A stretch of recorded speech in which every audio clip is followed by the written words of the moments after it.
I want to see what's on tonight. I can tell you what's on tonight. Homework.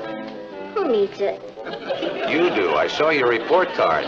You almost failed geometry, young lady. I think it's about time you learned a triangle is not necessarily a situation involving two men and a girl. Geometry's a big fat drag. Even Cathy's not good at it. She's a brain's brain. Right, Kath? Cathy, what are you reading? The Françoise Dupart book. You mean that 16-year-old French girl? She may only be 16, but she's really lived. No wonder it's #1 on the bestseller list. Good book? Marvelous, Uncle Martin. Pictures on the front of one of the magazines around here. Here it is.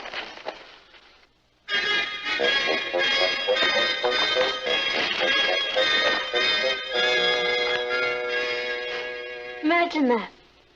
Only 16 years old and she's the toast of Paris. It says here, she's a symbol of teenage freedom over there. All the kids are copying her hairstyles. They even named a street after her. No wonder. She just sold her book to the movies for $200,000. It's wonderful. I hope they hurry and make the movie. What's the book about? About life, with a capital L, seen through the eyes of a teenage girl. Let me see that. My first dance was an unforgettable experience. Pierre was tall and shy and awkward. He had just learned to drive. It took all my powers of persuasion to get Father to allow Pierre to drive me to the dance. We got into the car and drove off. We had gone only a block when Pierre ran into a car that was turning the corner. In the other car was Father. Hey, that happened to you when Richard first got his car. Yeah, I know. I still have the bruises. This stuff is a bestseller? I can write stuff like this. You can write stuff like what? Like this Françoise Dupart. And there's no competition. There are no teenagers writing novels today. Oh, well, that may be true. That's why Françoise Dupart's book became a bestseller. Because she's a teenager. Patty, the critics don't care how old you are. It's what you have to say. I have a lot to say. What would you write about? Me. Life with a capital L. I've even got the title.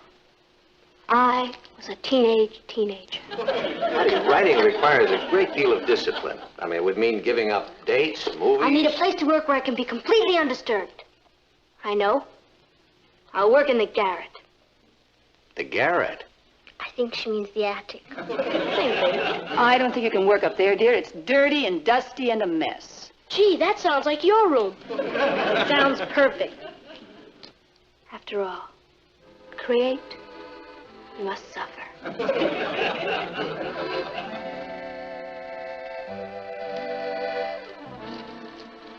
Françoise, move over.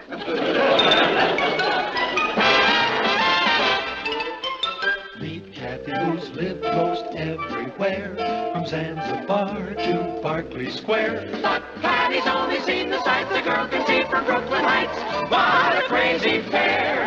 But they're cousins, identical cousins all the way. One pair of matching bouquets, different as night and day. Where Cathy adores a minuet, the ballet russe, and crepe Suzette. Our Cathy loves to rock and roll, a hot dog makes her lose control. What a wild duet, still they're cousins, identical cousins, and you find they laugh alike, They walk alike, at times they even talk alike. You can lose your mind when cousins are two of a kind.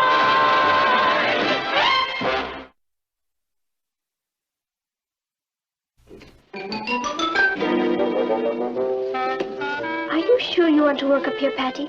It's going to be awfully uncomfortable. William Shakespeare never complained. Alfred and I are going to the movies tonight. Wouldn't you like to join us? Sorry, Kath. When the creative juices flow, you gotta let them go. You're sure you'll be all right up here? Louisa May Alcott never complained. Everything I want is right here. If there's anything I can do to help, Patty. Nothing, thank you. Creation is the bird of loneliness. Good luck. It has nothing to do with luck. It's pure talent.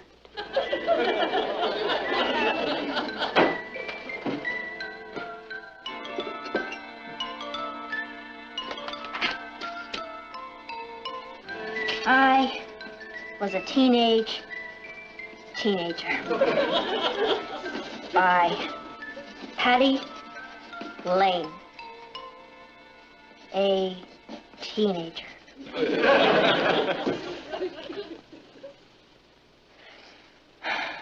Early one morning,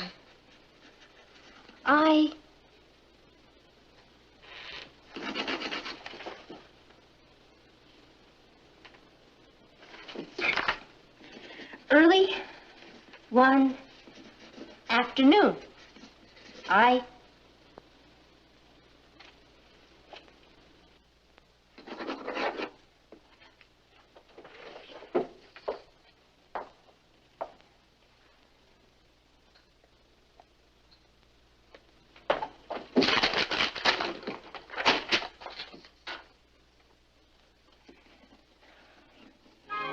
early one night. Hello, darling. Hi, Ma. How was school? Fine. Did a package come for me? Yes.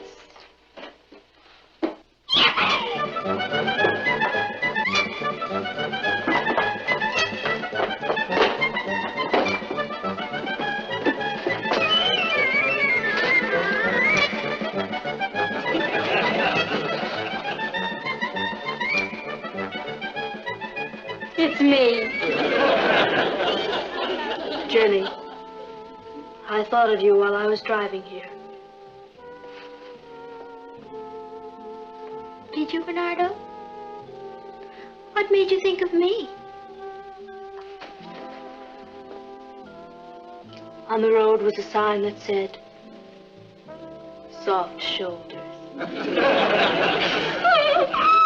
Oh, Bernardo, you have the drollest sense of humor.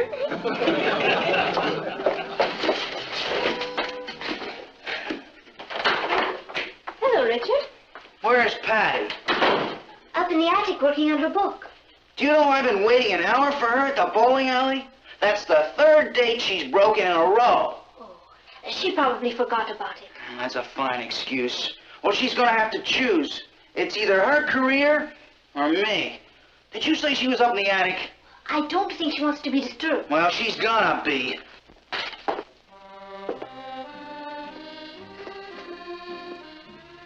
Another reason the road reminded me of you, Jenny. You have dangerous curves. Jenny gives a peal of laughter. What are you laughing at? Bernardo just said something funny. Well, where is he? He's in my book. He has the most marvelous sense of humor. When are you gonna finish that, Patty? I've been out bowling by myself and you've been up here laughing by yourself. Well, it doesn't make sense. It will make sense when my book is finished. I'm going to do for the American teenager what Francoise did for the French teenager. Well, what did she do for them? She liberated them. She made the world look at them in a new light. Well, how long's this liberation gonna take? Who about us? You don't write a bestseller overnight. It might take me another week. Here's your dinner, Patty. What's the matter? Didn't Louisa May Alcott eat? What happened?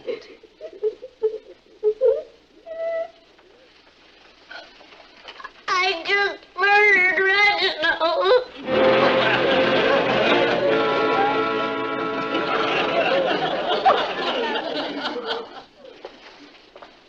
Hey, Patty, it's 12 o'clock. I just have to finish this chapter. Did you write all that? That's the prologue. You gonna call it Gone with the Wind? I thought I'd let the publisher choose the title. Honey, you know, it isn't all that easy to get something published. I guess if it were, everybody'd write a book. What I'm trying to say is that I really wouldn't count too much on this if I were you. Papa, will you be home this Saturday? Well, I think so. Why? I'm going to be through with the book by then. Would you read it? Sure, I'd love to. Thanks.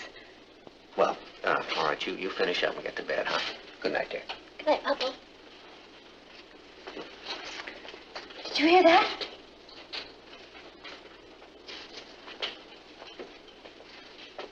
Did I hear what? Stampede. Stampede. It started, Bernardo.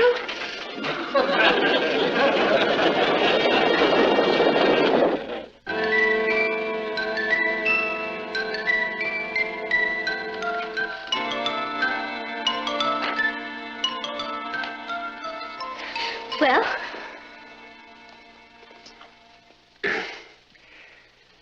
Patty, you know that I love you very much, don't you?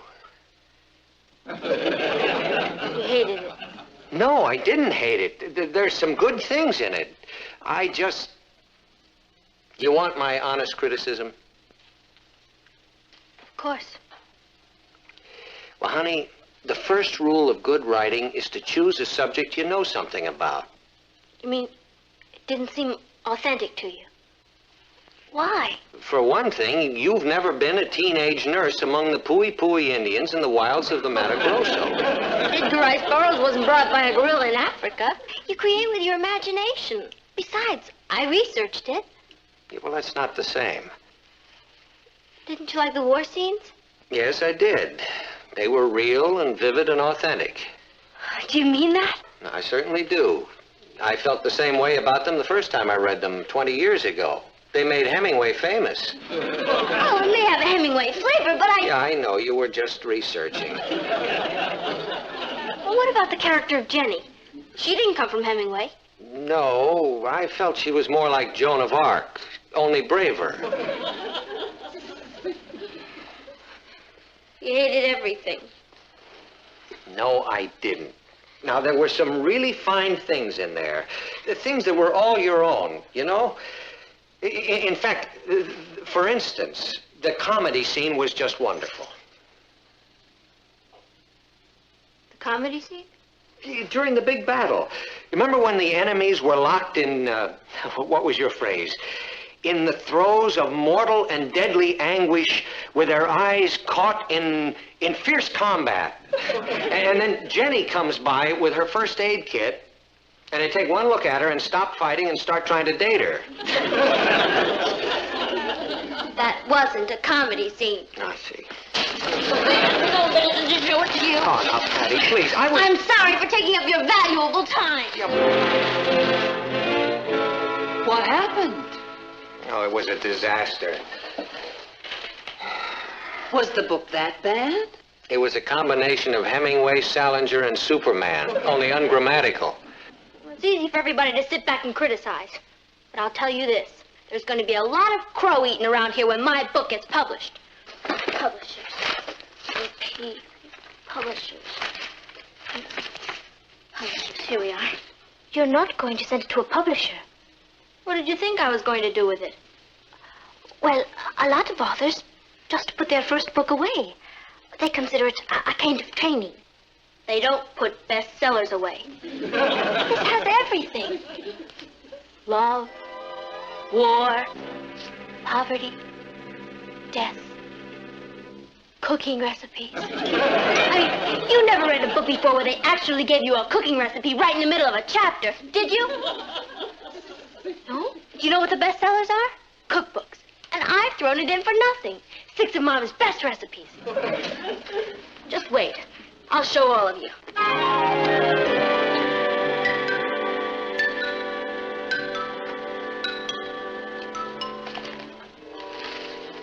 Patty, how was everything at school today? Fine, thank you. Are you feeling all right?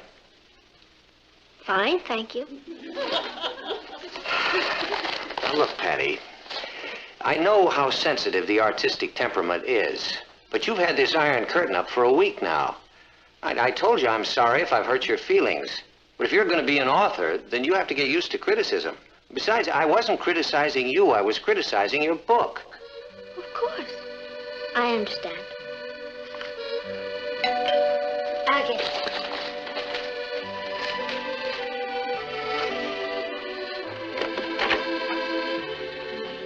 Thank you.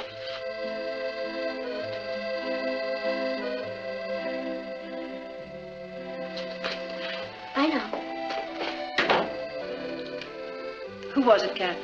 Telegram for Patty Lane. For me?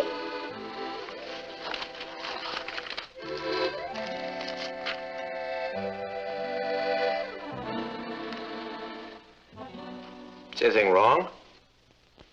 No, nothing's wrong. It's just a telegram from my publisher. My book's going to be published immediately. They expect it to be a bestseller. If you'll forgive me now, I think I'll retire to my garret. How did you get the idea for your book? Well, everyone is always attacking the teenager.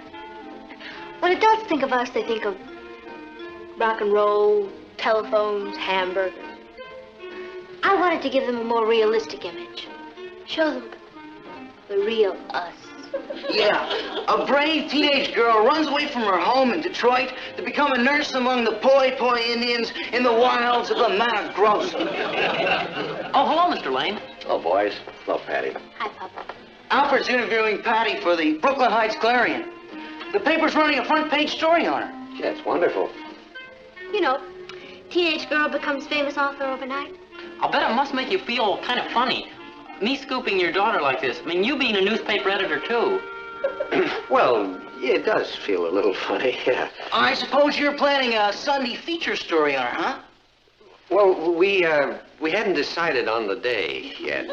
Our readers would like to know your opinions about your fellow authors. Whom do you admire most? Ernest Hemingway. What do you think of T.S. Eliot? T.S. is long-winded, but very talented. And Francoise Dupart? An illiterate French child. Well, if you'll excuse me. Will you be going to Hollywood to write the picture? Probably. Hello, dear. Hey, what's cooking? It smells good. That's me. Oh. Is the press conference still going on? Oh, yeah. I can't understand it. The book is being published. Yeah, I know it is, but I don't know why. Couldn't you have been wrong about it? It's not very good. Well, the publisher saw values in it that you didn't see. You read it. What's your opinion? It's not very good. And yet somebody is willing to shell out an advance of $1,000 or $2,000 plus the money it's going to take to publish it. According to the telegram, the contracts are on the way. So I guess we must be wrong. What are we having for dinner tonight? Crow.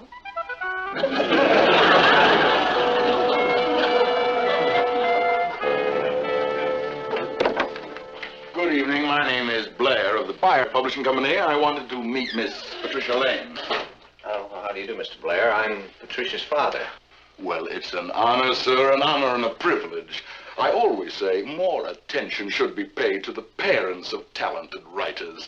Behind every talented writer is a mother, a father, shaping them, molding them. Genius, I always say, is no accident.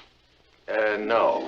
Well, I'm sorry, but Patricia is out right now. Oh, well, my fault, sir. I should have telephoned first, but I just happened to be in the neighborhood, and I did want to meet Patricia and to drop the contracts off. Well, you brought the contracts with you. Oh, yes. All she has to do is sign them. Come in, won't you? Yeah. This is my niece, Cathy. This is Mr. Blair, Patricia's publisher. How do you do? Patty will be so sorry she missed you. Oh, that's all right. She'll be seeing a lot of me. That's a mighty talented young woman. We don't get many manuscripts like hers. I should think not. Well, I don't want to detain you, Mr. Lane. I would like to discuss the advance. Well, we can talk about that if you like. What did you have in mind? Well, our usual advance is $1,500. $1,500? Well, yes, if that is satisfactory to her. Well, I'm sure that it would be. That's more than satisfactory. Mr. Blair, do you really feel Patty's book is going to be a bestseller? There's no doubt about it. That book has got everything. The romance, war, death, cooking recipes. Well, I've got other authors to see tonight, and I'm sure you have business to take care of, Mr. Lane, so if you'll just give me the check, I'll be on my way. Check? The $1,500. You want a $1,500 advance from me? No, from your daughter. Oh, from my daughter. This publishing firm of yours, Mr. Blair, it's one of those vanity presses, I take it. Well, I wouldn't call it that. I don't care what you call it. The point is that people pay you money to publish their books so they can see their name in print. Well, there's nothing wrong with that, Mr. Lane. And you'll publish anything that's submitted to you. Well, actually, Mr. Lane, my business is not with you, it's with your daughter. And she did sign a contract. Patty signed a contract? Oh, yes. All of our authors, when they submit their manuscripts to us, sign a contract specifying that if we accept their book for publication, they will be personally responsible for all the cost of the publication thereof. And the contract is airtight. So if you want to talk to anybody, you can talk to my lawyer. Good night, Mr. Lane. Young lady. Miss Blair, be sure to tell your lawyer that the girl who signed the contract is 16 years old. What did you say? I said that you'd made an airtight contract with a minor. You mean a 16-year-old girl wrote that book? Well, Hemingway, Salinger, and Betty Crocker wrote some of it. I ought to sue you for wasting my time. Good night. You're forgetting something, Mr. Blair. What? You promised my daughter that you'd publish her book. Forget it. All right, I won't detain you, Mr. Blair. We're both busy men. You have authors to see, and I have to get down to my newspaper.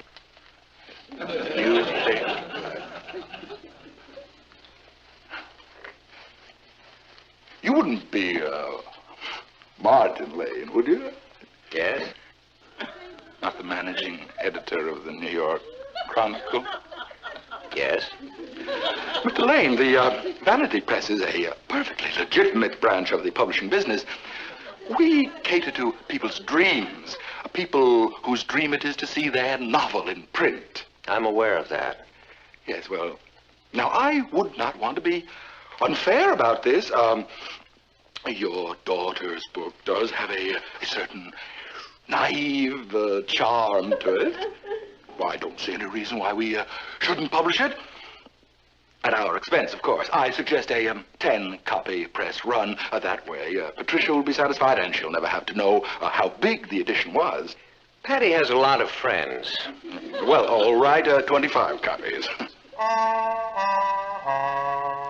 50 copies. 100 copies. That's a nice round figure.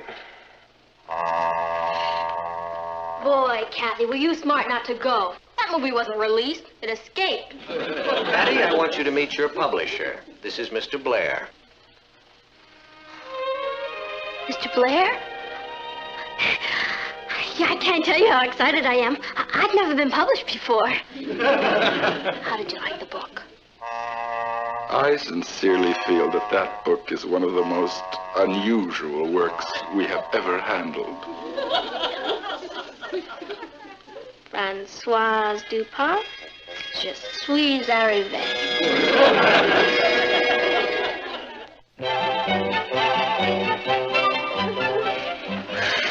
Boy, being a celebrity is sure rough on the fingers. I must have autographed 100 books. You promised you'd autograph one for me. Okay. Could you put on it, to Ross, from his sister who wrote the book? Sure. Thanks. I promised the kids that I'd bring it to class tomorrow. Your book has certainly created a stir around Brooklyn Heights High. I'll bet it has. Created quite a stir around here. Good afternoon, everybody. Well, I brought the revised contracts. That's wonderful, Mr. Blair. You don't mind if I read those first, do you? Help yourself. Thank you. Boy, have I got a surprise for you, Mr. Blair. My new book.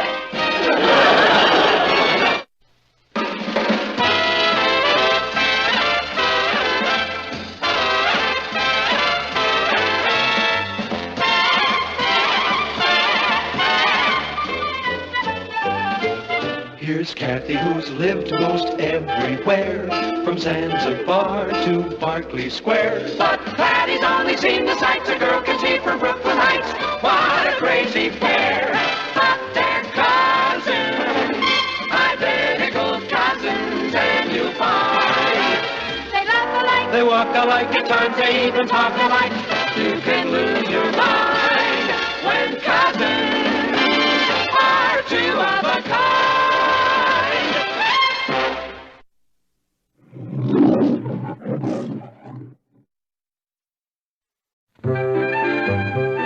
Why don't we skip it tonight, Richard? Amy's parties are always a bore. Well, then you go. I'll stay home and read a book. Let's write a book. Oh, what's so funny about that? Mom, can't I skip the patrol meeting tonight? I don't feel like going. I thought Boy Scouts were always supposed to be prepared. I am. I'm prepared to stay home.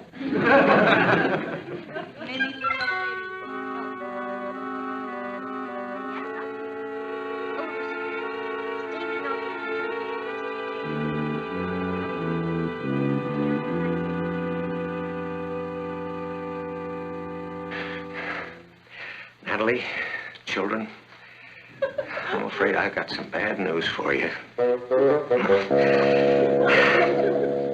Hello, everybody. Hi, everybody. Say, I just left JR. I'm afraid you're in for a kind of a shock. Gang, we've been through a lot together.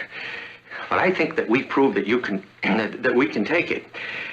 And now, we've got to be really brave. Is that you, Martin? Yeah. Yes, Natalie.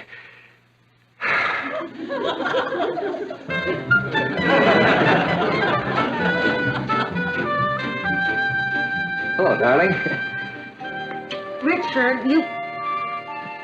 I wish I could get my hands on whoever invented the PTA. I must have addressed 1 million envelopes today for the luncheon. Oh, Lucifer. Oh, I'll never get it right. I'm not the type anyway. Hello, Uncle Martin. Hello, Kath. Dad, were you a Boy Scout when you were a boy? Yeah, I sure was. Gee, I didn't know they had them in those days. Oh, yeah, we used to go out hunting for buffalo. Well, get yourself another date. Goodbye, Richard. Hi, Papa. Hi, Pat. Problem with Richard? There's always a problem with Richard. You know, life can be a drag. For me, too. I don't know why I got involved in this play. Well, I'm sorry you're not all in a happier state of mind. I mean, I'm afraid I've got some very bad news for you. What's wrong? Well, I just left JR. I tried to talk him out of it, but you know how stubborn he can be. He said there's nobody can do it but me. Well, that's ridiculous. What's ridiculous? Oh, the whole thing. I mean, it's going to be hard enough on me, but it's going to be much harder on the rest of you. I told him that, but once he's got his mind made up, he just doesn't listen. Martin, what are you talking about? JR has put me in charge of our overseas bureau. It means we're going to have to live over there for a whole year. Over where? I didn't want to go, and I told him how hard it would be on the rest of you to drag yourselves away, but I just couldn't get through to him. Papa, over where? We're going to live in Paris. Paris! Yippee! I'll get a pen. I thought you'd all hate the idea. Oh, I hate it. It's the most exciting thing that's ever happened to this family. Oh, what do you know?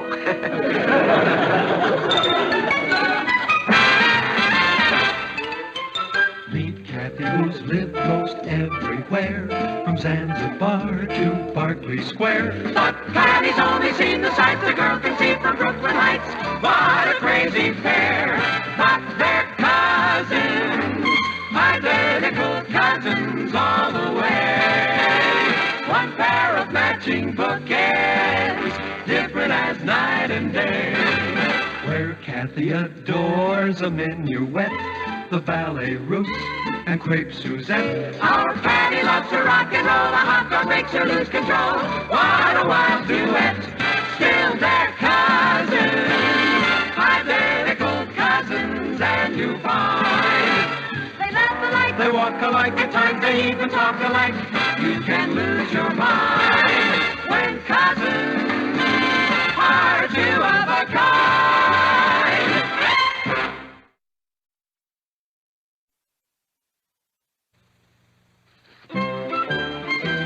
get us packed and out of here in 2 weeks? To go to Paris? Watch me. I'm really amazed. I thought I knew you all so well. I told JR, look, I'm willing to make the sacrifice, but my family will never sit still for it. Natalie's got her clubs and civic affairs. The girls have their boyfriends and school activities, and Ross has his Boy Scouts. Well, I can be civic in France. I can't wait to go to Dior's. Take it easy. We're going to be over there for quite a while. Hey, there's that book I was looking for last week. Dad, is there any room for my ham set? Gee, I'm sorry, son. We're going to have to put it in storage. But how do I keep in touch with everybody? Send them postcards. Mom, my sled, skis, and tennis rackets. Go into storage. Storage? I'll need them over there. Anything you need, we'll rent. We're sending enough over there now to supply the Fifth Army. We have to put our foot down someplace. Oh, see, listen, where are my golf clubs? Oh, I put them with the things that are going into storage. Storage? That's a good idea. All the suitcases are up, Aunt Natalie. Oh, good. You and Patty can start packing. I can't believe I'll be seeing Father again. Oh, well, that's one of life's little ironies. He's leaving for India, but we'll manage to get him back to Paris for a visit. Papa, what are the boys like over in Europe? Like the boys anywhere else. Interested in girls. That's good enough for me. Me in Paris. Oh, and it's not just going to be Paris. I mean, all those European countries are only an hour or two apart by plane, so we'll be making trips everywhere. I can't wait. Come on, Kath. The sooner we finish packing, the sooner we get out of here. Boy, I can't believe it. I'm going to be international.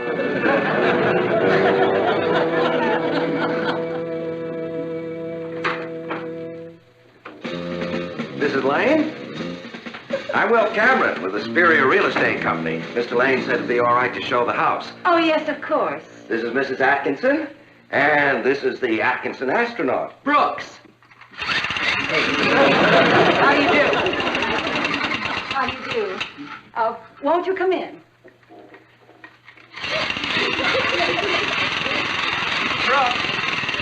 Brooks, put that away. My, it's charming. Charming. How many bedrooms do you have? 3. The girls share a room. My son has his room, and my husband and I have our room. You mustn't touch that, Brooks. You're renting this unfurnished, aren't you? Yes. That's fine. I have some good pieces I'd like to put in here. This furniture is sweet, but definitely wrong for this room. Don't you think? I hadn't noticed. Where is the Hotel Splendid? Où est l'Hôtel Splendide? Où est l'Hôtel Splendide? Do you have any money? Avez-vous de l'argent? Avez-vous d'argent? I would like a cup of coffee with sugar and cream. Je voudrais une tasse de café avec du sucre et de la crème. Je voudrais une tasse de café avec du sucre et de la crème. Boy, you have a terrible accent. What do you expect? I'm not even there yet. Let's try it out.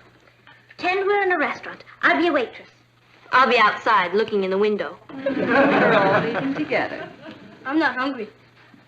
Bonjour, madame. Mademoiselle. Monsieur. Voulez-vous avoir une table? Sure. Oui. Bon. Ici, s'il vous plaît. Que voulez-vous en manger? What'd she say? She says, what do you want to eat? Poison. That's pronounced poisson. I wondered. Bonsoir, tout le monde. Well, speaking French okay now? Hello, darling. Oh, this was a wonderful idea. Well, I thought we might as well be able to greet them in their native tongue when we arrive. How's the packing going? Well, it's funny. The more I do, the more there is to do. I'm beginning to wonder if we're going to be through on time. Don't worry, we will be. All we have to do is follow this checklist. I hope we're not disturbing you. I have some people here to see the house. No, not at all. These are the O'Briens, the Lane family. How do you do? I know the way. We'll just show ourselves around.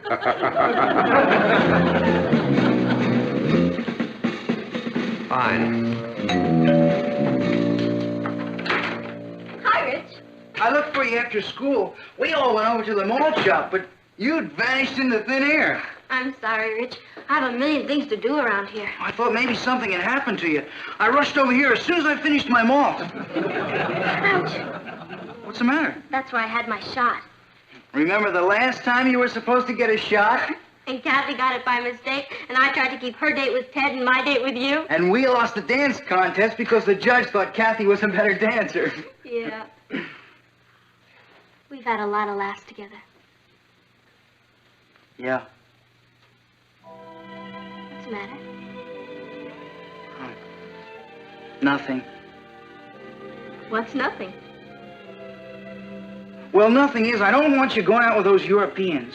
You know what they're like. No, I don't. That's why I'm going over there to find out. Well, that's what I mean.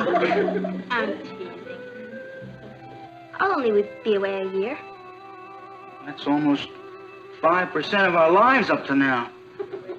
Anyway, once you've been to France, well, I'll look like nothing. You are wrong, mon cher. We look like something. Patty will never forget. Hey, cut it out. Come to Patty. I will take you to the Casbah. Kiss me, you handsome devil. Stop it. I mean, it's all right to joke about it while you're here, but it won't be so funny once you're over there. My buddy's girlfriend went to Spain and... Spain! España! Now, for the brave bull, the handsome caballero. Querida, has anyone ever told you you have the most beautiful eyes, like black olives? My eyes are green. You have the most beautiful eyes, like green olives. Hey, what's the matter with you? You haven't even left yet, and you're acting like a nut. Come on, let's go eat. Are you hungry, darling? I will fix for you an Hungarian omelet right away. As soon as I get this diamond bracelets off. They are so heavy I can't lift the frying pan. There, darling. That's better, darling. You will love my omelet. I use make eggs. Did anybody ever tell you you're a kook?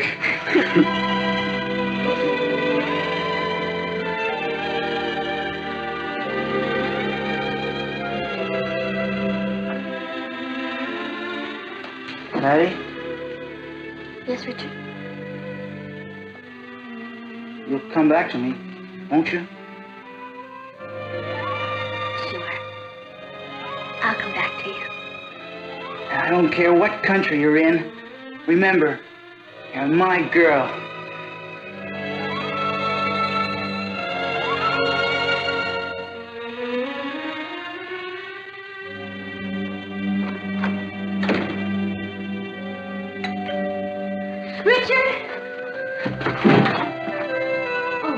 Hello. I'm from the telephone company. There's a phone to be disconnected. I guess so. The upstairs phone? Oh, that's my phone. Not anymore. It's disconnected as of today. Disconnected? Took me 16 years to get that phone.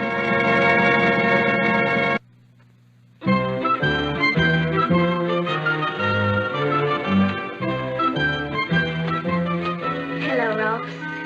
Hi, Nicky. I just wanted to say goodbye. I was just coming over to say goodbye to you. Were you really? That's the sweetest thing I've ever heard of. In the middle of all this excitement about going to Paris and everything, you thought of me. Sure. I don't have much to do. Please don't fall in love with any of those French girls. I won't. They'll fall in love with you. You're a very attractive boy, you know. I know. Hi, Ross. Oh, hi, Billy. Well, I'll be running along. You two men probably have important things to discuss. Yeah. I'll see you, Nicky. I'll see you, Ross. Have a good time. Sure. Thanks.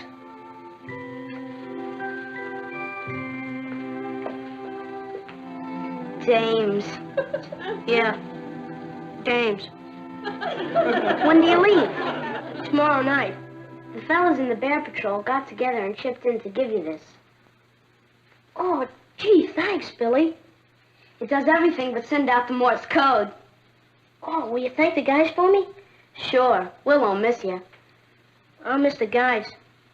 I know I haven't been to all the meetings lately, but I'll make up for it when I get back. We're starting a junior life-saving course next week. Oh, boy! I'll be in Paris. Lucky you. Well, so long, Ross. So long, Billy.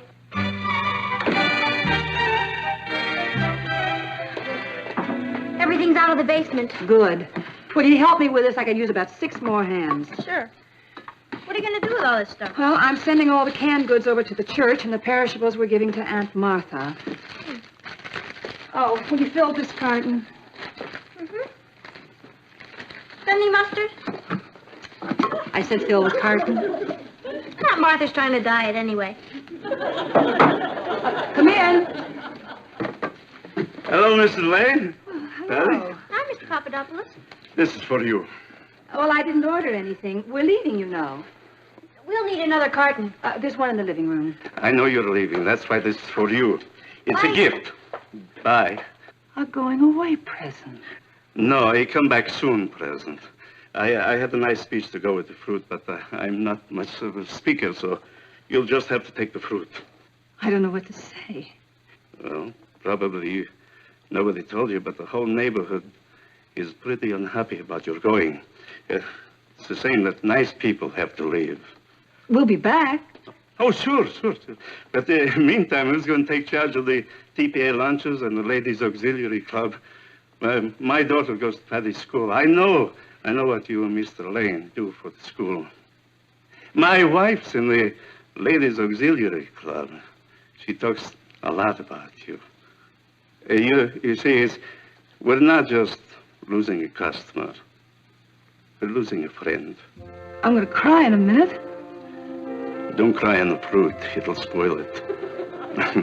Goodbye, Miss Lane. Goodbye, Mr. Papadopoulos, and thank you. Hello. Oh. This is the kitchen.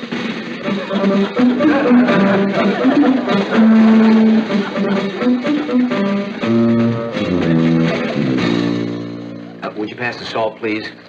Now, I've arranged to have the first few days off so that I can show you around Paris. And there's a marvelous sightseeing boat called the Bateau Mouche that goes around the Seine. Could I have the mayonnaise, please? On the first day, I thought we'd have lunch at the Eiffel Tower. There's a wonderful restaurant there. Before the top, you know. Well, how's that sound? Great. That sneak Sue Ellen bought a new dress and invited Richard to a dance at her father's country club. What's Sue Ellen's dress got to do with having lunch at the Eiffel Tower? Nothing. I just knew this was going to happen. I don't think you have to worry about Richard. Who's worried about Richard? I'm worried about Sue Ellen. Good evening, folks. Enjoy your dinner. We won't bother you. Now, this is the dining room, and out here we have the terrace.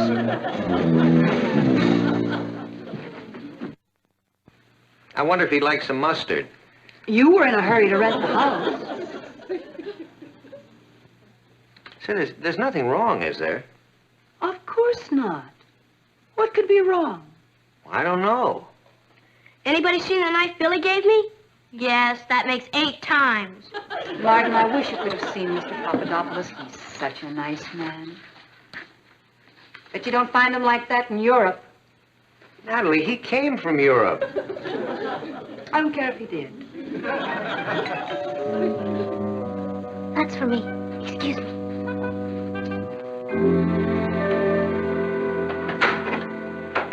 Hello, Ted. Hi, Cathy. Am I early? No, we were just finishing dinner. Sit down.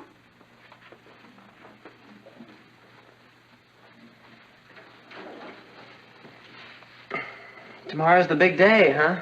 Yes. This will be our last night in the house. Cathy, do you have to go? What? I mean, well, this is such a bad time and everything, with the play coming on.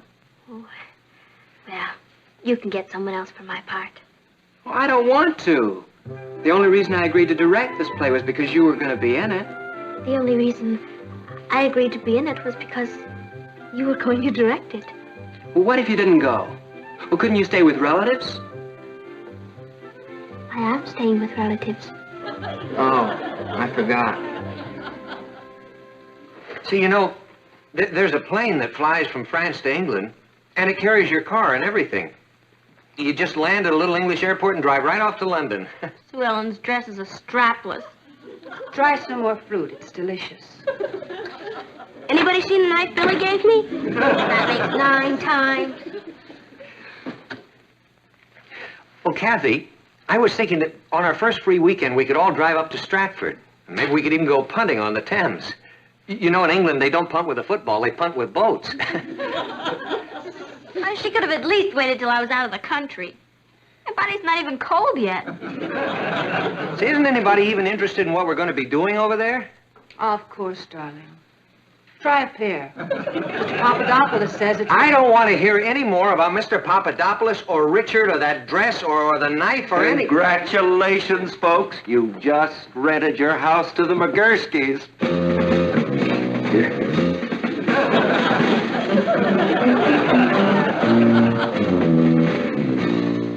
Are you all ready, dear?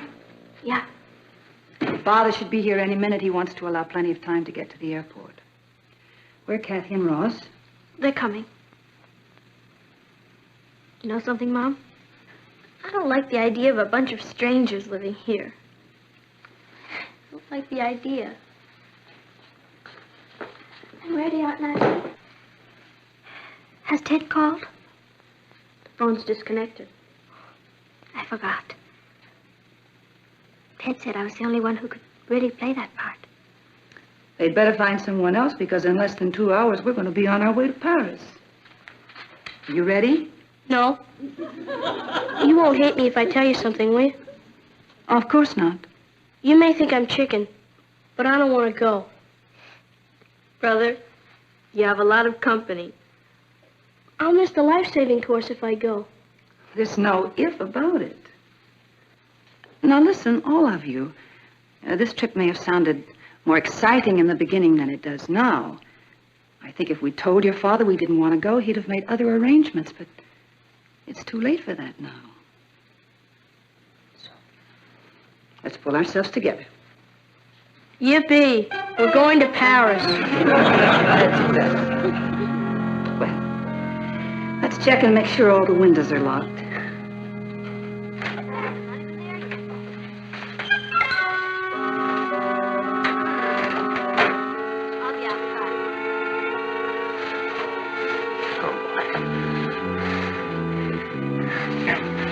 Natalie, children, I've got some bad news for you. Hello.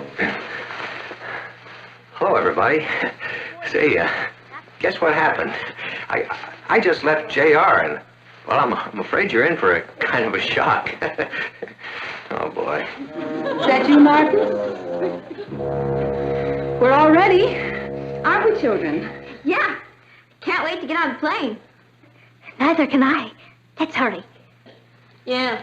Well, I don't know how to tell you this. Is anything wrong? I'm afraid there is. I just left JR, and well, I tried to argue with him, but you know how he is once he gets his mind made up. Oh, boy, I hate to do this to you. Do what, Martin? Well, JR is absolutely panicky about the idea of my going away.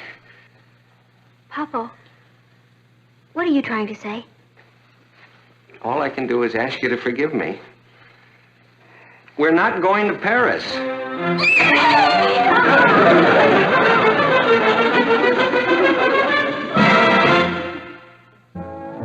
Sure, Rich.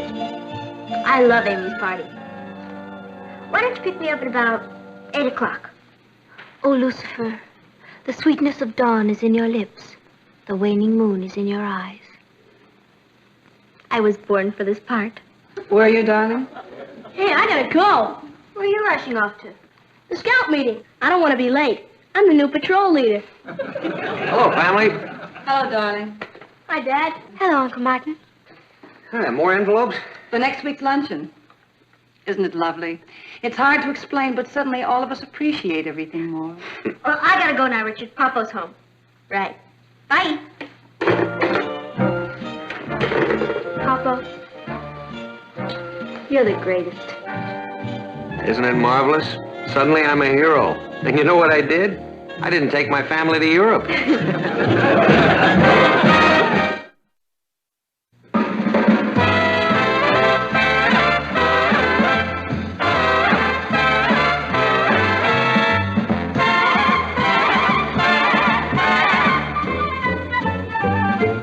Here's Cathy, who's lived most everywhere, from Zanzibar to Berkeley Square. But Patty's only seen the sights a girl can see from Brooklyn Heights.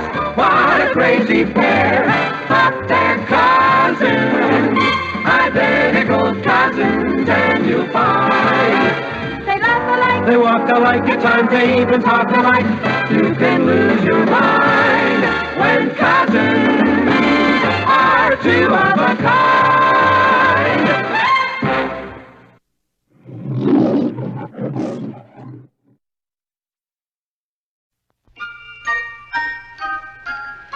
There. It looks beautiful if I say so myself. I hope it wins first prize this year, Miss Lane. It had better. I'm tired of Mrs. Davis winning every year. It's giving me an inferiority complex. She'll never be able to beat this cake. I hope you're right. Oh, dear, I'm late for the hairdresser.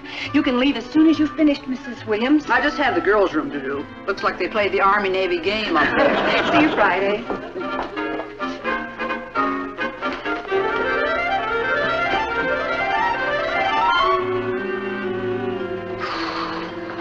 Boy, that new math teacher is a real wuzza-wuzza. What's a wuzza-wuzza? Our new math teacher. Hey, Cuckoo!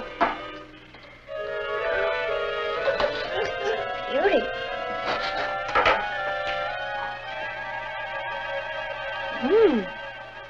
It's the best cake Mom ever baked. Perhaps she wants to save it for dinner. There's plenty. Here, live a little.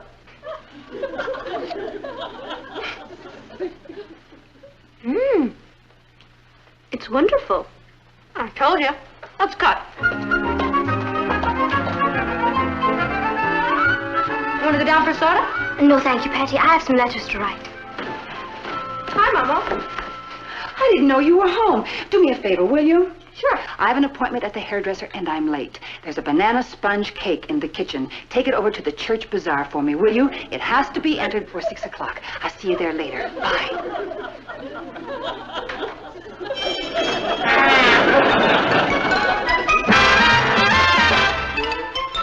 Meet Cathy, who's lived most everywhere, from Zanzibar to Berkeley Square. But Patty's only seen the sights a girl can see from Brooklyn Heights. What a crazy pair, but they're cousins, identical cousins all the way. One pair of matching bookends, different as night and day. Where Cathy adores a minuet, the ballet russe, and crepe Suzette. Our Patty loves to rock and roll, a hot dog makes her lose control. What a wild duet, still they're cousins, identical cousins, and you find they laugh alike, They walk alike, at times they even talk alike. You can lose your mind when cousins are two of a kind.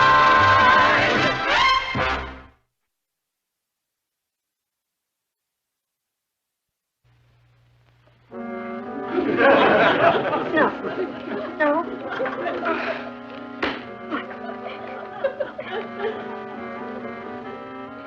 What do you think you're doing? In my state of shock, do I know? It'll kill Mom if her cake doesn't win the prize. How could I forget that tonight was the annual church bazaar? You saw food and everything else went out of your head? Mrs. Davis has won the cake baking contest every year for the past 5 years. Mom swore she was going to beat her this year. Oh. I wonder if you can enter half a cake. You're home. You better take that cake. Right. What happened? Mice? How could you do this to your own mother? I thought it was just a cake. I didn't know it was the cake. She's been waiting all year for that contest. That's her favorite recipe. Would you happen to know the recipe? Well, I watched her make it, but... Mrs. Williams, how would you like to bake a cake? Oh, no. That wouldn't be honest. Oh, why not? It'd be baked in the Lane oven. I couldn't do it. Please, Mrs. Williams, you know how much this means to my mother. I shouldn't do it. But you will? Oh.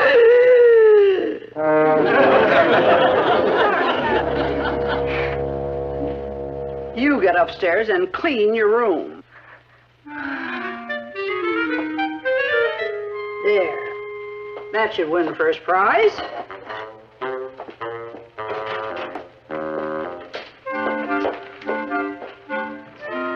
I'm leaving now. Good luck.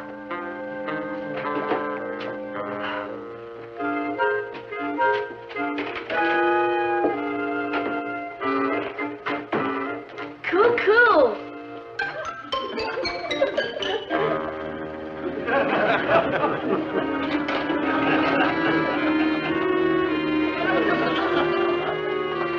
Piece of cake? Don't touch that. Why not? It's great. We're slashed. What are you complaining about? We're loaded with cake. Do you know what you just did, you coolie? You ruined your mother. What are you talking about? You just ate Mom's entry in the church bazaar. Patty. All right, one of her entries. Gee, I'm sorry. How was I supposed to know? Oh, it takes a pretty stupid person not to know an ordinary cake from a prize cake. Now what do we do? Perhaps we could get Mrs. Williams to come back to Scratch it. She works a one-day week. What time is it? 4 o'clock. Okay, we have 2 hours. For what? To bake a cake. I've never baked a cake. Neither have I. That's where we have the big advantage. Originality. What can we lose? The contest. Is there a notebook around here? Right in front of you. There you go. There must be dozens of cakes. Look under prize winners. Orange raisin cake. Fruit cake. How about a fruit cake?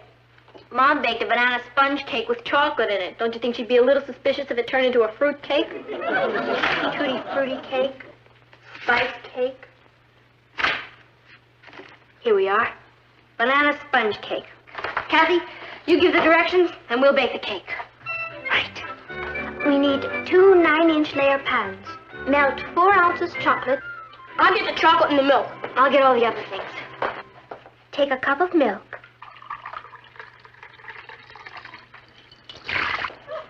A cup of flour.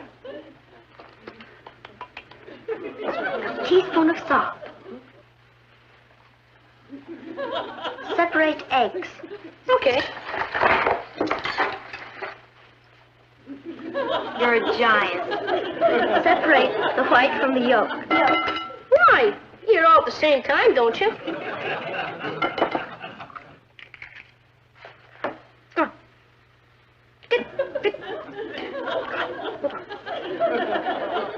I smell something burning.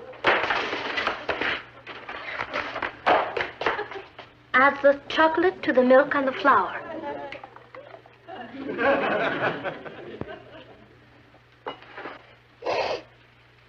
Smells pretty good. I think it's beginning to be a cake. 2 cups of sugar. 2 cups of sugar. What's a tisp of vanilla? A tisp is a teaspoon. Why don't they say so?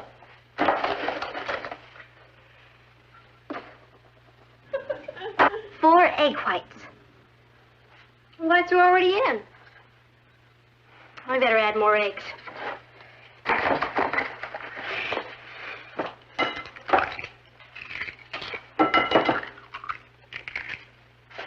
Beat until fluffy, but not dry.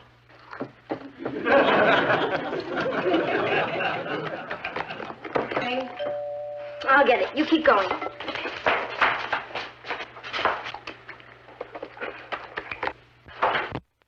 Hi, Mrs. Davis. Hello, Patty. Is your mother at home? No, she's at the hairdresser. Really? Well, I thought she'd be baking her cake for the bazaar. She already baked it. Well, I just dropped by to show her mine and to take a peek at hers. I don't think she'd want anybody to see her cake right now. Oh, is she entering something special this year? Yeah. It's kind of a dark horse. Oh, I'm afraid mine is just the usual.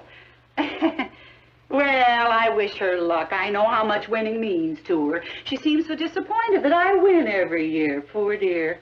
We even made a little bet on it this year. A bet? Yes. If my cake wins, your mother and father take us to dinner in the theater. And if your mother's cake wins, we take them to dinner in the theater. Well, you'll tell her I dropped by to wish her luck, won't you? I will. Yeah. Well, I'll see you at the bazaar.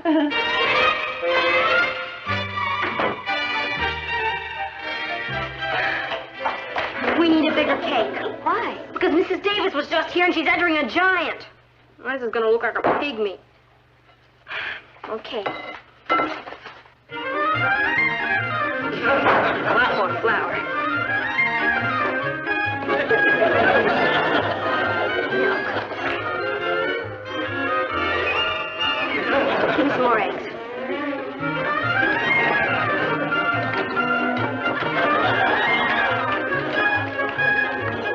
I think we've got all the ingredients in. And then some. Maybe a few raisins would make it taste better. What do you think? I don't think anything could hurt that.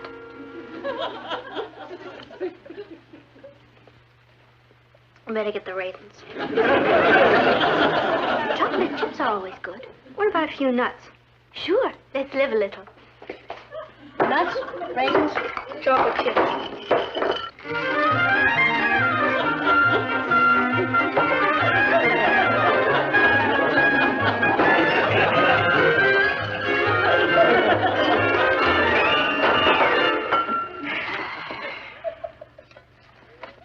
I forgot the banana.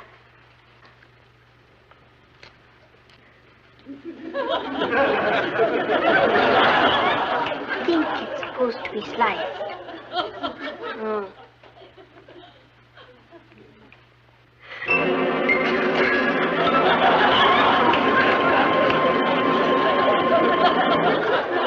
They'll never know the difference. I guess we put it in the oven. You didn't mix it. Oh, yeah.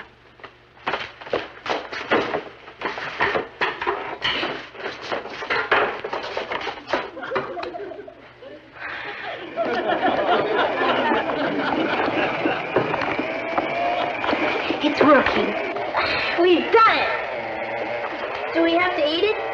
If I'd have known baking a cake was this easy, I'd have done it before this. Ross, you go check on the oven, see what the temperature is. 325. Perfect. The batter should be ready.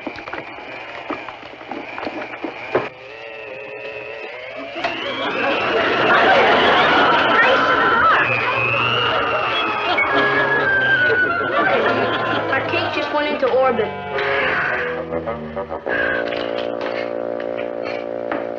Okay, in the oven. You know something? This is the lickiest looking cake Mom's ever made. How long do we have to wait? Bake 25 minutes. Tell you what, while it's baking, why don't we run and get dressed so we can rush right over to the bazaar? Right. We wouldn't want to keep them waiting for this. Let's cut. I'll get it. Hi, Richie. Have you looked in the mirror? What have you been doing? Just baking a cake. You? What's wrong with that? I don't know. I haven't tasted the cake yet. And you won't. It's going to be entered in the competition at the bazaar. You're entering a cake in the competition? Well, it's really my mother's cake. We're entering it in her name. Who's we're? Well, Cathy, Ross, and I. The three of you baked it?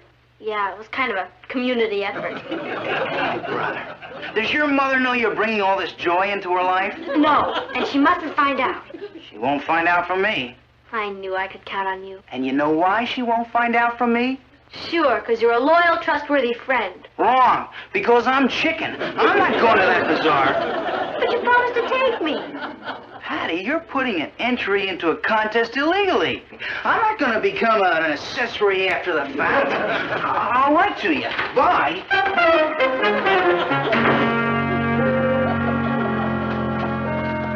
Who was it?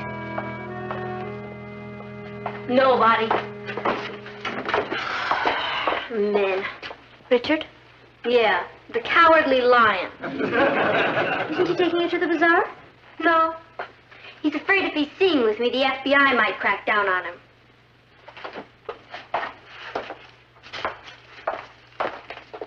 You think he's right? About the FBI? No, about what we're doing. I mean, is it wrong? Yes. But at least it's for the right reason. You know something, cousin? Sometimes you're a real comfort to me. It's mutual. Let's get rolling. I want to see what that cake looks like.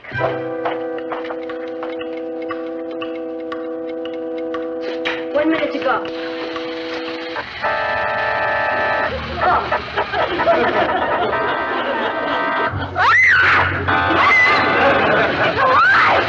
It is! Hey, do something!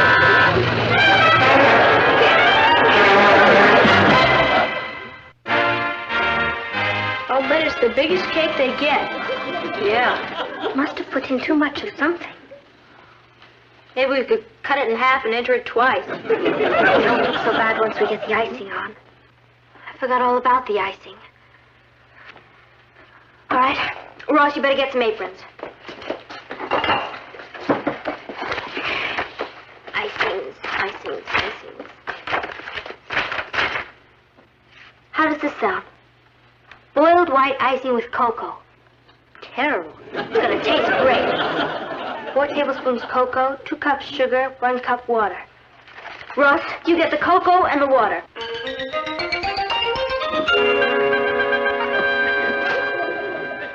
I hope it doesn't explode.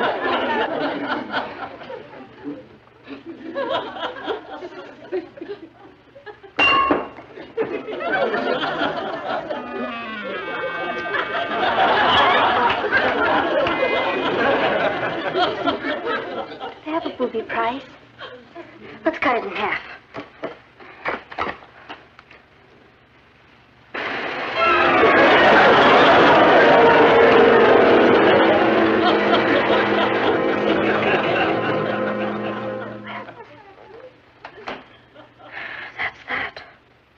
No, it isn't.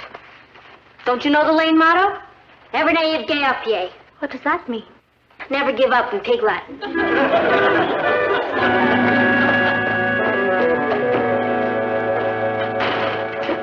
I need a banana sponge cake in a hurry. Oh, what kind of banana sponge cake would you like?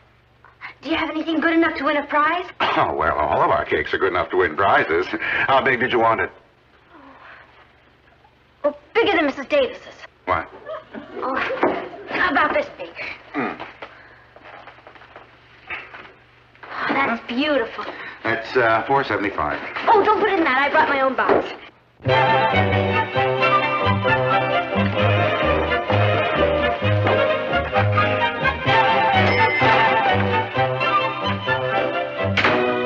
Anybody home? Hello, Uncle Martin. Oh, hello, Cathy. I thought you'd be at the bazaar. We got held up a little. Ah, well, where's your Aunt Natalie? She's at the hairdresser. And Patty? I have no idea where Patty is. She raced out and said she'd see me at the bazaar. Well, I'm hungry. Let's go see what's in the kitchen. No.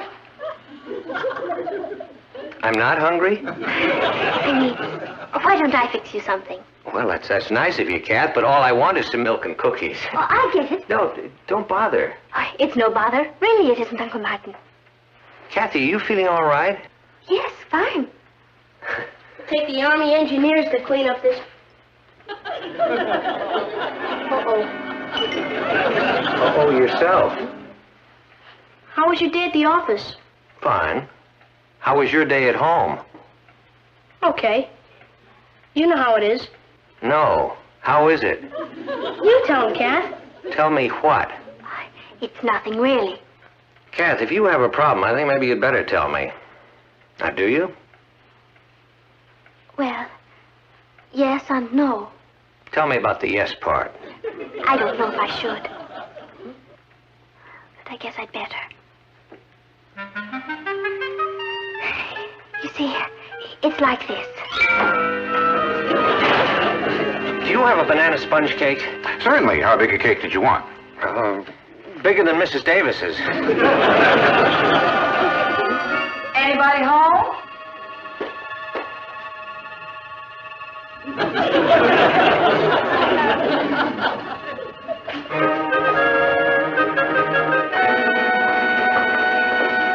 like to enter this in the contest. Fine. Here's a number for it. Thank you. Mrs. Lane baked it. What is it? It's a cake. Oh.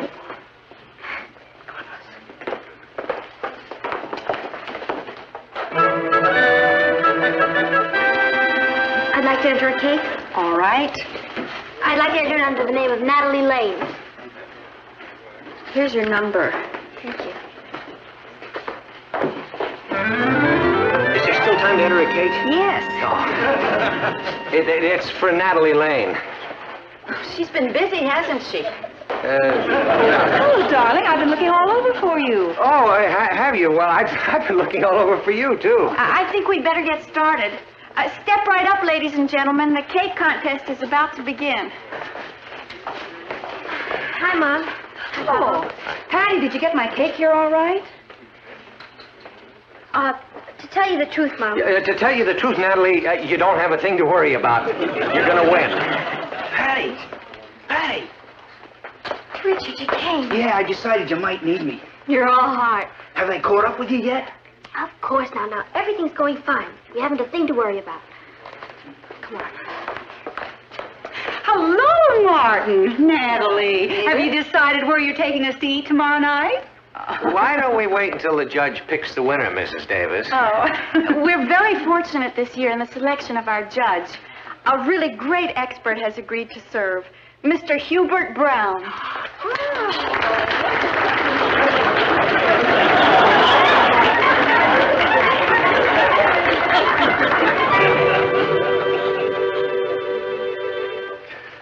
Yes. Shall we begin? Mom, let's get out of here. That's a marvelous idea. I'll take us all out for a Chinese dinner. They haven't even picked the winner yet. No, but they picked the loser.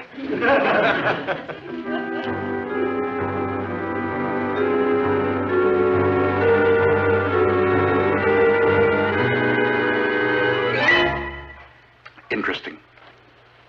A little lumpy. Better luck next time.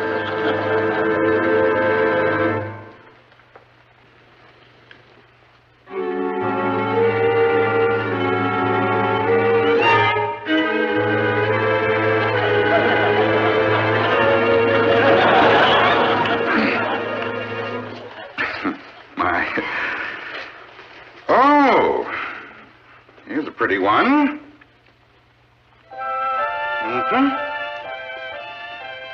And it retails for $4.75.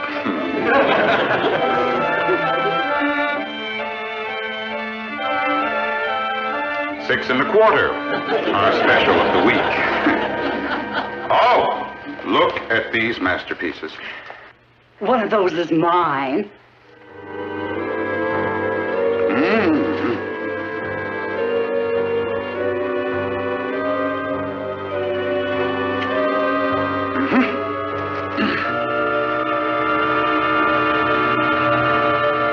We've come down to the experts. I think one of them's mine. No, it isn't, Mom. I faked out on you. The texture is perfect. Excellent, excellent. Thank you.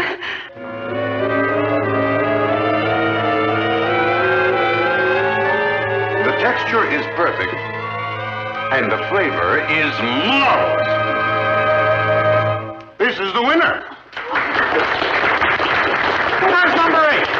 I do. Where did you buy it? I baked it. When I got home, I found my kitchen was a disaster area, and then Mr. Brown was nice enough to call and tell me about the unusual run on banana sponge cake. Oh, speech!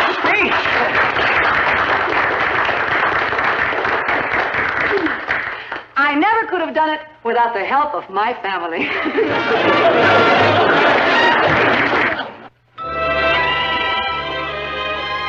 Is that a beauty?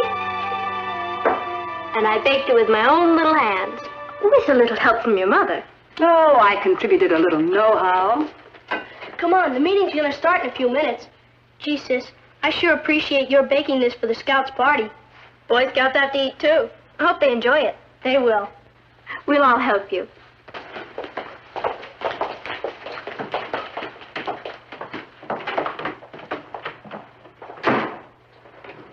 Where is everybody?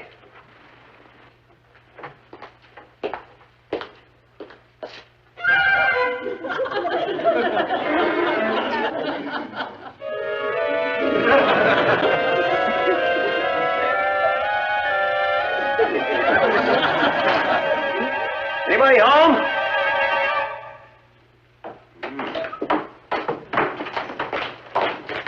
Oh, no!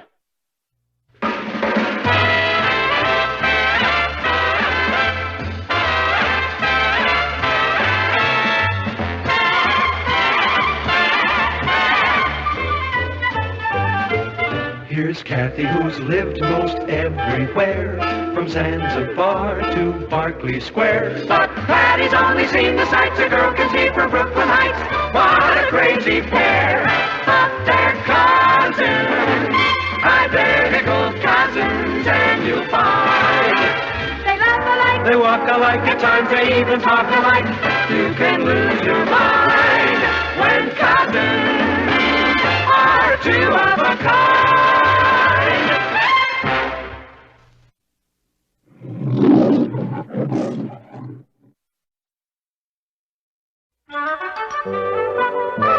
Say, isn't Patty honoring us with her presence at breakfast this morning?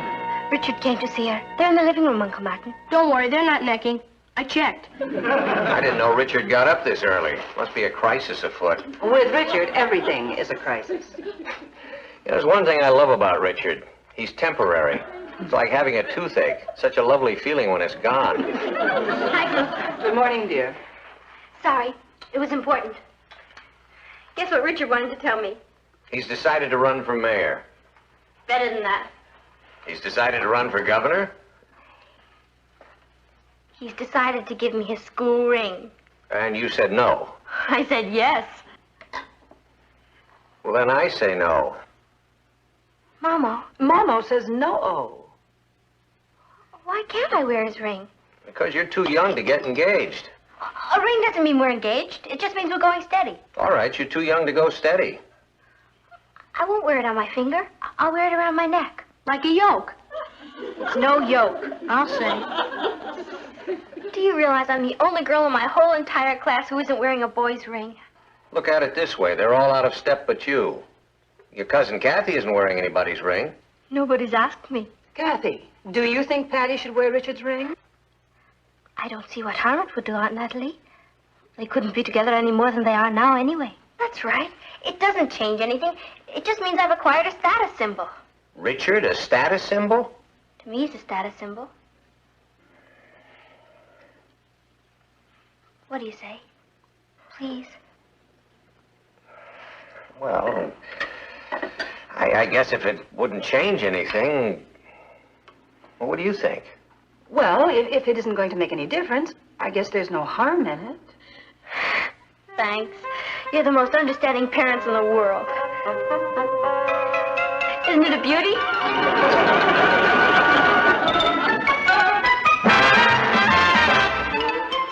Meet Cathy, who's lived most everywhere, from Zanzibar to Berkeley Square. But Patty's only seen the sights a girl can see from Brooklyn Heights. What a crazy pair, but they're cousins, identical cousins all the way. One pair of matching bookends, different as night and day.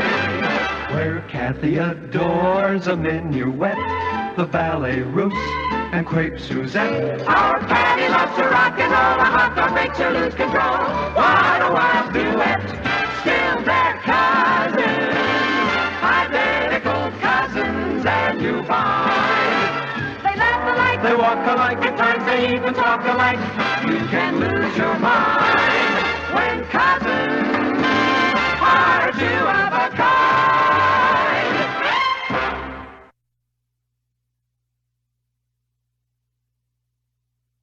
Hello? neighbors? Anybody home? I'm here.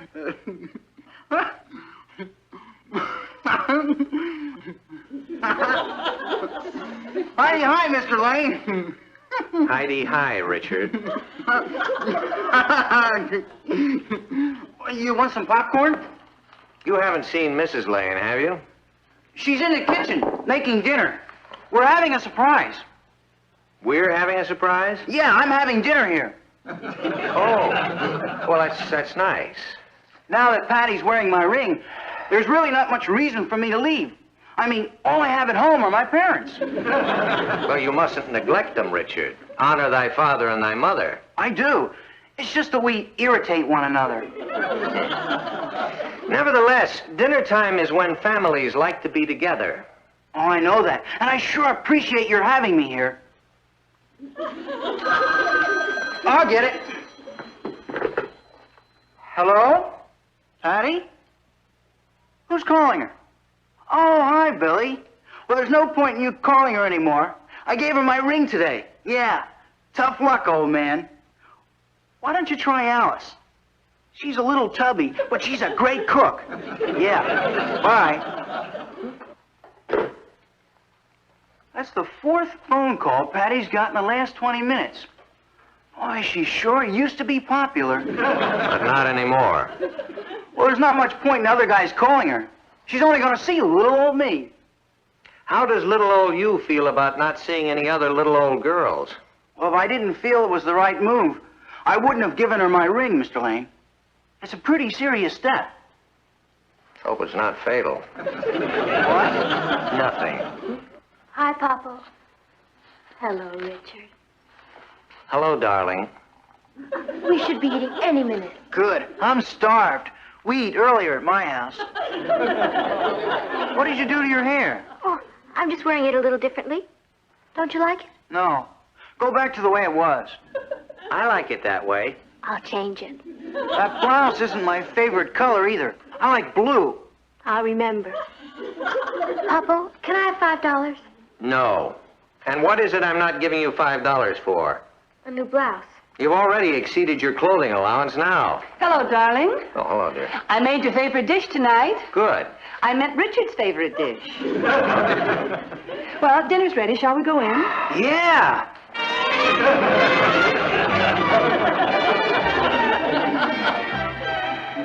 You should have heard him, Natalie. He's monitoring her phone calls, criticizes her hair and her clothes. All this will settle down. It's just the first flush of his feeling possessive about her.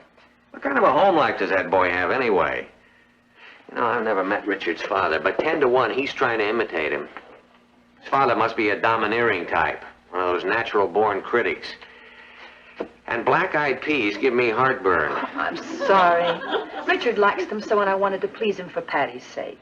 Tomorrow night, he won't mind if we have one of your favorites. Are you trying to tell me that Richard is having dinner with us again tomorrow night? Patty invited him. No wonder boys want girls to wear their rings. Solves their eating and housing problems.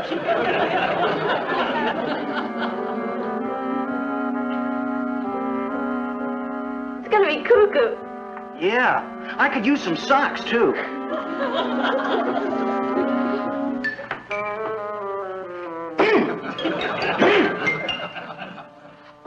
Ow! Wow! Hello? Hi, Greg. Saturday night? No, I couldn't. You see, I'm...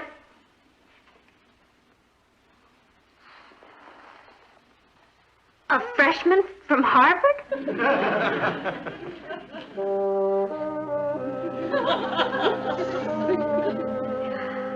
No, Greg, I'm sorry I couldn't go out with him. You see, he plays football. He's the captain of the chess team. He's in town to take a screen test for MGM. Oh, he first wants to finish his medical course. He sounds like a drag. Greg, I'm sorry, but he'll have to find another date. You see, I'm wearing someone's ring. Richard's.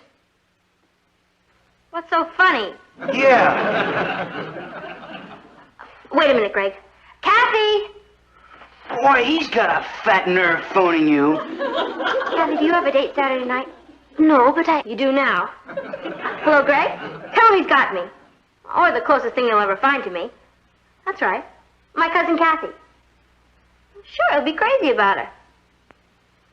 Well, she can talk to him about chess, and I'll explain to her what a football is. Right. Okay, Greg. Bye. He's taking you to a prom Saturday night. Who is he? Oh, he's not much. He's just a combination of Troy Donahue, John Glenn, and Ben Casey. Thank you, Patty. Perhaps we can double date. No, thank you. There's a big karate match on television Saturday. Yeah. Oh, well, enjoy it. If that's another one of those guys, why don't you tell him just to butt out? Hello? It's for you. Oh, I guess Mom's beginning to miss me. Mom? Oh, hi, Sue Ellen. Easter week? Well, I'm pretty busy. You see, your father's taking a bunch of kids for a cruise on his yacht? Oh, it sounds great, but you're all going water skiing and swimming and... Yeah, I get the picture, but I'm afraid I can't. I've given up yachting. I mean, I've given my ring to Patty. I wondered when you'd get around to mentioning it. Maybe next Easter. I mean, better luck next time.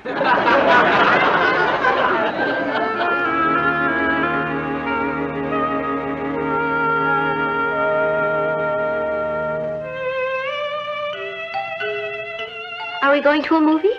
Yeah. No. I guess not.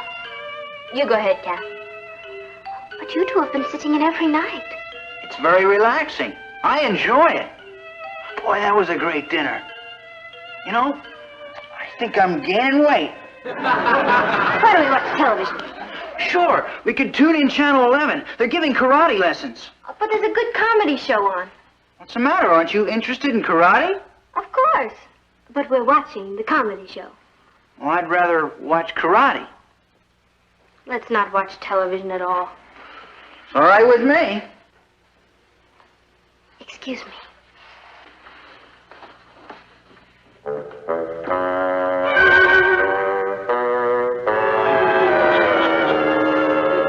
Richard really seems to be enjoying my cooking.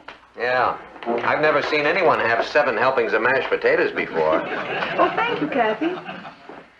Has it gone yet? No. I don't like what's happening to Patty. What do you mean? Well, she and Richard seem to do nothing but fuss at one another. I know. They might as well be married. And what exactly do you mean by that? Oh, now, honey, I didn't mean it the way it sounded. You know, Patty's a little young for all this. Why in the world do kids your age want to get tied down? Well, I suppose it also means you get tied up. If a girl is going steady, she knows she always has a date. She never has to be alone unless she wants to be. She has someone to share things with. I just don't like the idea of Patty's not seeing anyone but Richard. Neither do I. What are we going to do about it? So what if I call Richard's father and had a little talk with him? Yeah, that might be a very good idea. What's his father's name? Jonathan. Jonathan Harrison. Hello? Jonathan Harrison? How are you, Mr. Harrison? We were just discussing you. They were just discussing us. You would? Well, Richard's here right now. You'd rather wait until he's left. Just a minute. What's Richard's schedule? I mean, what time does he depart? He'll be going home at about 10 o'clock. Could you come by after 10? Fine. I'm looking forward to meeting you. Bye-bye.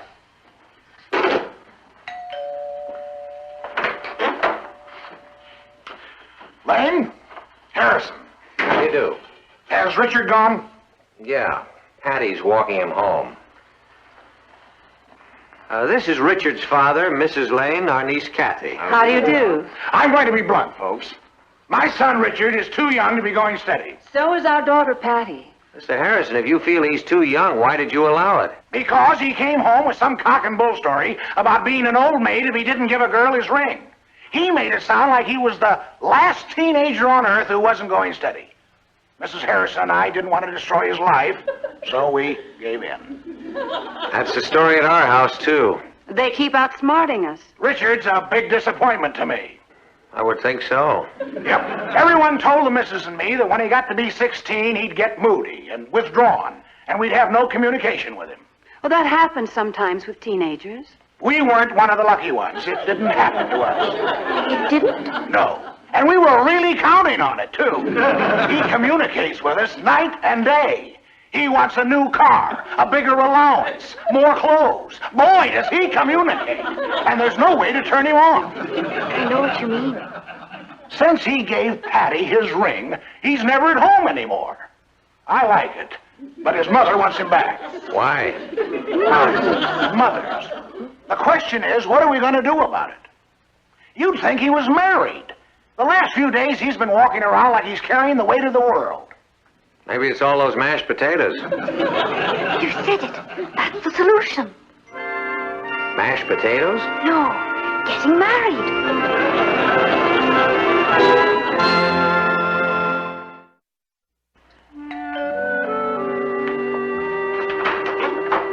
Papa. I forgot my key. Oh. Hello, darling. Richard's here. Good. It's a beauty, all right. You're a lucky girl. Richard kind of grows on you. Hi, Rich. Oh, hello, Mr. Lane. No. Make yourself at home. I brought you the evening paper. Well, thank you. It's all right, my boy. Anytime I can do anything for you, you let me know. That's what I'm here for. Oh, that's sure nice of you, Mr. Lane. We've never really gotten to know one another, Richard. Patty feels the way she does about you. You must have a number of wonderful qualities. That's correct, sir, I have. Patty's got great judgment. I know she has. Sandwich, sir? Not before dinner. Well, I'm very glad to see that Patty is finally settling down. You don't have to worry about Patty. No, not anymore. I have you to thank for that. I haven't done anything. You've done more than you know, my boy. Yes, sir. The idea of marriage can do wonderful things to a girl. The idea of marriage? That's right, son. I've never seen Patty so happy. Mr. Lane, Patty's a very happy girl. I mean, it has nothing to do with me. She's just naturally happy. You're modest. I like that. I wouldn't want you to have a misunderstanding about the ring. I mean, it's just a ring. Richard, a ring is the oldest known symbol of unity in our civilization. Not when you wear it around your neck. Different groups, different customs. Oh, I'm afraid you have the wrong idea. I'm not ready to get married. Ask my father. He'd kill me. I did. You did what? Talk to your father. He came over here last night. My father came here? What was he sore about? Kind of thing. You know how it is when families are about to merge. The parents like to get together and talk things over. When families are about to merge? Your father loves the idea of Patty as a daughter-in-law. My father said that? Of course, we talked about giving you a little financial help the first year or two, but your father says you're the kind of a boy who likes to stand on his own 2 feet. I must say I admire you for that. Mr. Lane, I think... Well, I think I'll go see what's cooking. I'll bet your mother-in-law's fixed one of your favorite dishes.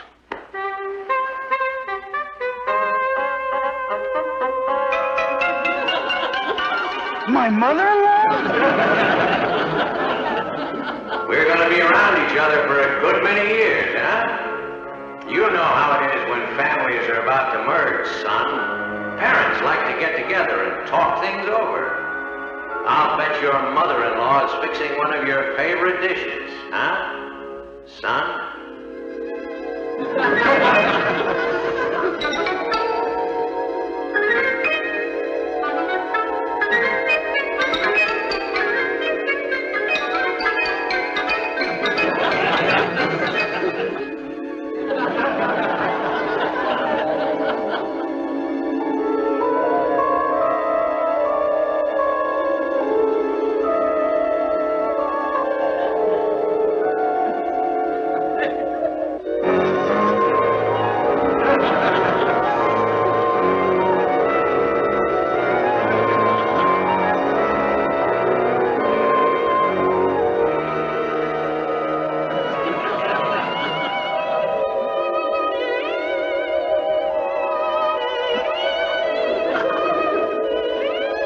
Richard.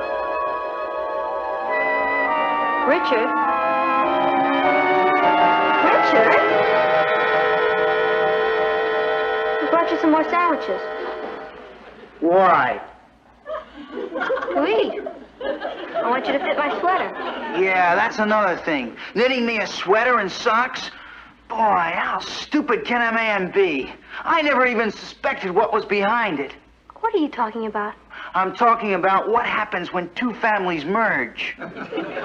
Who's merging? Nobody, that's who. Even if our families do want us to get married. You flipped. Oh, no. My father came over here last night to make the arrangements. He what? That's right.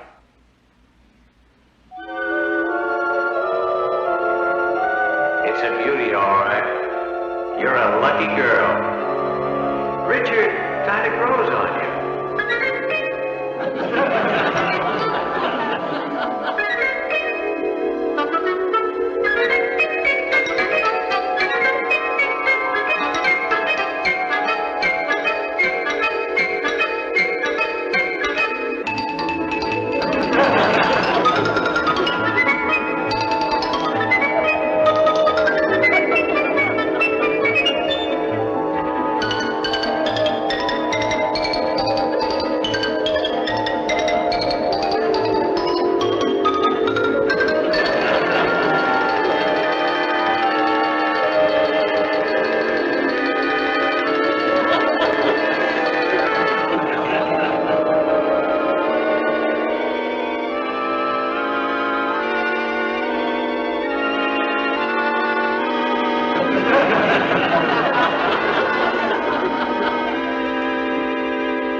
Excuse me.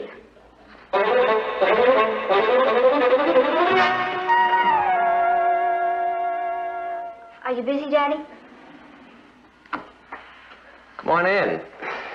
Tell me about your problem. How did you know I had a problem? Because when life is a bowl of cherries, you call me Popo. Now, what's the matter, honey?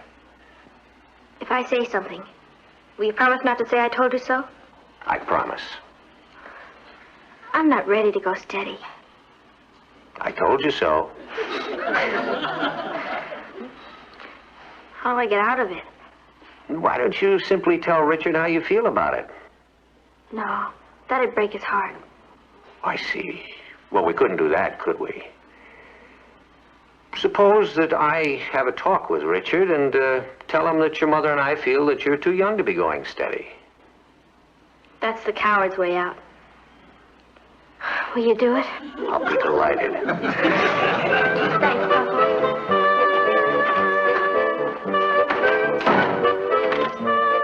Mr. Lane? Come in, Richard. Patty said you wanted to see me. That's right, son. I wish you wouldn't call me son. It makes me nervous. Mr. Lane, I need your help.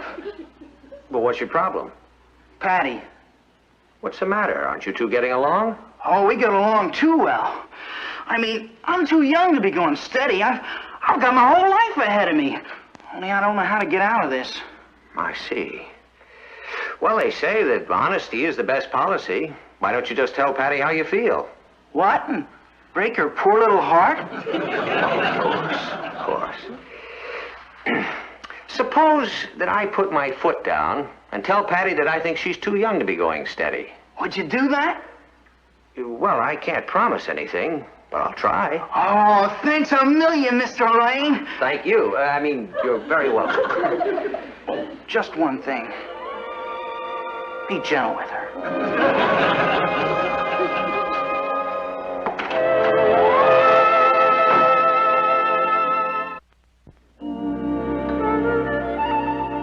Where's Patty? getting dressed. She's going out tonight. Who does she have a date with? Well, from the parts of telephone conversations I've overheard, it's the president of the senior class, a swimming champion, or a senator's son. The phone hasn't stopped ringing all day. Yeah, it's like old times. Hi, Group. You look beautiful. Thanks, Mom.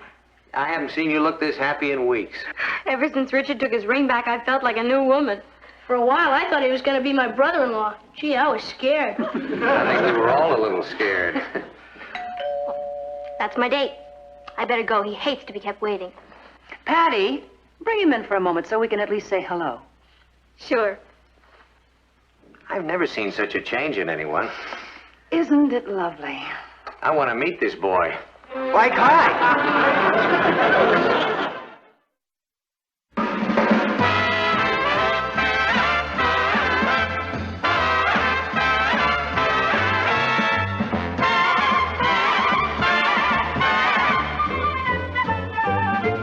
Here's Cathy, who's lived most everywhere, from Zanzibar to Berkeley Square. But Patty's only seen the sights a girl can see from Brooklyn Heights. What a crazy pair! But they're cousins, identical cousins, and you'll find they laugh alike, They walk alike, at times they even talk alike. You can lose your mind when cousins are two of a kind.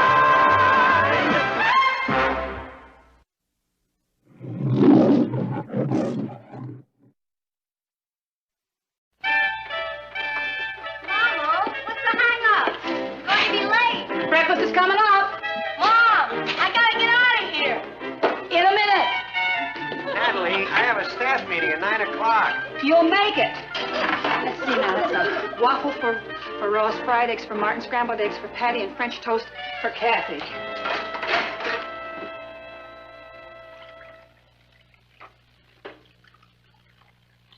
Good morning, ladies. Good morning, Doctor. What are you doing at this moment? Fixing breakfast. What are you doing? Are you fixing breakfast or performing one of 100 other household tasks? Then I wholeheartedly approve. Thank you, Doctor. With one reservation. Only if your family appreciates what you're doing. You bet they do. One of the major problems of the housewife in modern civilization is that she is taken for granted. She becomes no more than a useful piece of furniture around the house, and she is treated as such. Boy, have you got a lot to learn. Here we are. That's French toast for Cathy. Thank you. Scrambled eggs for Patty. Fried eggs for Martin. And a waffle for Ross. Richard and Craig are picking us up at 6 o'clock. We'll have dinner on the way. I'll get home early. I want to do my hair. Will you do mine for me while you're at it, Kath? All right. You're a giant. Allow me to do something nice for you sometime, Cuz. Is everything all right? Why don't we go to a movie tonight? No, the CEA conference is starting today. I'm afraid I won't be home for dinner. Patty? Cathy and I won't be home either, Mom. We're double dating with a couple of tycoons. Ross? I have a patrol meeting tonight. I see. Therefore, in conclusion, let me say, housewives, you may be in bigger trouble than you think. The big question is, are mothers people? Meet Cathy, who's lived most everywhere, from Zanzibar to Berkeley Square. But Patty's only seen the sights a girl can see from Brooklyn Heights. What a crazy pair! But they're cousins, identical cousins all the way. One pair of matching bouquets, different as night and day. Where Cathy adores a minuet, the ballet russe, and crepe Suzette. Our Patty loves to rock and roll, a hot dog makes her lose control. What a wild duet! Still they're cousins, identical cousins, and you find they laugh alike, They walk alike, at times they even talk alike. You can lose your mind when cousins are two of a kind.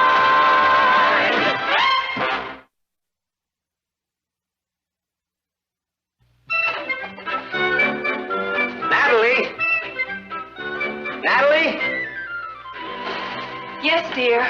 What'd you do with my briefcase? Well, I didn't do anything with it. Well, somebody did. I left it right there in the hall closet. Did you look in there? Of course I looked in there. There it is, right where you left it. Well, there's so much junk in there, it's a wonder anybody can find anything. Well, I'm going to clean it out again just as soon as I find the time. You know, most of the things in there are yours, darling, and a lot of it could go into the basement. Oh, that's a good idea. But not the golf clubs. All right.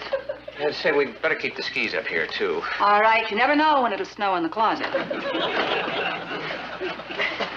What do you know? My old medicine ball. That could go in the basement. No, I'm going to start working out a little. Hey, there's my old fishing pole. That could certainly go. Let's leave it. You planning to fish through the ice? Well, since I get a little time, I think I'd like to practice a little dry fly casting. Now, this could certainly go somewhere else. Oh, you're right. You know, if my desk were that cluttered, we'd never get the newspaper out. Darling. Yeah? Oh, never mind. All set. Papa, will you give us a lift? Oh, sure. Say, Natalie, there's some buttons missing from my blue shirt and my striped shirt. Would you sew them on when you get a chance? All right. I ripped my corduroys. Maybe you can patch it.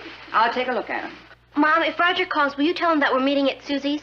We're going to stop for a bite at Binky's if he wants to join us. Aunt Natalie, if Judy calls, will you tell her that I won't be able to help her with her math tonight, but that I'll call tomorrow night at 8 o'clock? If Roger calls, you're meeting at Susie's. He can join you at Binky's. You can't work with Judy tonight. 8 o'clock tomorrow night. The buttons on your blue shirt and striped shirt, and a ribbon in your corduroy pants. Bye. Bye, Mom.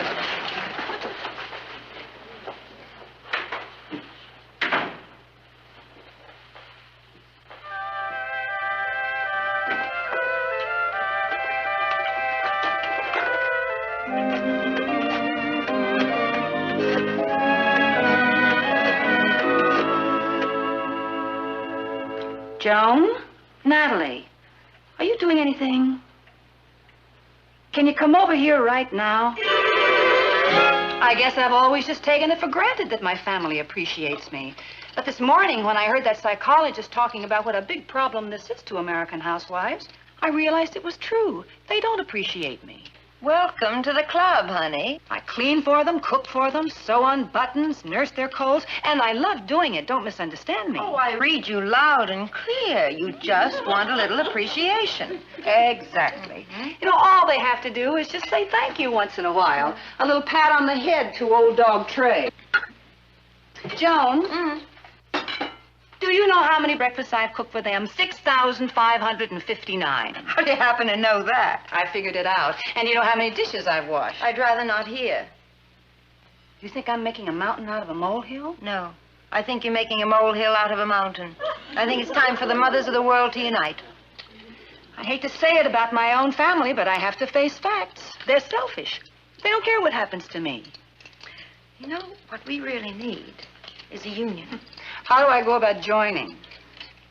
First, we have to plan our attack. You make it sound like some kind of battle. That's exactly what it is. All-out war. Joan, this is my family. I love them. They love me. Of course, but every once in a while you have to give them a little nudge to remind them that you're around, that's all. What am I supposed to do? Go around saying, appreciate me, everybody? There are techniques. I'm afraid I don't know them. Mother will teach you. Step 1. Tomorrow morning, you are going to be so sick. What? Tomorrow morning, you are going to stay in bed. We'll start them off with a little sympathy. It never fails.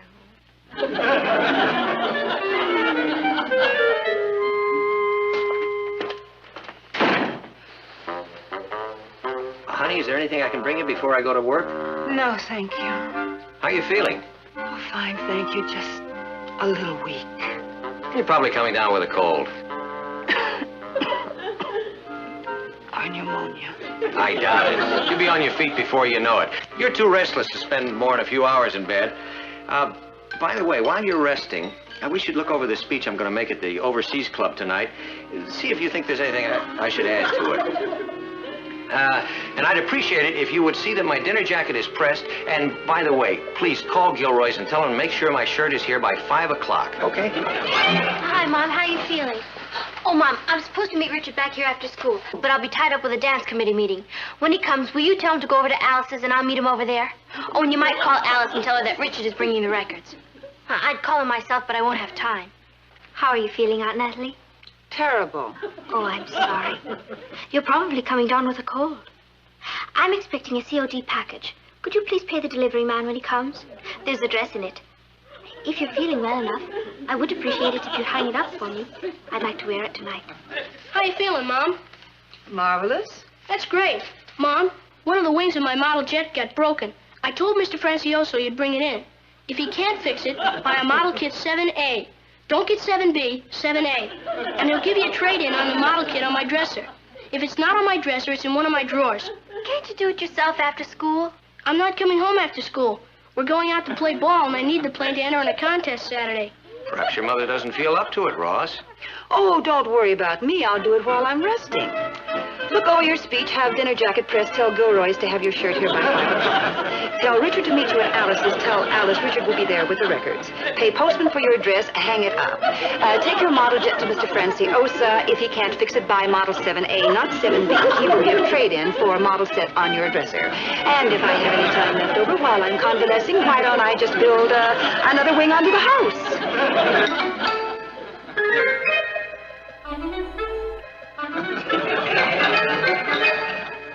Didn't work? Didn't work. It was one of the busiest days of my life. Oh, they have no feeling for me at all. I'm gimme Lane. Gimme this and gimme that. All right, we're going to have to go on to step 2. Could you skip to step 3? I'm getting mad. We're not ready yet for step 3. Now, we're going to have to start work on Martin. You know, when a husband finds the lines in a newspaper more interesting than his wife's lines, it's time to do something about it. Oh, well, Martin has to read the newspapers. It's his business. So are you. When was the last time you wallowed in a beauty parlor? I was at the hairdresser's 2 weeks ago. I said wallowed. I mean facial, massage, shampoo, set, manicure, pedicure. Wallowed. I see. And it wouldn't do your morale any harm to be sporting a new French dress with some heady perfume to match. Well, that'd be very expensive. That's his problem. Uncle Martin, what's the 7-letter word for ill-tempered? Testy. No, that's 5. I think it begins with a G. Grumpy? No, it's only 6. Watch this go. Ross, will you be careful? This is a small airport. I'm going to join the Air Force when I grow up. Oh, I bet they can't wait. I wasn't talking to you. Hey, can't the two of you behave in a more civilized manner toward one another? I apologize. I consider the source, and I accept it. Well, you're a gracious monster. Neither of you means a word of it. You should have heard Ross leap to your defense when Pinky Miller said his sister was prettier than you. Is that true? You should see his sister.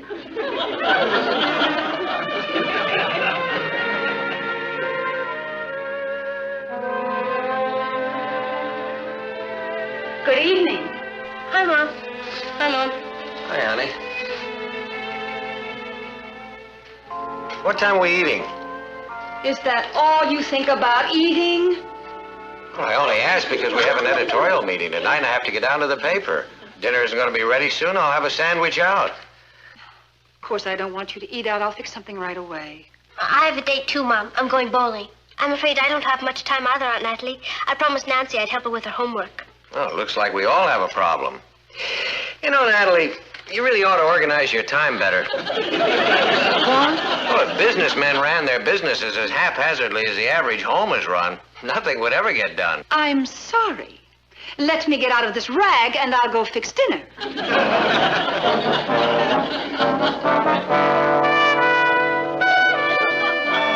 with the mother figure? I don't know. Gee, she's been acting awfully touchy lately. She reminds me of an old snapping turtle I used to have. Don't suppose she's sick, do you, Uncle Martin? I've never seen her act like this before.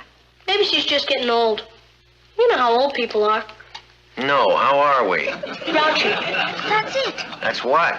It's a 7-letter word. Grouchy. Auntie? No, thank you. Joan, are you sure we're doing the right thing? Certainly. Will you just leave everything to me? Step 3 always works. What happened to steps 1 and 2? I'm telling you, step 3 will work. It's almost 10 o'clock. They must be worried sick. That's the whole idea. By the time you walk in that door, they'll have the whole Brooklyn Heights police force out looking for you. I never did anything like this before. I didn't even fix dinner for him. I feel like a criminal. For heaven's sakes, will you stop worrying about everybody else and start worrying about yourself a little? It's all the same thing. They are me. So are you. And it's time they realized it. I really must go. All right. If you want to be an unappreciated household drudge for the rest of your life. Pour me some more tea.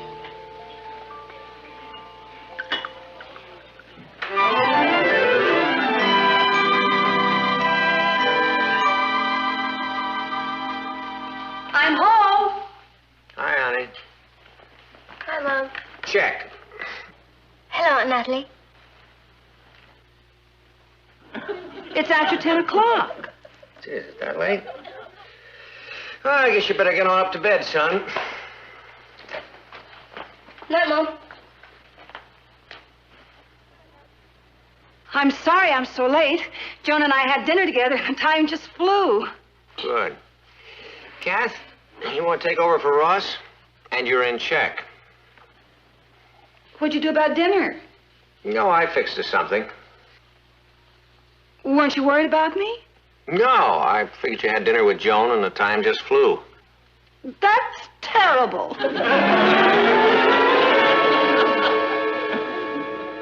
What'd I say? Papa, I think we have a problem.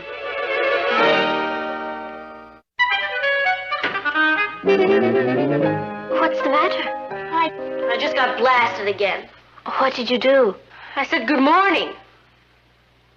Maybe I said it wrong. Good morning. Good morning. Buenos dias. I wish somebody'd write a book on the care and feeding of parents. Do you know what I think the trouble is, Patty? Sure, she hates us.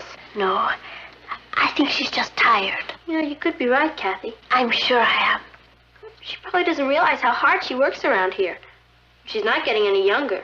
Why don't we try to make things easier for her? You've solved it. We're going to reorganize things around here. And right now. You take this stuff. I was going to ask her to press it. It would have taken her at least an hour. But now I'm not going to ask her. Good for you. You're going to press it. Why me? You're young and strong. So are you. Don't worry. I'm going to do my share. I'll clean our room.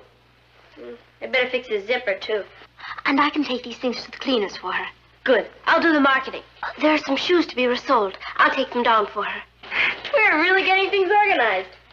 Before we're through, she won't have anything to do. She still has to cook. Oh, we can solve that, too. Tomorrow morning, we'll get up half an hour earlier and fix breakfast. What about dinner tonight? Oh. Why don't we go to the delicatessen and buy some barbecued chicken and potato salad and dessert? You're really rolling, Kath. I'll spring for it with my own move. I'll set the table and make the coffee. We're in orbit. Oh, except for one little thing. Ross. Yeah. Okay. You wait on the monster from 8 till 5. I'll take over from 5 till 8. That'll keep him out of Mom's hair. Well, that should take care of everything. We're gonna make a lady of leisure out of her. Let's get to work.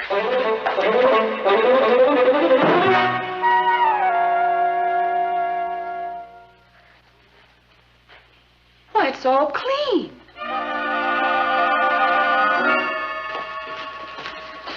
Afternoon, Mrs. Lane. Well, I didn't order that. I haven't even done my shopping. Patty took care of it. Patty? Yes, ma'am. I'll put the meat in the freezer. Oh, I'll do that. She said I was to do it. She said she won't be using this tonight. She's sending home a barbecued chicken. Bye.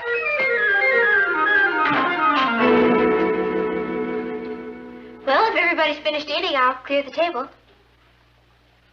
I'll get the dessert. I want to add some chocolate sauce to it. Boy, that's one of the best dinners we've had in a long time. Natalie, you haven't eaten anything. I'm not hungry. Excuse me. Looks like your plan isn't working very well. Not only that, but it's giving me indigestion. Why, a chicken tastes like boiled cardboard. I don't know what to do, Papa. Nothing we do pleases her. At least my turtle was friendly some of the time. Uncle Martin, have you tried asking her what's wrong? Over and over. All she says is, oh, I'm fine, thank you. You can see icicles forming over every word. I don't know what she wants. A vacation. What? Mom needs a vacation. Well, maybe she does, but I can't get away right now, Patty. No, all by herself, with none of us around to bug her. She could lie in the sun all day and have room service. Yeah, and she'll go swimming and fishing and boating. Maybe I'll go with her. I think we should stick to the original plan. We'll give her a week's vacation, just for her. Yeah, maybe that'll make her smile again. Let's go tell her the good news. It's unbelievable, Joe. That chicken tasted like cardboard, and Martin said it was the best dinner he ever had. They wouldn't even let me in my own kitchen. You were right. They don't need me anymore. I'm in the way. I'll talk to you later. Hi, Mom. How you feeling? Just fine, thank you. Natalie, we'd like to talk to you. It's urgent. Now, the four of us just had a family conference. About me? Yes, Aunt Natalie. Go on. What would you think about a trip to Florida? Florida? A real vacation. Nothing to do but lie around in the sun and fish and swim. And shop. Would that please you? Yes, it sounds wonderful. Oh, I've been so silly. I thought that... It doesn't matter. Martin, can you get away? And is it all right to take the girls out of school? We're not going. No, we're sending you off by yourself. You sending me away? Yes. Won't it be lovely? It'll be a great vacation. You can stay down there for a whole week, all by yourself. A week? Why not 2 weeks? Or a month? Or maybe I'll never come back.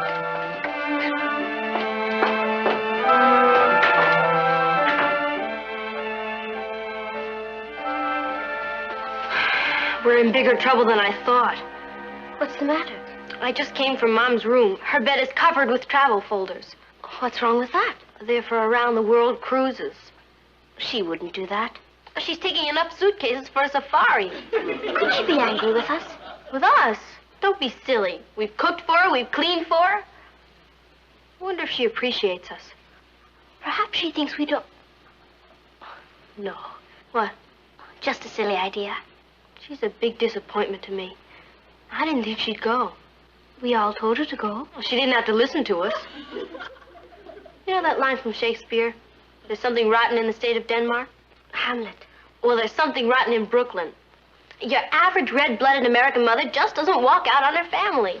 It's un-American. We're not going to let her do it. Never mind me. How could she do that to a poor little kid like you?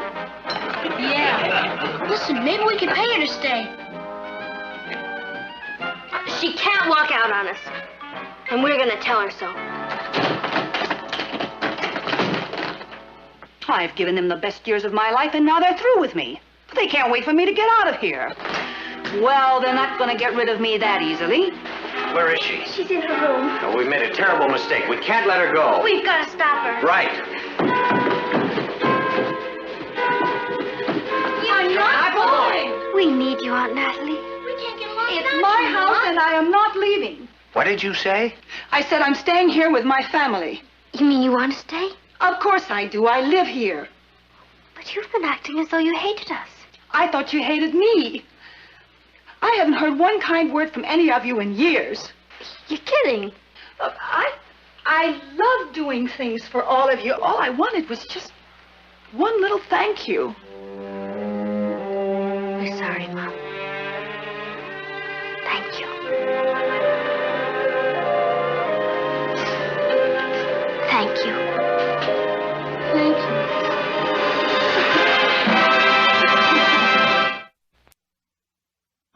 Good morning, ladies. This morning we're going to examine the American woman's role in the household. Do you know what you are in your household? You bet I do. Indispensable. Oh, thank you, Patty. My pleasure. I'll help you with the dishes and then I'll Oh, take care- do run along and meet Richard. Are you sure? I don't mind doing them. Thanks, darling, neither do I. You know, Mom, I guess I never really stopped to think how much you do around here. It never quits, does it? No, it never quits, and it doesn't pay much, but the fringe benefits are great. Thanks, Mom, Oh, what? for being so great. I guess we all take a lot for granted sometimes. We forget to say thank you, so. Thank you. You're so welcome. Let's get the coffee in there before I cry into it.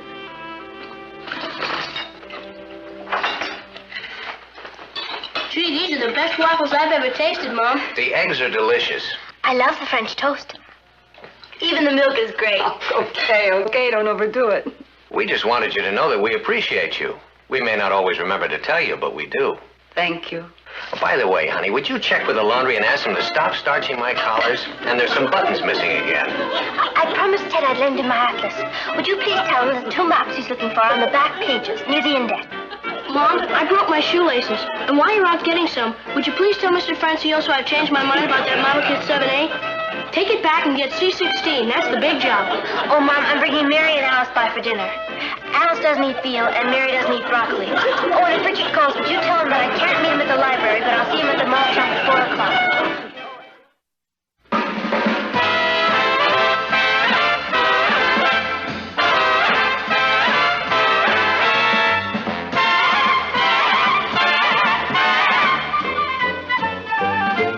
Here's Cathy, who's lived most everywhere, from Zanzibar to Berkeley Square. But Patty's only seen the sights a girl can see from Brooklyn Heights. What a crazy pair!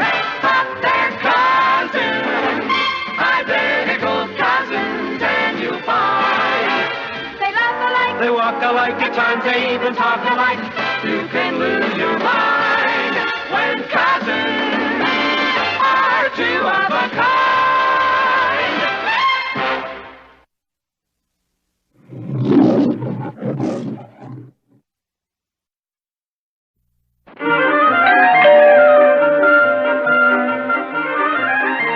Good morning. Good morning. Is the lady of the house at home? No, I'm afraid she's out. Out? What a pity. Opportunity knocked and she missed it. May I help you? I'm Mrs. Lane's niece. Well, my name is Hanson. I am vice president of the Magic Midget Vacuum Cleaner Company, and I was bringing her a once-in-a-lifetime offer. Well, this is her unlucky day. Oh, just a moment, Mr. Hanson. Do come in. Aunt Natalie did mention she needed a vacuum cleaner. She did? Yes, just before she went out shopping this morning. She has a birthday coming up, and I'd like to buy her a vacuum cleaner as a present. Well, now, this is your aunt's lucky day. It's very attractive. Is it a good one? Forgive me for asking, but I don't know much about vacuum cleaners. I'm glad you asked that question. Shows you're alert. Now, that's good. No one will ever take advantage of you. Now, the Magic Midget is one of the marvels of our age. May I give you a little demonstration? Would you? Yes. May I impose upon you, please? There. Well.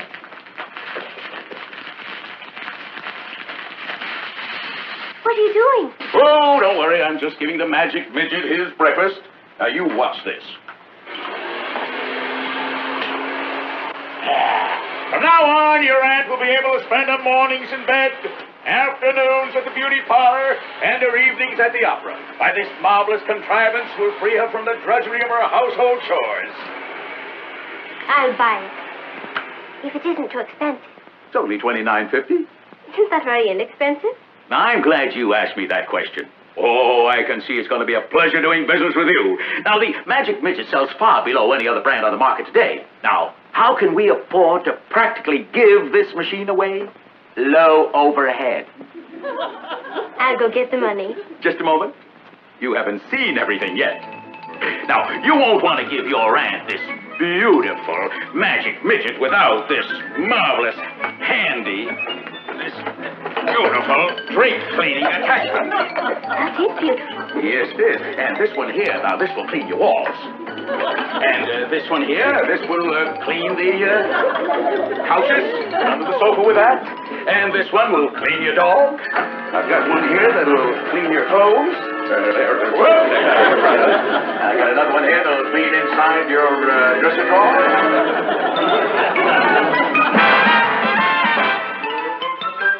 Cathy, who's lived most everywhere, from Zanzibar to Berkeley Square. But Patty's only seen the sights a girl can see from Brooklyn Heights. What a crazy pair, but they're cousins, identical cousins all the way. One pair of matching bookends, different as night and day.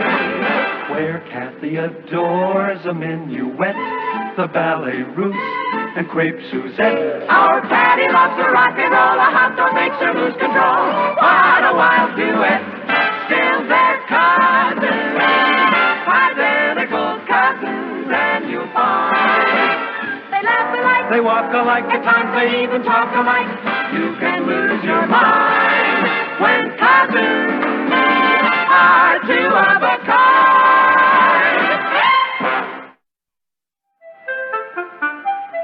Hi, Gus. What's the matter with you? You look like you're about to rain. Oh, Patty, I've done the most awful thing. You? You couldn't do anything awful. Everybody's always holding up to me as an example.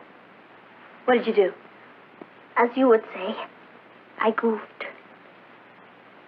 Salesman came to the door this morning selling vacuum cleaners. I wanted to buy one for your mother, and he said it was only $29.50. So I bought it. What's the matter with that? Sounds like a great buy. With all the attachments and the sales tax, it came to $145. Patty, I don't have $145. You know something? What? You goofed. Thanks. Don't worry, we'll get you out of it. We'll make him take it back. Where is it? He's delivering it tomorrow. I bought so much that he has to send it in a truck. I already gave him a $25 deposit. He's not taking anything back, Patty. He's a great salesman. So am I. You have to know how to handle people like that. Do you really think you could get him to cancel the order and give me my money back? It's a cinch. You just relax. The old master is at work.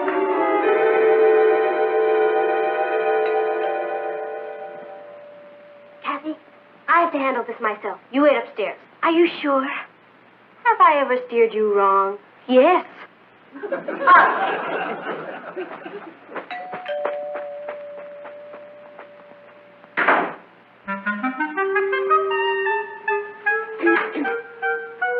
Good morning, young lady. Nice to see you again. Nice to see you again, Mr. The Hanson. Hanson, of course. Well, I believe this is everything. Congratulations. You're going to make your aunt a very happy woman. Mr. Hanson, I've been thinking it over, and I've decided that I'm going to give my aunt a birthday card instead. I don't want this.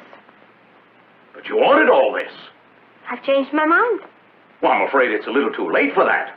Mr. Hanson, I want my deposit back, and if I don't get it, I'm going to call... Not give it to you? Now, what kind of a company do you think you're doing business with? You mean she can have... I can have my money back? Well, of course. Our company deals only with satisfied customers. Huh. If I can have my money back, then I'm a satisfied customer. But I must admit, this neighborhood certainly had me fooled. I don't understand. It's a good neighborhood. Oh, that's just what I mean. You know, sometimes we move into homes that we can't afford. Get in over our heads. You know, trying to keep up with the Joneses. Though there's nothing to be ashamed of. I'm sure your family is just having a temporary financial setback. A temporary financial... Mr. Hanson, I'll have you know that my family can afford anything the Joneses can afford. More. My father is very successful. He happens to be... I'm sorry. I couldn't sell all this stuff to you now. My conscience wouldn't allow it. Now, if things are really bad, there are some welfare agencies that... Just a minute, Mr. Hanson. Let me tell you something. So, you don't have to come up with $145 anymore. Good. It's $165. I bought another $20 worth of accessories. You what? I had to do it, Cathy. The honor of the family was at stake. Either that or he's the greatest salesman I've ever met. Patty, we have to find him and make him take this back. Forget it. I signed the order and wrote in it that I was over 18 so it would be legal. I wanted to make sure he couldn't take it back. I trusted you. The trick is not to panic. Do you know what we're going to do? Panic. We're gonna go out and sell that stuff. Who'd want to buy it? I don't know. There must be some other suckers around someplace. Our friend Hanson makes a living at it. He's a salesman. So am I. If he can sell it, I can sell it. Come on. Patty, we can't just go out and sell vacuum cleaners. We're not. We're going out and sell one vacuum cleaner. And 10,000 attachments. No one's going to buy it from you. They're not buying it from me. They're buying it from the executive sales manager of the Worldwide Vacuum Cleaner Company.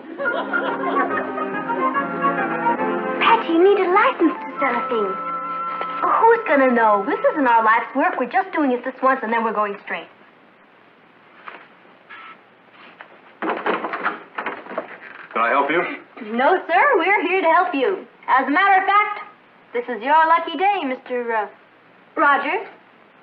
We have here a little vacuum cleaner A vacuum cleaner? Patty, let's go. I was going downtown to buy one Saturday. Well, we're gonna save you that trip, Mr. Rogers. Come in. Is it a good vacuum cleaner? I'm glad you asked me that question. This is the greatest electronic marvel of the age. We'll give you a demonstration. Cathy?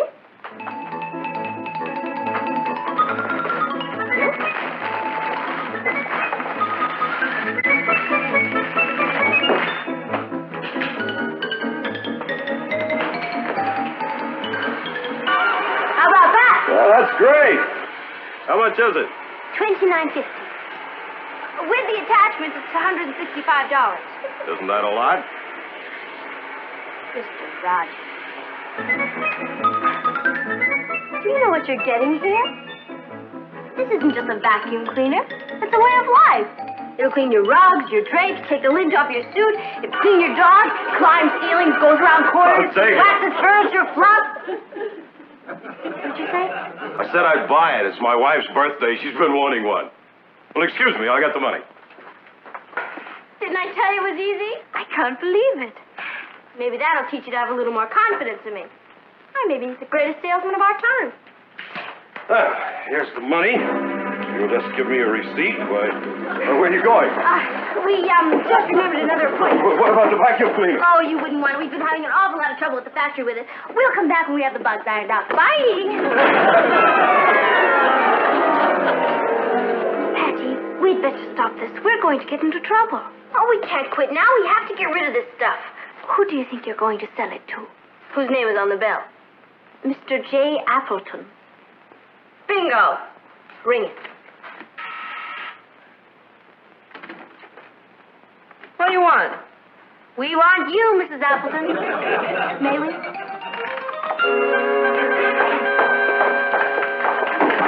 Oh, you're just moving in here. It's lucky for you that we came along. I'm the executive sales manager of the Worldwide Vacuum Company. This is my assistant. And this is the magic midget. It can do anything. I don't need a vacuum cleaner, and I'm busy. I can see that. Do you know how long it would take you to clean this apartment without a vacuum cleaner? Hours. But with the magic midget, this place could be cleaned up in no time. Cathy?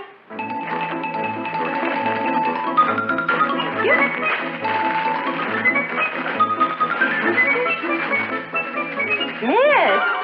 Miss! What are you doing?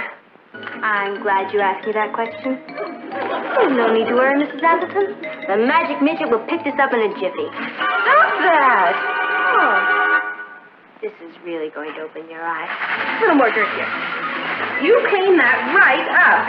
That's exactly what I intend to do, Mrs. Appleton. Where's the outlet? There's no electricity.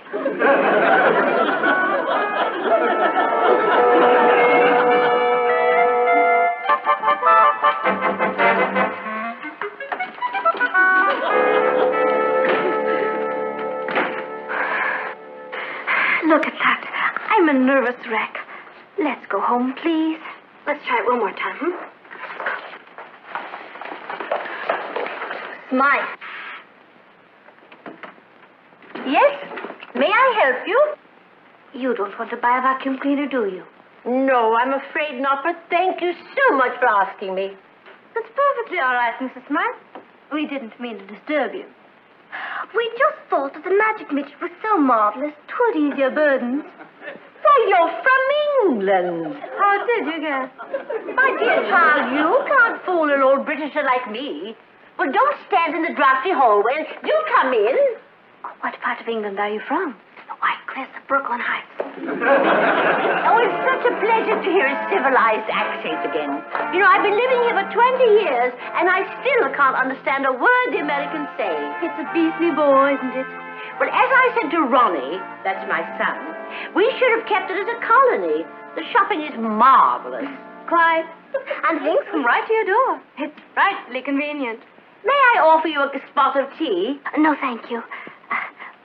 We must go. Patricia? Yes, we've had our tea, thank you.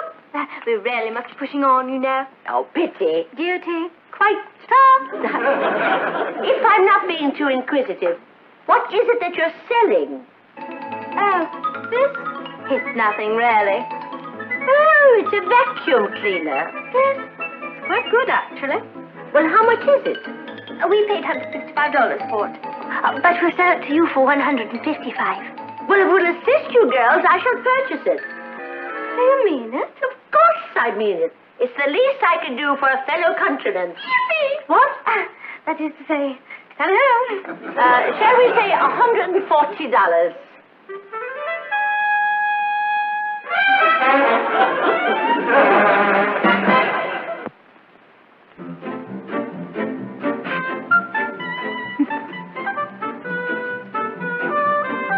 Nice to see such joy around.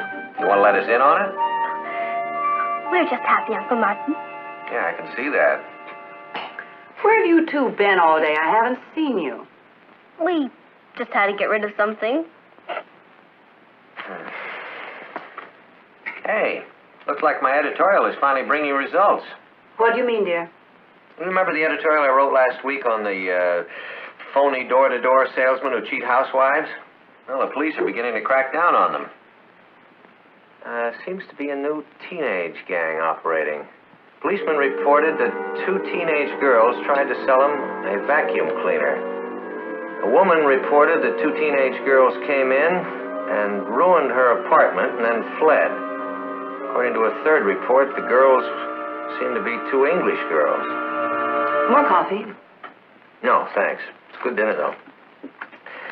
Well, if you'll excuse me, I'd like to do some work. You know, I think I'm going to crack down on this teenage gang. I wouldn't be surprised if there was a Fagin behind them, supplying them with materials and putting up the money. It could be just 2 innocent teenagers. I doubt that. Anyway, the police will catch up with them.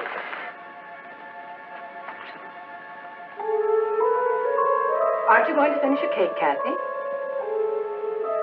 No, thank you. I'm not very hungry. Excuse me. Neither am I. Excuse me. Boy, I wish I had a tape recorder in their room. Forget it. What are we going to do? We're going to go out and buy the vacuum cleaner back. Then we'll be stuck with it again. It's better than having our pictures plastered in every post office. When we get it back, we'll throw ourselves on the mercy of the father figure. Should I help you with the dishes, Mom? Well, that's very sweet of you, Ross. Or should I go to the patrol meeting? We're studying knots, and I'm bringing the rope. The dishes. Mom, without a rope... Oh, I'm only teasing. Of course, you go on to the patrol meeting. But it was a touching offer, son. I'll help with the dishes tomorrow night, Mom. You run along. And don't get home late. I won't. Bye. Say, did Patty and Cathy go out? Yes. They must have been in a big hurry. It's funny, I had the feeling that Patty wanted to talk to me tonight. About what? I don't know. But she had that hi, Papa, were you in a good mood look on her face. I have a feeling that she's painted herself into another corner. I don't think it's anything serious. Yeah, you're probably right. You know, we're pretty lucky. I mean, they're both such nice girls. Just think they could have turned out like those teenage racketeers who are victimizing the neighborhood. Thank heavens we don't have anything like that to worry about. Would you like me to help you with the dishes? Yes, I would. Thank you. Or would you like me to write my editorial so it makes the next edition? I'll help you with the dishes.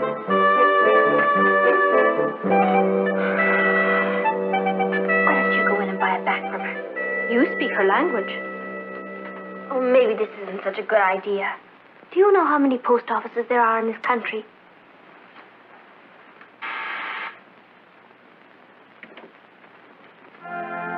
So, you've come back to the scene of your crime. Yes, ma'am. May we come in?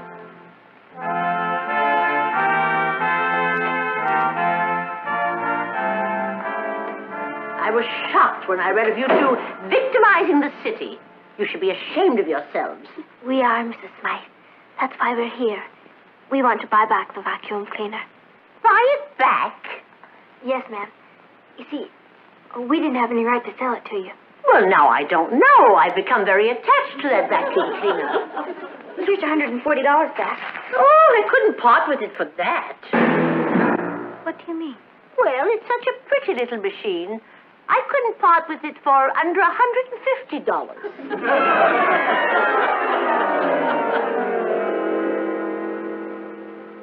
Mrs. Appleton. In here.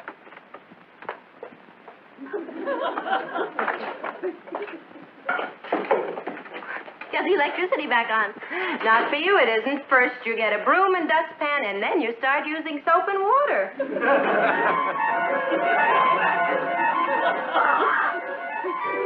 Oh. You know, Cathy, he was right. Who was right? The man who first said crime doesn't pay. I can feel muscles I never knew I had before. Even my aches have aches. I'm sorry, Patty. All this was my fault. I should never have dragged you into it. You didn't drag me. I jumped. I had this kooky knack for taking a little bit of trouble and turning it into a disaster. What are we going to do? Well, there's always the Foreign Legion. Perhaps I could borrow some money from Ross. Old Flintheart? Forget it. No. What we need is something daring, Patty. Imaginative, Patty. Bold, Patty. Yeah? No. That's how we got in all this trouble, being bold. Well, do you have any better ideas? Yes. We're going to see your father. You don't have many ideas, do you? At least it's honest. I'm going to see him. Are you coming with me? You know I am. I can't let you go into the lion's den alone. Your father's very understanding, Patty. Oh, that's what I'm afraid of. He'll understand the whole thing. I hope he's in a good mood. There's only one way to find out. Yeah, we could write a letter and ask him. How about this? Papa, you want to laugh? We want it.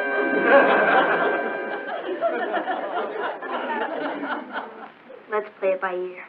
Come on.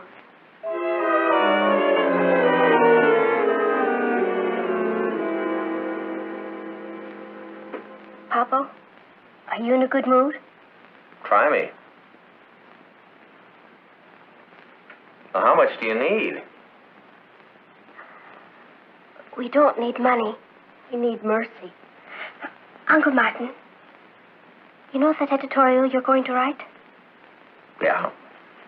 Well, if it's all the same to you, could you write about something else? I don't understand. What's my editorial got to do with you? We happen to be that teenage English gang the police have been looking for. You're what? We didn't plan it. It just turned out that way. You see, I bought a vacuum cleaner for Aunt Natalie. And I'm afraid I got in over my head. And you went out and sold it to get your money back? And when you told us about your editorial, we went out and bought it back again. Yeah. And each time we managed to lose a little money on the deal. And now you have the vacuum cleaner back. Yeah. And 1,000 attachments. Mm-hmm. Well, what do you expect me to do? Well, when the man comes for the money tomorrow, could you explain to him that Cathy and I are minors? I signed a paper saying I was over 18, but it isn't true, so he can't hold us to the deal. Papa, please get Cathy's deposit back. Is the vacuum cleaner any good? It's great. If there's electricity. Well, then I'm not going to ask him to take it back. Not? No, because there's a good lesson in this for both of you. Papa, we've learned it. Now, the fact that you signed a piece of paper saying you were over 18 does not make the contract binding. It's still up to the seller not to do business with a minor. You mean all this time we had nothing to worry about? No, you had something very important to worry about. You made a deal with someone. You might not have been legally bound, but you were morally bound. If he sold you a good product at a fair price, he had every right to expect you to go through with the deal. I see what you mean. I'm glad you do, because we're going to keep the vacuum cleaner. Make a nice birthday present for your mother. But, Papa, we'll never be able to pay for it. Well, I'll underwrite the venture, and you can pay me back in easy installments. Thank you, Uncle Martin. Papa, you're the greatest. Just do me one favor. Anything. Don't answer the door anymore.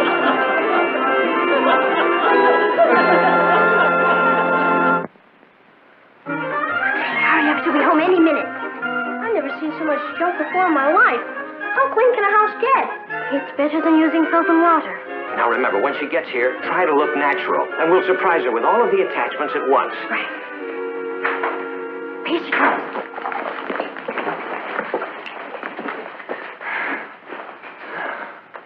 Hi, Mama. Hi, Mom. Hello, Aunt Natalie. Hi, hon. Hello. Why don't you sit down and relax? All right, just let me get out of my coat.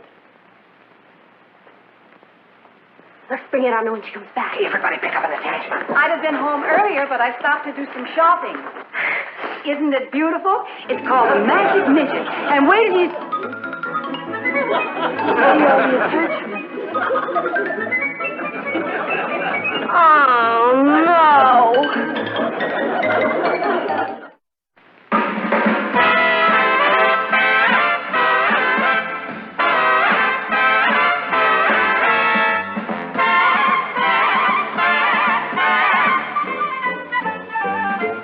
Here's Cathy, who's lived most everywhere, from Zanzibar to Berkeley Square. But Patty's only seen the sights a girl can see from Brooklyn Heights. What a crazy pair! But they're cousins, identical cousins, and you'll find they laugh alike, They walk alike, at times they even talk alike. You can lose your mind when cousins are two of a kind.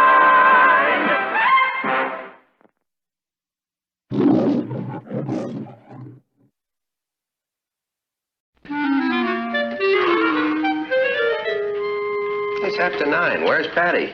She went bowling with Richard, Uncle Martin. How was that concert last night, Kath? Oh, it was wonderful. They played a Brahms piano concerto. Couldn't you get Patty to go with you to a concert one of these evenings? I've tried. I don't think she's very interested. Let's face it, she's a peasant. Well, there's nothing wrong with bowling. Well, of course not, only I'd like her to be well-rounded. I don't think you have to worry about Patty, Uncle Martin. I agree. She's a perfectly normal teenager. Hi, Troops. Hello, darling. How was the bowling? Jackie. Checky? Yeah. There was this artsy Kraft Candy is what he was chairman of the board. He started to gleep this ice cube, but he was a real pebble. All your mother asked was how the bowling was. Morty. She's a perfectly normal teenager. What did I say? Who knows? Translation. Patty said that a boy who thought he was important tried to make a date with a girl, but didn't get anywhere. That's what I said. You know, it's a good thing I have a broad back. And a fat head. Listen, you little Children! Truce. Ross, it's almost your bedtime. All right. Hey, look at this. How do you rate as a teenager? I took that test. It was fun. Yeah? What'd you score? An 85. Is that all? I'll show you how to get 100. Charm consists of appearance, attitude, and good manners. Answer the following questions honestly. Are you always careful to use proper English? Are you neat? How do you treat your brothers and sisters? Do you make a good impression on strangers? This is a cinch. And you only got an 85? You know, I enjoy taking those silly tests. Oh, some of them aren't so silly. They're based on sound psychological principles. This one was a breeze. The answer on page 87. Papa, Hmm? did you see say these tests make sense? Yeah. Why? I just flunked teenage.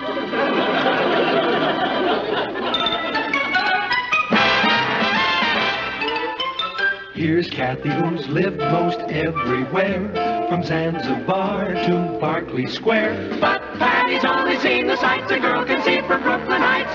What a crazy pair, but they're cousins, identical cousins all the way. One pair of matching bookends, different as night and day. Where Cathy adores a minuet, the ballet russe, and crepe Suzette. Our Patty loves her rock and roll, a hot dog makes her lose control. What a wild duet, still they're cousins, identical cousins, and you'll find they laugh alike, they walk alike, at times they even talk alike.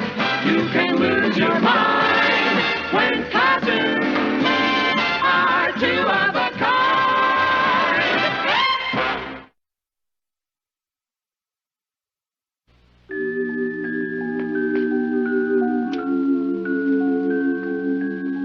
Why are you lying here in the dark, Patty? What's the matter? Nothing. You're not still upset because you failed that test, are you? Those tests don't mean anything. Oh, yes, they do. Those psychologists are no dopes. You're a failure. I bet I'm the only teenager in America who flunked that test. There's not a thing in the world wrong with you. I have no charm. I'm sloppy, immature, selfish, and uncooperative. Big fat zero. Patty. I laughed at your 85. Do you know what I got? A 10. Subhuman. Patty, you're being silly. I'm a nothing. Well, if you really feel this way about yourself, why don't you do something about it? What can I do? I'm hopeless. Work on the things that bother you. If there's something in your character you don't like, change it. Oh, it'd take me years. I wouldn't be a teenager anymore. I'm afraid to get married and have children, if they turn out to be like me. I don't think you have to worry about that. If you don't stop the self-pity, I don't think you'll ever be able to get another date. Thank you, Cathy. For what?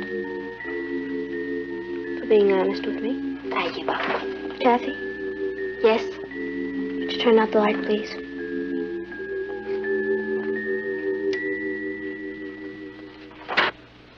Hello, Richard. Hi, Kath.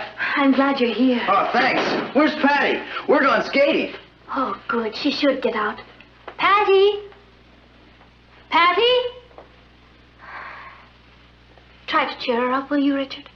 Cheer Patty up? She's always cheering me up. Laugh a minute, Patty Lane, we always call her. She sick or something? No. She just failed ego. Did you call me? You have a visitor. Hello, Richard Harrison. Hello, Patty Lane. Are you ready? Ready? We had a date to go skating, remember? You've been very patient with me all these years. I wish to thank you.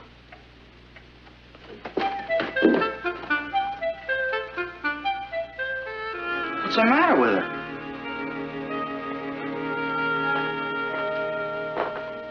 What's wrong? Oh, Richard, I'm a loser. You wouldn't want to go out with me. Why don't you go call Sue Ellen? You're asking me to call Sue Ellen? You're my girl. You don't know the real me. Even I was fooled. No, I'm not going out with anyone anymore, Richard. Ever. I've seen you in some kooky moves, but this one's really far out. You see? I've even poisoned you with my slang. The English language is a thing of beauty. And I've taught you to mangle it. Patty, why don't I come back when you're feeling better? No, please take her with you. No, thanks. I'm already beginning to feel depressed. I'll call you when you're back to your old self. Do something with it, will you? Oh, boy. Poor Richard. He's been so patient. I don't deserve him. You won't have to worry about it if you keep this up. Sue Ellen will have him. I used to be such a happy, ignorant kid. I wish I'd never seen that test. So does Brooklyn Heights.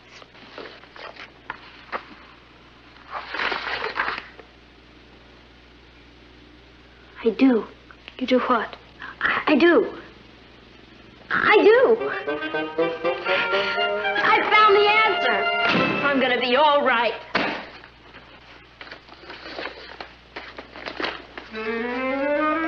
Mrs. Selby School for Models. Do you want more charm? Do you want more self-confidence? Do you want to be a leader? Do you want to think tall?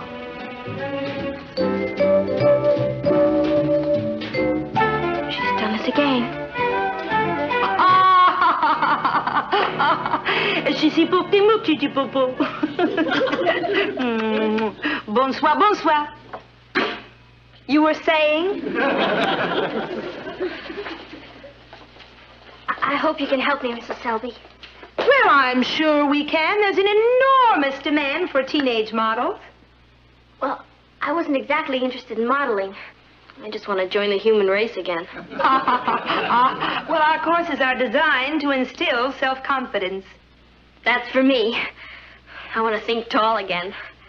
We'll teach you your ABCs here. Attitude, brightness, charm. You'll think tall. That's for me.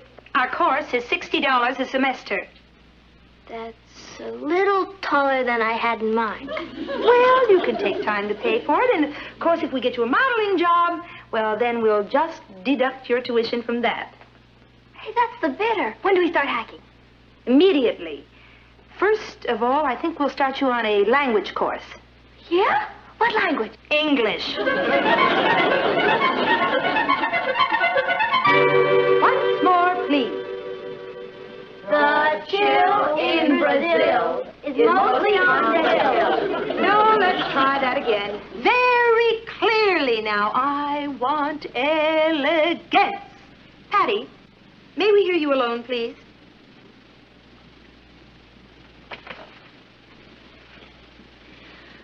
The chill in Brazil is mostly on the hill. Well, that's a little better. Remember, a lady speaks... What? Softly. Oh. The world judges you in how you move, talk, and look. Now then, Patty, may we see you walk, please? You mean... walk?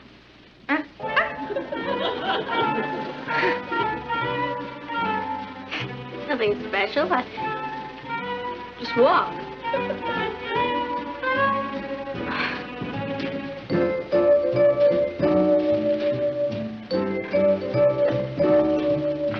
Nothing to it. I've been doing it all my life. I'm afraid you've been doing it wrong all of your life. It's been getting me there. When you walk, you keep your shoulders erect, your head high, place one foot directly in front of the other, and above all... Think tall? That's right. Now, would you try it again, please?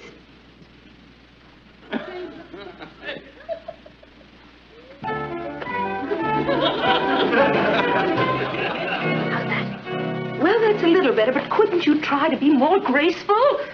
Glide like this.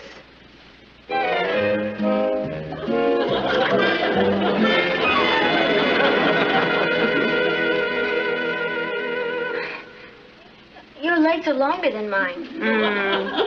Yes. I want you to practice at home. Try walking around with some books on your head. If they keep falling off, then you're not gliding. You may be seated, please. Thank you. Well, I think that's enough for today. Now, girls, remember, speak softly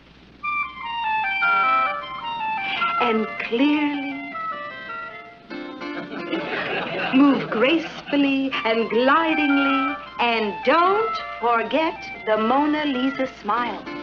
Mrs. Selby? Yes? I wasn't here for the Mona Lisa smile bit.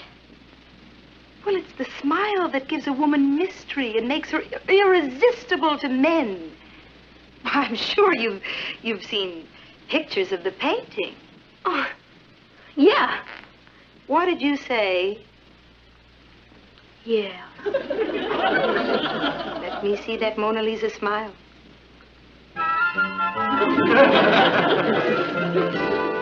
Class dismissed.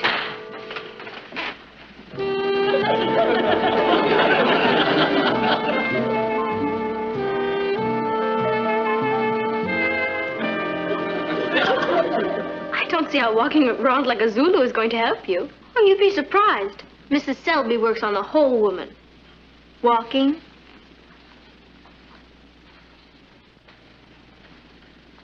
Talking. Hello out there. I'm beginning to feel taller already. I wonder. Your head is coming to a point. Oh, I'll remember that, cousin, when I'm strong enough to defend myself. Patty, you know I didn't mean it like that. It's just that you're taking all this so seriously. Oh, sure, it's only my life. Why, you can afford to be smug. You're an 85. I'm only a 10. I see. Now, if you'll excuse me, I shall return to work.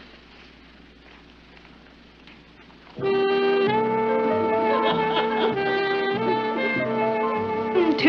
3, 4, 5, 6.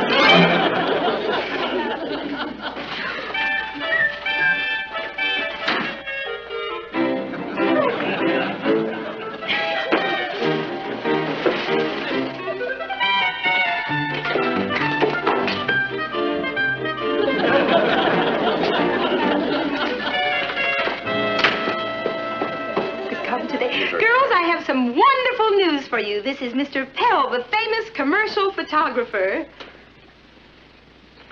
Patty, please sit down.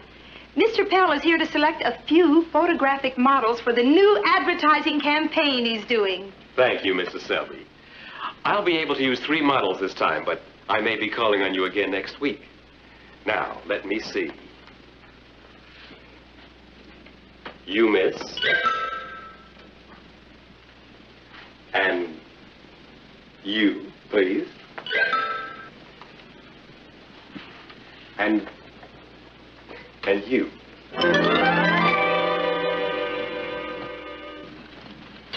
Would you pass the stew, please? Oh, do you like it? No, I'm just hungry.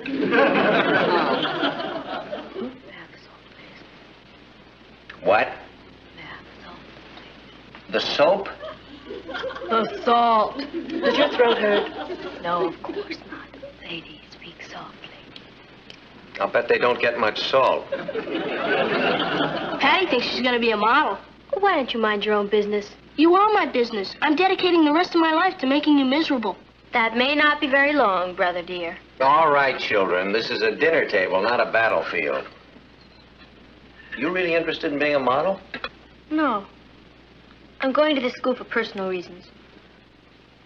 Do you remember Sue Dudash? Sure. That chubby little kid who used to live next door? She's not a chubby little kid anymore. I ran into her this morning at the market. She's one of New York's top models now. Sue Dudash? Only she's changed her name. Now she's called Dee Dee Dudash. I've seen her pictures. She does bathing suit ads. She must be the one I've seen in soap ads and automobile ads and ads. Her face must be on every billboard in the country. Imagine being that famous for just sitting around posing. I'll bet she's rich, too. How much do models make? I don't know. Top models can make around $100 an hour. $100 an... No, Patty. Will you quit that? What did she do? She's reading my mind again.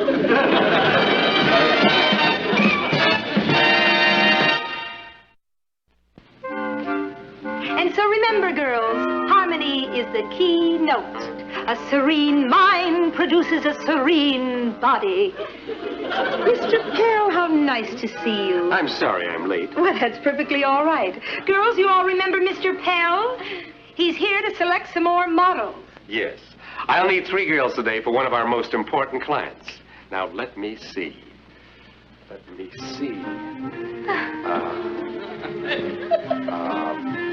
You, miss?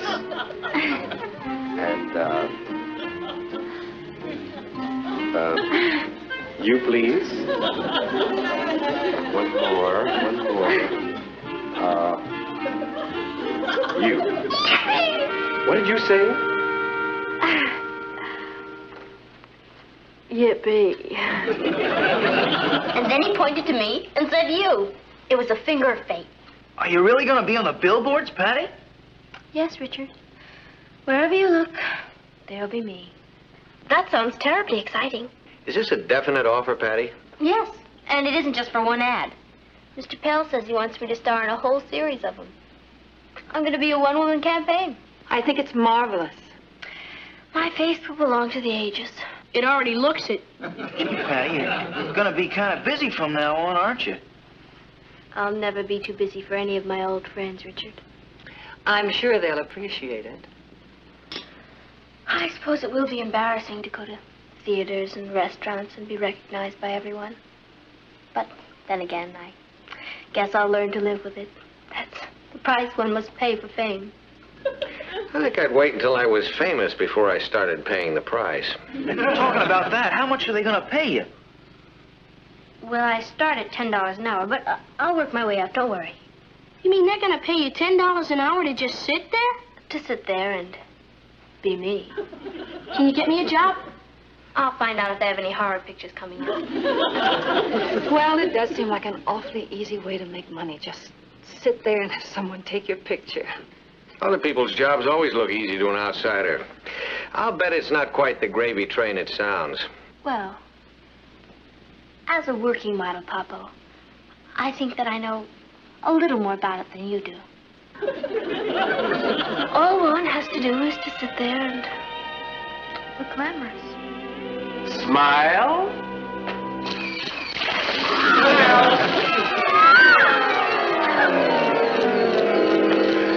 Wait a minute! Now smile.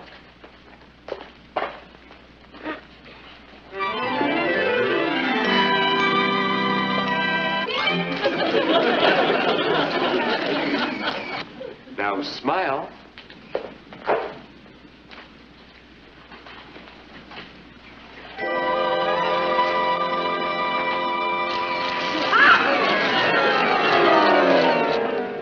Hold it quiet, everybody. Smile. 1, 2, 3.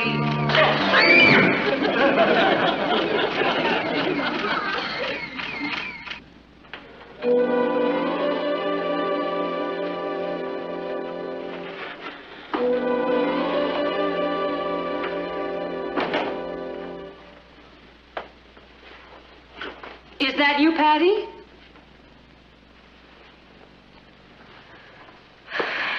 Yes, Mom.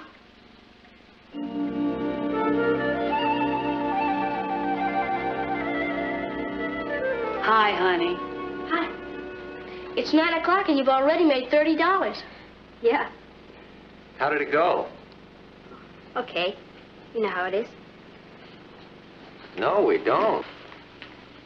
But we're really interested. It must be quite a feeling to just sit around for 3 hours and collect $30. Yeah, it must be. I mean, it is. I can't wait for the billboards to come out. Will you be in magazines, too? I'll be everywhere. Wherever you look, you'll see me. I think that's wonderful, Patty. I was very wrong about this. I thought you were going to get into trouble. Yeah. Looks like this little adventure turned out pretty well, huh? If you want to sign some autographs, I've already got 6 customers for them. I don't think so. We can get a quarter apiece. That's 13 cents for me and 12 for you. No. 13 cents for you and 12 for me? Nothing for me. You haven't got a celebrity for a sister. You've got a laughing stock. What are you talking about? Jinx Lane. The joke of Madison Avenue. Didn't you pose for the pictures, Patty? Sure. When I wasn't too busy dodging. Have you ever had a cream pie thrown in your face? Or seltzer squirted at you? Is that what they did to you? I'm not a model. I'm a target. Oh, darling. I can never show my face in school again. Of course you can. Not after those pictures come out. You don't know how silly I looked. And I don't care. Look at it this way, Patty. Those advertising people wanted to illustrate a point. And they chose you because you were more suitable for their advertisements than anyone else. You were hired to do a job, and you did it. Do you think so? Of course. Well, it didn't turn out quite the way you hoped, but, well, things have a way of taking funny bounces in life when you least expect it. I guess I was too interested in the glamour part of it. Well, then you've learned something. I sure have. I'm not glamorous. I'm nobody. I flunked Teen-age. Do you know what I got in that test? 10. I'm a nothing. Big fat 0.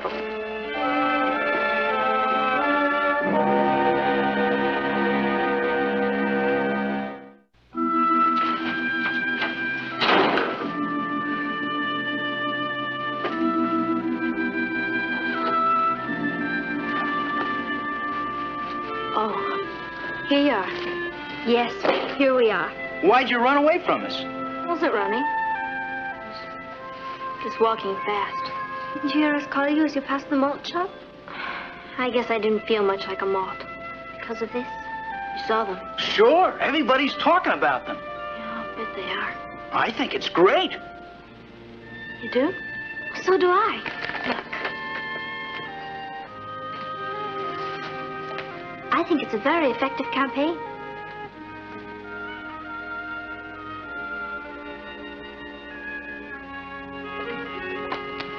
I guess it is. Patty, you've made a great contribution to the American educational system. 'Cause I love you. Yeah, Patty, you're quite a girl. What are you doing tonight? Rich, do you know what I'm going to let you do? I'm going to let you buy me a malt. It's a deal.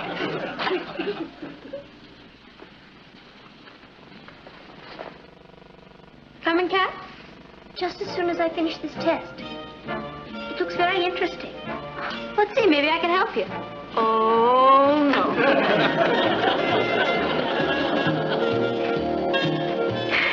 Let's go.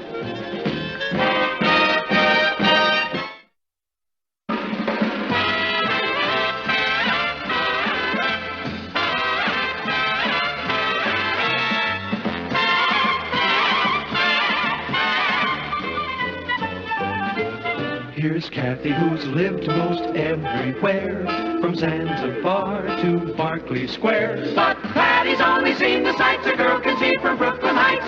What a crazy pair!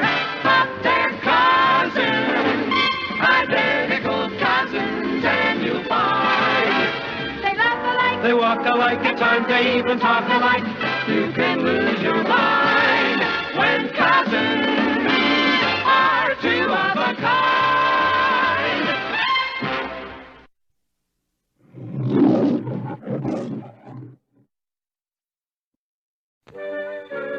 Tom, I know the New York Query headlined the story. I have it right here in front of me. But we're not going to use it. Now, as long as I'm editor of the Chronicle, we will never resort to this kind of journalism. All right. What kind of journalism? New York Query. Lion tamer marries elephant boy? Who reads trash like this? I don't know. Papa, fasten your seatbelt. You'll never guess what happened in school today. Let's see now. You passed geometry. Oh, hello, Cathy. Hello, Aunt Natalie. Uncle Martin. Patty received quite an honor today.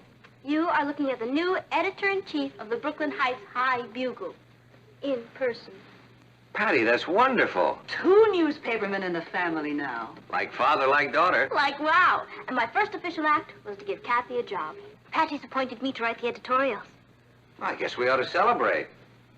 Papa, I need some advice from you.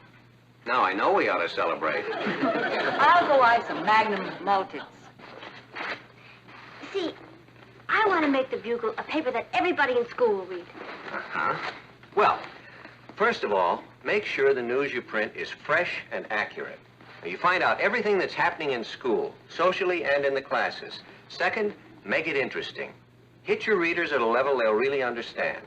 In our school, that means we'll have to print it in crayon. If I were you, I'd model school newspaper after a successful city paper. You mean like that one? The New York Query?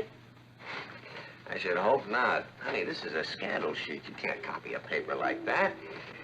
No, I'd suggest that you use a paper like mine, say the Chronicle. Now, we don't appeal to everybody, but we do have 828,000 readers.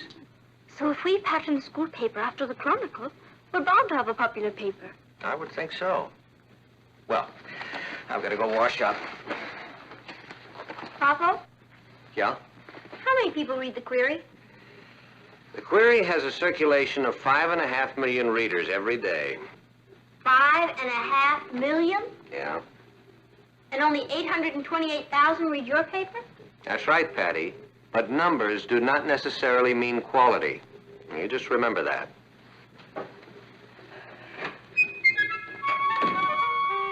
Cathy, when you look like that, I'm afraid to ask. But what? Well, I think I understand what Papa means.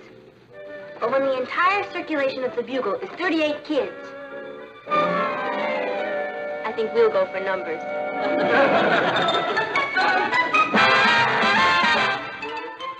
Meet Cathy, who's lived most everywhere, from Zanzibar to Berkeley Square. But Patty's only seen the sight the girl can see from Brooklyn Heights. What a crazy pair! But they're cousins, identical cousins all the way. One pair of matching bouquets, different as night and day. Where Cathy adores a minuet, the ballet russe, and crepe Suzette. Our Patty loves to rock and roll, a hot dog makes her lose control. What a wild duet, still they're cousins, identical cousins, and you find they laugh alike, they walk alike, at times they even talk alike. You can lose your mind when cousins are two of a kind. Come on, Richard, I'm gonna be late. So what? I thought we had this date for this afternoon. Now all of a sudden you've got this meeting. I can't help it. The principal called a meeting of the newspaper staff. I'm the editor. I have to be there. I don't know why you think it's such a big deal being editor of the paper. Nobody in school reads it. It's Dullsville. Well, it's important to me. Don't forget, my father's a newspaper editor. Oh, hi, Mary. I have to show him that I'm as good a newspaper man as he is. Patty, where have you been? You're late. The principal's waiting for us. All right, let's go in. Oh, what about me? Richard, I'm going to be busy fulfilling my family heritage, following in my father's footsteps. I'm afraid I won't have much time to see you anymore, unless you're newsworthy. Hmm? Well, if you win a medal or make a hit record or something. We had a date. Sorry, Richard. My career comes first. Cathy? Bye. And though the Brooklyn Heights High Bugle has yet to gain student acceptance, I know that it will be a success in the capable hands of its new editor, Patty Lane. Mr. Brewster, as our principal, you have the thanks of the entire staff of the Bugle. Right, staff? Right. Right. And I know that my staff here will help me get the paper into orbit. They're a go-getting bunch of news hawks that any paper in the country would be proud of. Good luck. Thank you, Mr. Brewster. We won't let you down.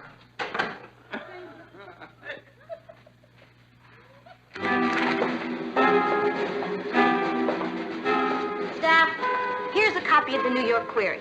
Headline: Cowboy star sues horse for breach of contract. Now, here's a copy of the Bugle. Right? Right. Right. Right. Headline: Biology class field trip discovers new vein of Devonian strata under football stadium. Query: 5.5 million readers. Bugle: 38 readers. That means that 5,499,962 people are more interested in cowboys than Devonian strata. Right? Right. Wrong. Patty, I think... Sorry, Kath, you're overruled. From now on, the Bugle is going to be run like the Query. Now, Alice, you cover the cafeteria beat. You're in there all the time anyhow. Now, if you hear anything that sounds like news, any gossip or anything, any rumors, write it down. George, you... George! You've got to be a human dynamo. Go from one end of the school to the other. Interview all the teachers, cover all the classes. Anything you say, Patty. On second thought, you stay here and ink the Mimeo machine. Cathy, I want sock'em editorials. Something like, do the girls of the student body have the right to wear culottes? Philip? Yes, I'm the poetry editor. Not anymore, you're not. You just got a haircut. You're our new crime reporter. Crime? But there's no crime around here. Create some. Come on now, staff. Let's go out there and show them that when it comes to reporting, we're the most. Right.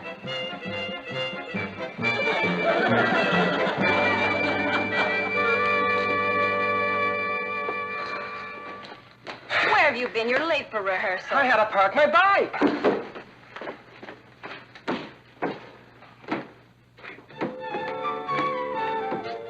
Junior theater rehearsal. Positively no admittance. That can't mean me. Freedom of the press and all that. Oh, Romeo, Romeo, wherefore art thou Romeo?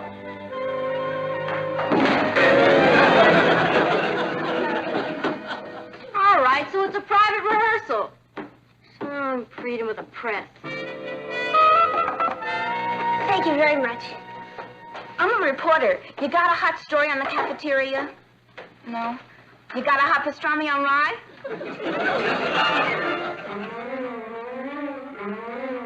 When's your next rumble? I beg your pardon. I'm from the Bugle. I'm looking for stories about romance, scandal, slander. Anybody got anything for me?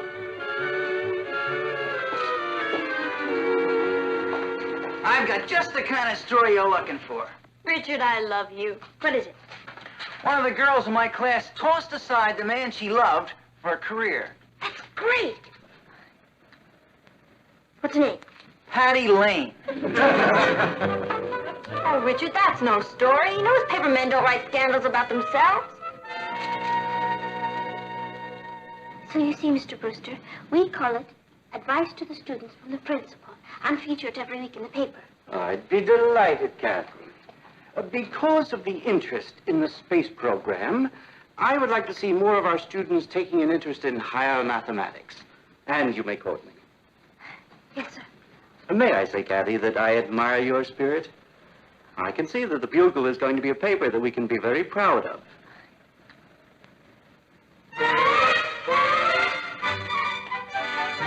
I got him in the palm of my hand. He can't move. Sure, but how are you going to keep a thing like this quiet? I'll take care of him. If he croaks in front of the teacher, you're in trouble. Boy, that story. Okay, fellas. Either tell it to me or tell it to the fudge.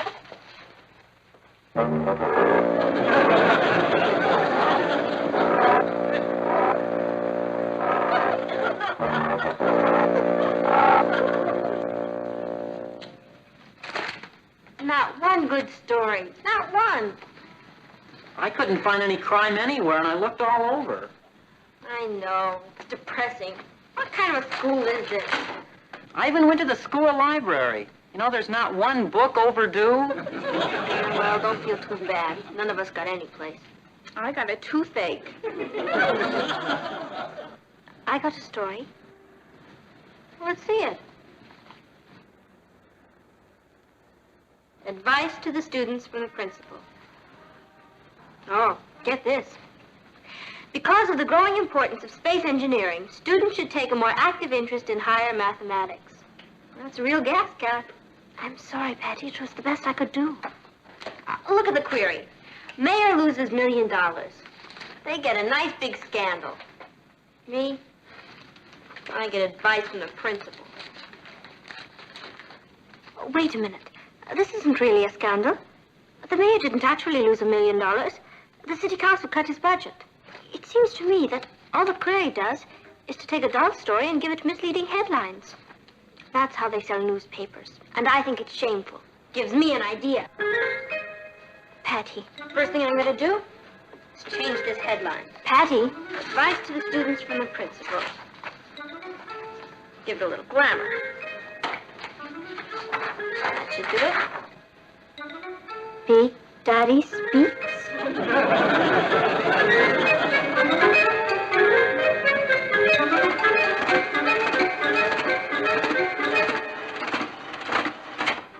Look at that. Our first edition. I like that Big Daddy Speaks. Makes pitch for numbers racket. That's class. This one's a real blast. Big drop in crime rate. That sounds better than if we actually had any crime. I think we've gone too far. Hi, Patty. Hi, Rich. Can I talk to you for a minute? Oh, I'm sorry, Rich. You caught me right in the middle of an editorial conference. Why does the Junior Theater have a closed set? Good? Great. Because they're secretly rehearsing a scorching new drama about teenage delinquents who defy their parents and elope. Okay, big editor. I'm going out and find myself a new girlfriend. Oh, Richard, I didn't mean to... Richard? He'll come back.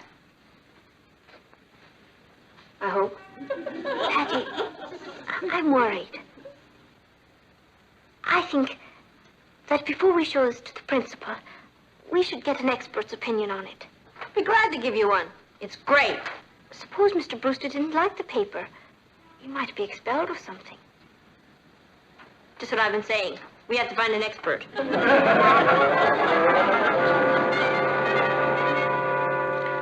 You're the daughter of the managing editor of the Chronicle, and you want advice from me, the editor of the Query? That's right. You see, sir, we modeled our class paper after the Query. You copied my paper instead of your father's. Wait till I see Martin at the press club. We'd like to know your opinion of the paper, Mr. Rogers. May I see it? Yeah. We thought we'd come to an expert. Well, there's a mistake right here at the beginning. There is? In one column, you say there's a big drop in the crime rate, and in another column, you say that the principal makes a pitch for the numbers racket. Now, when you set up a front, a big drop in the crime rate. We have no crime rate. That is to speak of. The numbers racket. Did your principal really say this? Is all this true? Well, in a way. You see, what he meant was... What about this play they're keeping under cover? The juvenile delinquents who run away and elope. Is the school doing that play? Yeah. It's in rehearsal now if you want to see it. Except it's a closed set. I understand. Well, girls, thanks for bringing me the paper. Is it all right? The paper? Oh, it's fine. Just fine. You've done a good job. I told you. Well, thanks for coming in. Miss Johnson will show you the way out. Thank you. Say hello to your father for me.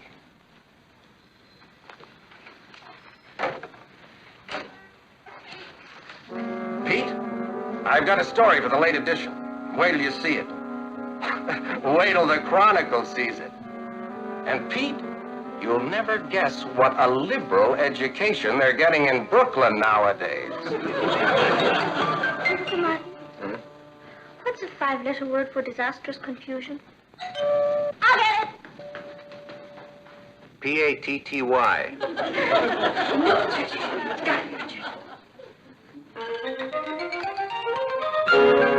I forgive you.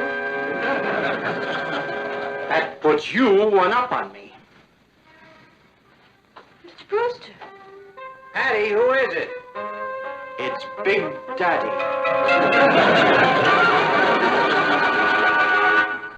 Then the paper goes on to say, what kind of principle is it that allows the school drama club to put on a play about rebellious juveniles who run off and get married against their parents' wishes?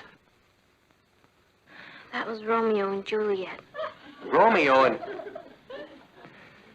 Go on, Mr. Brewster. Well, it goes on to say that the students seem to be more interested in crime than education. Oh, yes. It says that Patty is your daughter, that you are the managing editor of the Chronicle. When I goof, it's a beaut. I'm beginning to understand what you meant by numbers and quality, Papa. Go on, Mr. Brewster. Mr. Lane, I have already received a call from the superintendent of schools telling me to cooperate with any investigation the Query might make. Oh, boy. and a threatening call from some patriotic group who intimated that they are putting on a Brewster Tea Party, during which they will dump me in the New York harbor. Oh, boy. We're so sorry, Mr. Brewster.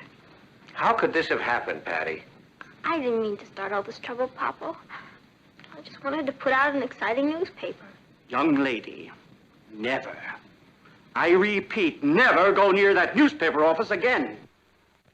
Yes, sir. It's not fair, Patty. What happened wasn't all your fault. Some of the blame belongs to Mr. Rogers in the New York Quarry. He knew all the time those news items were innocent. Oh, who thought everybody would pay so much attention to our creepy old class paper? If only we had put out a paper with stories written in a way no one could misunderstand. You mean with English subtitles? I suppose you could say that. Cathy, I've got an idea. Not again, Patty. Just suppose we could print one more edition of the Bugle, explaining that it was the Query that made all the fuss. What good would that do? Well, then we'd hope that the other papers in town would print our second edition like the Query printed the first. Then everybody put the blame where it belongs. Mr. Rogers and his newspaper. That would be wonderful, Patty. But I'm afraid it's impossible. Why? Because Mr. Brewster told you you can't print another newspaper. He warned you against going to the newspaper office again. Yeah, but just, Patty, if you keep this up, we're definitely going to be expelled. It's absolutely out of the question. Don't you agree? I guess so. But let's sleep on it anyway. Oh, no. What is it? It's from Patty. Dear Popo, stop the presses. When you get this letter, I will be down at the Bugle putting out the last edition. I'd appreciate it if you'd come down there as soon as you get this note. That's 30. That's 30. What does that mean? That's newspaper talk for this is the end. You better get dressed. Patty, I'm scared. Will you stop worrying? We've got a paper to print, and there's no one else in the building but us. Are you certain? It's too early for anybody to be here. I guarantee it. Cathy. Good morning, Cathy. Good morning, Mr. Brewster. I think you know Mr. Rogers. Yes, it's nice to see you again. You're here bright and early looking for some more news? Not exactly. Where's Patty? Patty? Morning, Mr. Brewster. Morning, Phil. Well, I admire your ambition, but I'm curious to know why you students are here an hour before the opening bell. We promised Patty we'd help her get out the Bugle. You what? You know anything about this? A little, sir. Bugle has been banned. For printing the truth. For distorting it. Kathy, is everything all right? It will be, Aunt Natalie. Morning, Mr. Brewster. Walter. Hello, Martin. You came to get in on the kill, huh? I came because my daughter left me a note asking me to be here. It was headed, "Stop the presses." Where is Patty?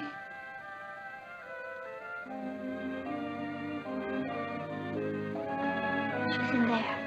In there? Patty was forbidden to go near the newspaper office again. I'm sorry, Mr. Lane, but I cannot have our students flouting the rules.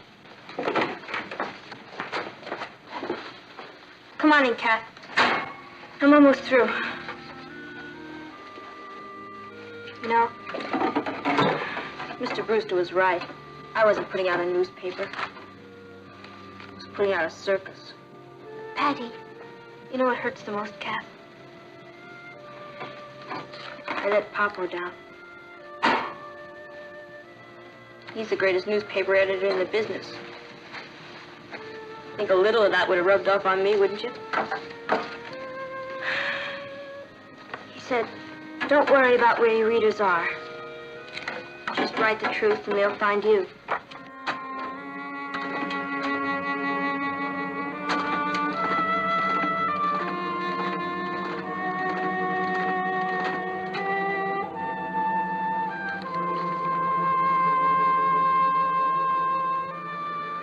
I was going to be the best editor this newspaper ever had. I guess I'm the worst. Oh. Here's my final edition of the Bugle. I printed my apology to the whole school in a box on the front page. Think it's big enough?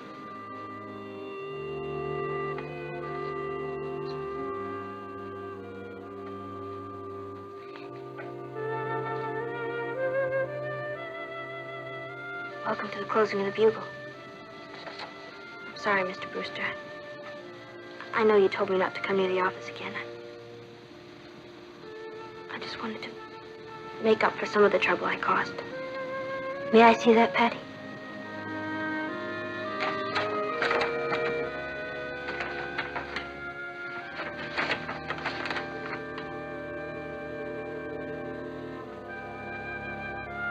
Everyone who has respect for himself must tell the truth as he knows it. The editor of a newspaper has this obligation to a greater degree than others. It doesn't matter whether he has 1 million readers or 38 readers. To distort the truth, to take away its meaning, to tarnish its shining brightness, is a step backward into darkness. Because I have not lived up to this concept, I have justifiably been removed by our principal as your editor. Signed, Patty Lane. I can't accept that. I know, Mr. Brewster.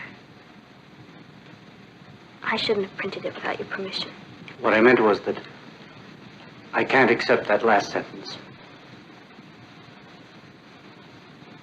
You mean I'm still editor? If they throw you off of the paper, you can come down and edit mine. Oh, darling. Congratulations, Chief. I don't know what to say. What time is it? It's 8:30. We go to press in an hour. I have to find a new story for the front page.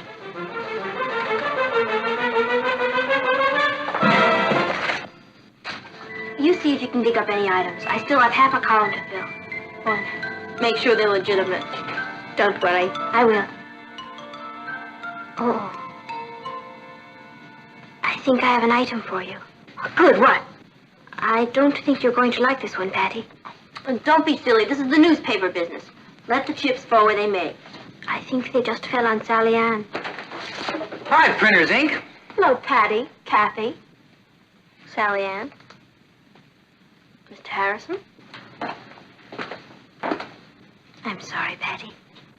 Don't be. That's the newspaper game. Take tomorrow's lead. Student editor jilted again. I love you, Patty.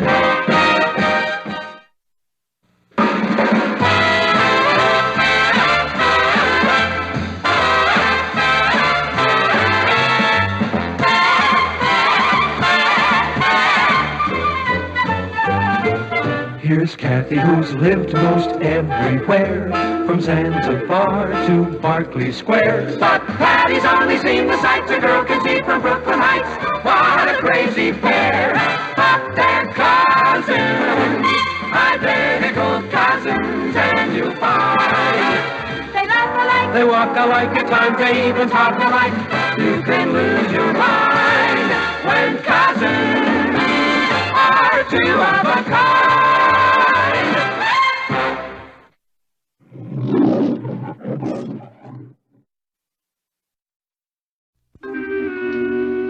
English. What a crazy mixed-up language. Oh, I'd like to get my hands on whoever invented the nominative case. Whomever? That's what I said. Exams make me nervous. They shouldn't, Patty. Not if you know the subject.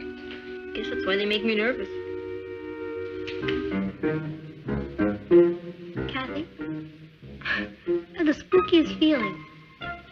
So I'm being stalked. We both are. By exam week. Let's keep studying.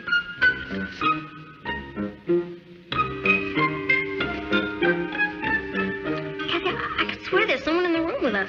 Yes, Patty. Big Brother is watching. You can invent the most exotic reasons to avoid studying. I guess you're right. It's just battle fatigue.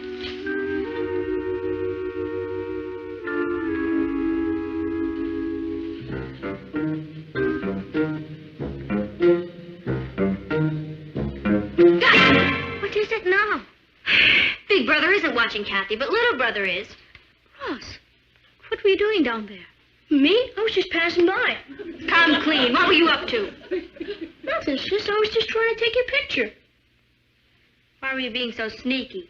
I want an unposed snapshot. You look so pretty that way. I think that's sweet. I smell a small mouse. What were you going to do with the picture after you got it? Show the kids at school what a beautiful sister I have. Last week you said I was a creepy dragon. No, I didn't.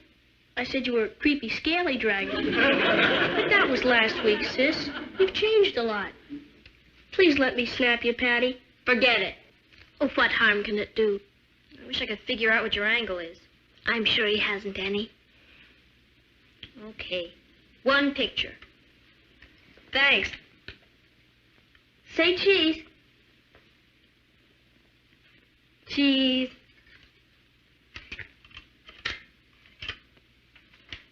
Thanks a million, sis. You're not a creepy, scaly dragon anymore.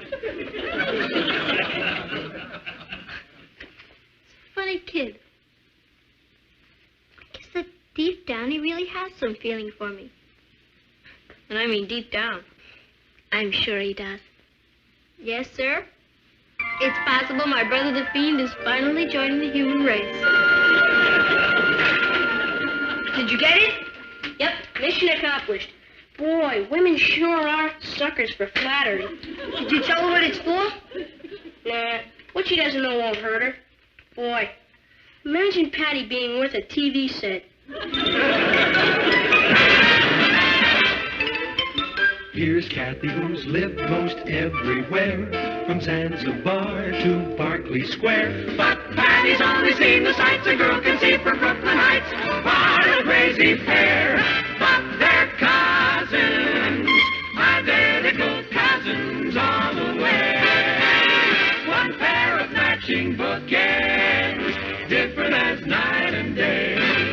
Where Cathy adores a minuet, the ballet russe, and crepe Suzette. Our Patty loves the rock and roll, a hot dog makes her lose control. What a wild duet, still they're cousins, identical cousins, and you'll find they laugh alike, they walk alike, at times they even talk alike.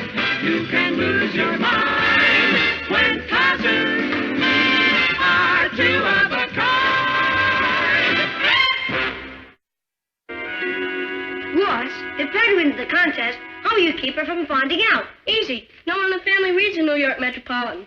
But if Patty wins, won't they write her a letter? I'll intercept it. Even if you do, won't they send the TV set to Patty? Not if I call them and tell them I'm picking it up for her. Boy, you've thought of everything, haven't you? Patty just better win, that's all. Why is this so important, Russ? Promise you won't tell anybody? I'm giving this set to my folks as an anniversary present. Wow, you're the last of the big-time spenders. It's a special anniversary, their 20th. This time it's going to be the gift that counts. Hey, it says here the contestant should include a brief biography of herself. Biography? Family background, hobbies, special abilities, and musical talents. And it's my luck to be stuck with a no-talent sister. I'll have to make something up. Make it up? Sure, who's going to know? Let's see. It's got to be exciting.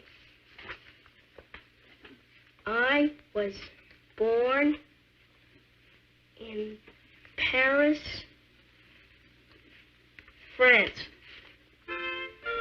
My father was an ace pilot shot down over Normandy.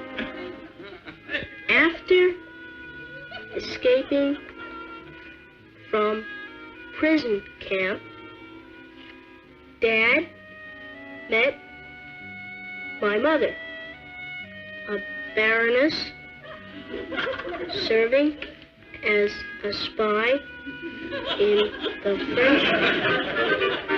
There, that part's finally finished. It's beautiful, Patty. Your mother will love it. I hope so. Well, I better get started on Papa's. His and hers. I wish I could knit like that. So I can knit. And you can sing an aria and order dinner in almost every country in Europe. Well, a continental childhood has its drawbacks. I was 15 before I saw my first banana split. Ross, how many times do I have to tell you? Knock before you come in. Okay. Come in. Can I borrow an encyclopedia? Yeah, it's downstairs. And remember to put it back where you got it. Don't worry. What's that? Patty's anniversary gift. Matched skiing sweaters. Not bad. Oh, not bad, he says. And what are you giving them? I hadn't thought about it. Ross, it's their 20th anniversary. Time flies, doesn't it? Ross, you are giving your parents a present. I guess so. Another clay ashtray, I suppose. I always say it isn't the gift, it's the thought that counts. How about that tatty tot? Perhaps Ross doesn't have any money to spend, Patty. You mean he doesn't have any feeling? No, Patty. Never mind now, Patty. I'd get my parents a special anniversary gift if I had to beg, borrow, or steal. Evening, darling. Oh, hello, dear. What kept you so late? I was getting worried. Anniversary plans. Nat, I managed to book us into the same cabin at Lake George that we spent our honeymoon in. And they say men aren't sentimental. Well, it's a rather special occasion. Been the best 20 years of my life. It's been a wonderful marriage. I'm glad you asked me. So am I. Hey, where are the kids? Well, Patty's upstairs knitting us an anniversary surprise. Matched skiing sweaters. Good. And I presume our son is fashioning another one of his famous clay ashtrays. Probably. I know it's the thought that counts, but why does he always think of ashtrays? As a matter of fact, he hasn't said a word about our anniversary. Usually by this time, he comes hinting around to make sure of the exact date. You don't suppose he's forgotten? Oh, dear, I hope not. Well, he'd feel terrible if it turned out he had, especially this year. Maybe we should drop a hint. Good idea. Give him a chance to dig up some clay. Ross! Yes, Dad? Ross, would you come down here for a minute? Sure.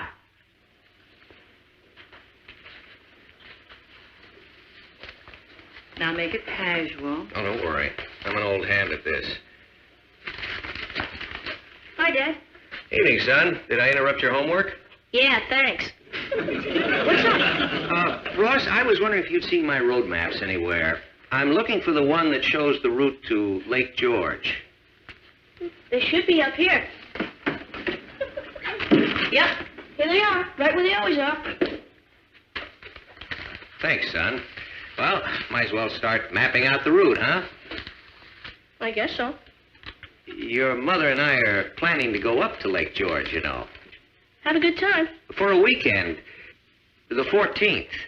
Sounds great. The 14th is a special day. Do you happen to know what day that is, Ross? 14th. It's a Friday. It's a very special Friday this year, though. You're telling me. You mean you knew? Sure. It's Yogi Berra's birthday. Yogi Berra? I did everything but hit him over the head. One good thing. No clay ashtrays this year. Well, you must be expecting something real special, Ross. I sure am. What is it, a love letter, or did you enter the Irish sweepstakes? No, you see, Ross sent the snapshot of Ouch! I'm sorry, Ross. There's nothing for you today. Just a couple of bills and a letter for your sister. My sister? It's from the New York Metropolitan. Here, hold these. What's it say? Dear Miss Lane, congratulations. You have been picked as a finalist in our Beautiful Teens contest. Yippee! Wow, you did it! Yeah, but listen to this. The winning contestant will be selected on the basis of both appearance and talent. We request that you appear in our audition hall Saturday the 8th at 1 p.m. to compete against the other finalists by demonstrating the special abilities mentioned in your biography. What does all that mean, Ross? It means we're dead. Why? Can't you ask Patty to go to the audition? Nick, it's obvious you're an only child. She'd never do it. After all, it's to help get a swell present for your folks. Nick, you've got it. That's the angle? After all, they're Patty's folks, too. How can she say no? She can't. Blood's thicker than water. And when the chips are down and Patty knows her kid brother's in a spot, you know what she'll say? She'll say, Blake, aw. But gee, I've already picked you for the finals. All you have to do is go down there, smile, and pick up the TV set. What do you say? No. Twist that around. Is that your final word? By no means. I haven't started to say what a depraved, deceitful, wicked little monster I think you are. Ross only wanted to surprise your mother and father with a nice present, Patty. Oh, so did I, by kneading my fingers to the bone on this sweater. Gee, it looks beautiful. Out. But out. G-E-T. Out. Beautiful teens contest. Too bad they're not picking the juvenile delinquent of the year. Patty, I don't say Ross should have done this, but at least he did it for a good cause. When I think of how he snaked me into posing, I want to show the kids at school what a beautiful sister I have. He must believe that.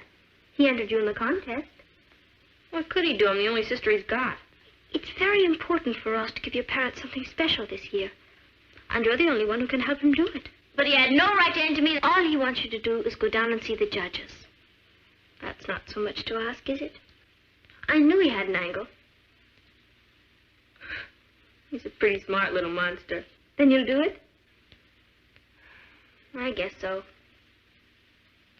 It would be nice for him to give the TV set to the folks. Good girl. I'll go break the news to Mighty Mouse.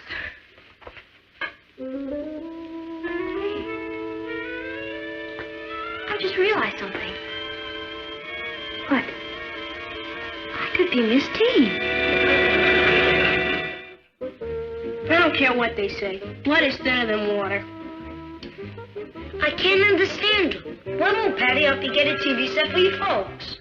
Oh, she got mad because I entered her in a contest without telling her.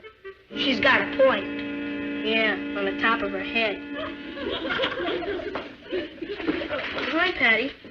Ross? It's pretty pitiful. Forget the ashtray. I'll help you get the TV set. You will? Did I tell you she was the greatest sister in the whole world? I heard. Blood is thinner than water. It's all right. Now, exactly what does old Pointy Head have to do? Just drop down there Saturday and have them look at you. Once they see how pretty you are, we just pick up the TV set and leave. You get a big cup, too. I don't know whether you're the world's greatest optimist or I'm the world's greatest idiot. But let's try it.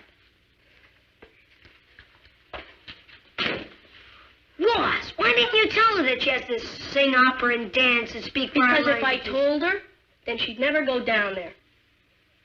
What happens when they ask her for a sample? You know your problem, Nick? You're a worrier. You're fireless. Come on.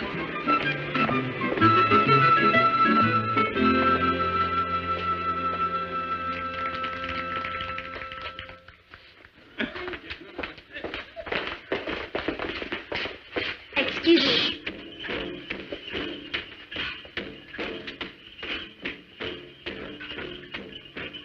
Sir, my name is Patty Lane. I'm here from... Lane? Take dressing room 3. We'll call you.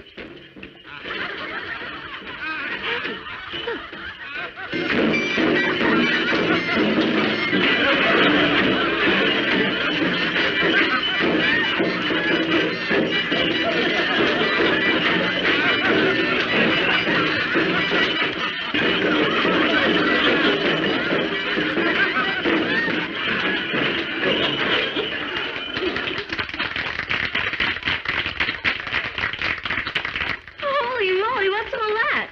Come on, let's get to the dressing room.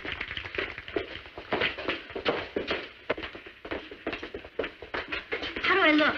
Just fine, Patty. Yeah, especially considering you have this terrible cold. I don't have a cold. Well, if you did have, and somebody asked you to sing or dance, it'd be a good excuse not to, wouldn't it? What are you talking about? Miss Patty Lane, on stage, please. You're on, Patty. Good luck. Yeah, remember your cold. Ross, if there's something you haven't told me, you better tell me now. Miss Patty Lane, on stage, please. Well, Is there? Yeah. Good luck. Thanks.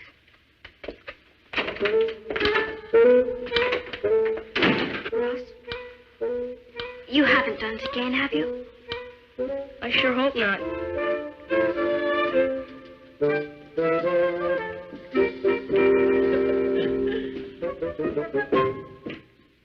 Miss Patty Lane? Yes, sir. Well, we've all been looking forward to meeting you. Oh, thank you. It isn't often you run across so much talent in one person. I'm just an ordinary teenage girl. Your modesty is refreshing. Oh, a lot to be modest about. Well, with your background, it's understandable. How's your father? Papa? He's fine. Good, good. Does he still fly?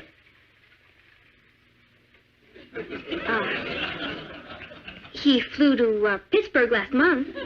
I only wish he could have been here today with your mother, the Baroness. My mother, the Baroness? Oh, well, I imagine she doesn't use her title in this country. No. Well, what are you going to sing for us? Me? Sing? I gather from your biography you have quite a remarkable repertoire.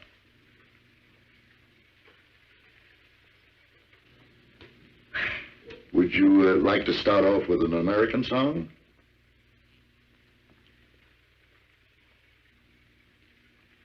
Okay. Do you know, Tell Me Mama, key of, E?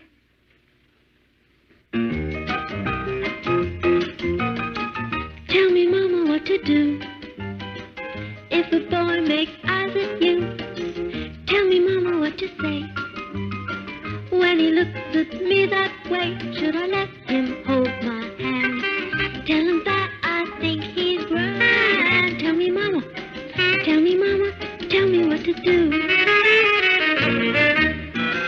I don't know what I should do, 'cause I've been taught by the golden rule. If he wants to be my steady beau, should I go and play it cool? Tell me, Mama, if it's nice. Do you know I need your advice? Tell me, Mama, it's okay if he wants to see me every day. Should I let him know I care? Do you think I should beware? Tell me, Mama, tell me, Mama, tell me what to do. Tell me what to do. Tell me what to do.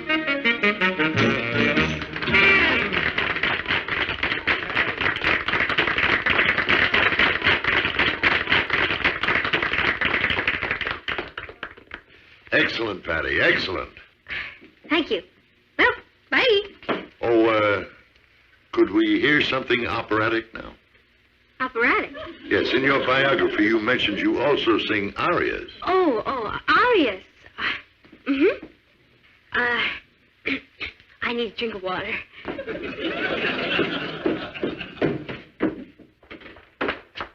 All right, what did you tell them about me? That you could sing a little. I had to make you sound glamorous. Well, I'm not, and I can't sing opera. Well, how was I supposed to know they'd ask you? What are we going to do? Cathy, you can sing an aria. I can, but you talked me into helping the little monster. Now you get ready, fix your hair like mine, and go out there and sing. I'll wait outside.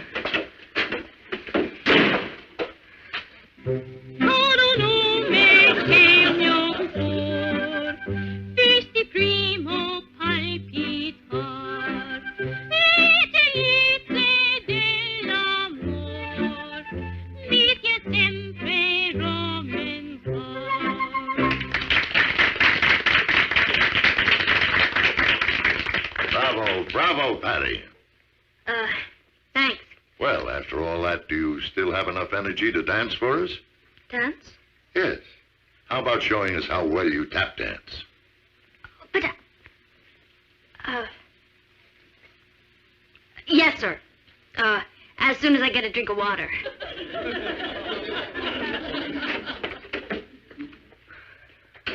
Are we in? I don't know. How well do you tap dance?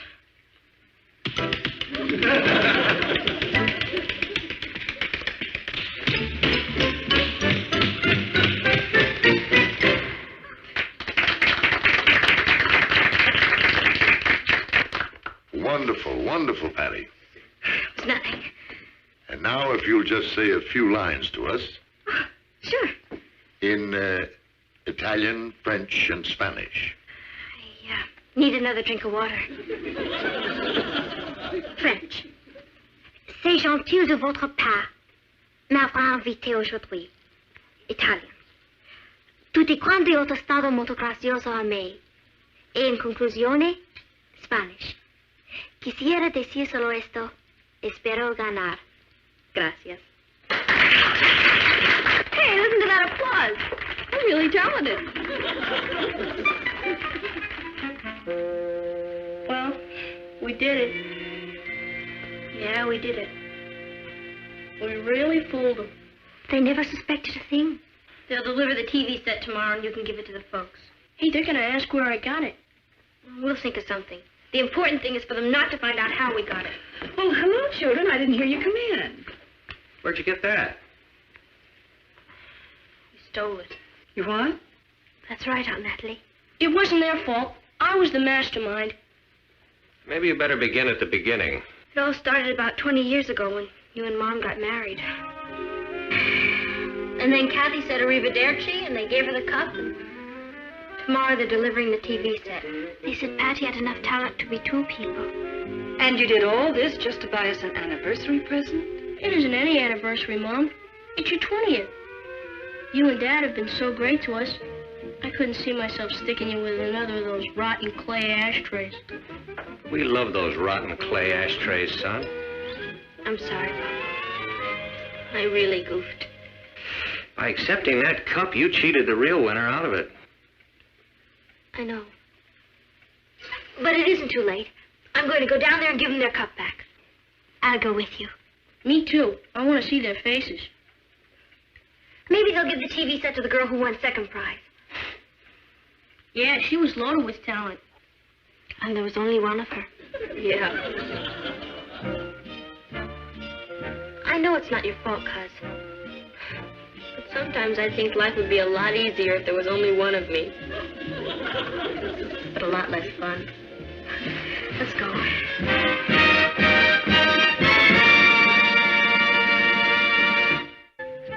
Take care of yourself.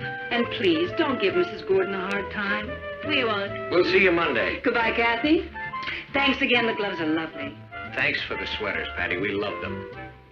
And, son, it was your finest ashtray. Thanks. You realize it was a last-minute job. Yeah, we realize. Well, goodbye, all. Goodbye, darling. Happy anniversary. Happy anniversary. We'll call tonight. Bye. You know, I don't care if they are my parents. They're the end. yeah. Patty, can you play the tuba? No. Why? I'll bet you could if you tried. Ross? Well, there's this contest for girl tuba players, and I was thinking...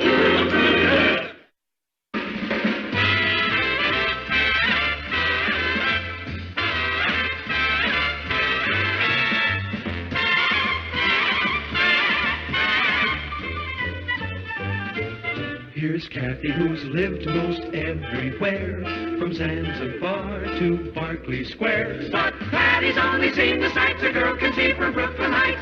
What a crazy pair!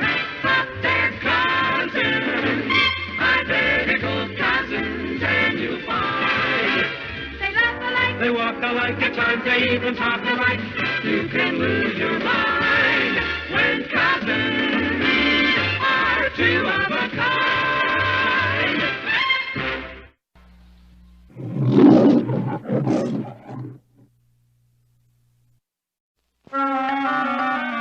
Wow, listen to this. What if? Intelligent, sensitive female pen pal by lonely boy who is tired of flighty, flitty girls. Good looking, interested in athletics, poetry, and space travel. Write Lancelot, box 385. Boy, he sounds great. What would you expect him to say? He's short, fat, and stupid? If I ever see that in an ad, I'll know who it is. I'm not fat. I guess that makes you short and stupid. Hold it. This is not a battlefield. I think I'll drop him a little line. Do you think that's a wise idea, Patty? To have a pen pal? Sure. But you don't know anything about him. Let's leave it up to old 2 feet on the ground. Don't you think it's a good idea, Cathy? No, I don't. Why don't you mind your own business? First letter or two might not do any harm, Patty. But things like this have a way of becoming involved. I wouldn't mind becoming involved with a dreamboat like that. Imagine. There that poor boy is. Lonely and disillusioned. And good-looking. And good-looking. Patty, that description may be a complete fiction. You don't know one single fact about this boy. I have a feeling about him. So have I, and I'm against this. Papa, who was Lancelot? He was a knight. What kind of knight? A good knight. Good night.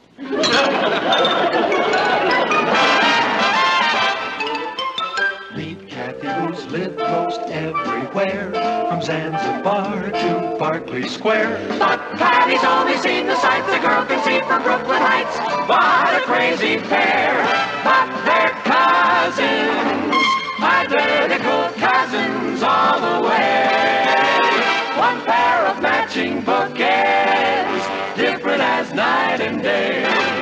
Where Cathy adores a minuet, the ballet russe, and crepe Suzette. Our Patty loves to rock and roll, a hot dog makes her lose control. What a wild duet, still they're cousins, identical cousins, and you find they laugh alike, they walk alike, at times they even talk alike. You can lose your mind when cousins are two of a kind.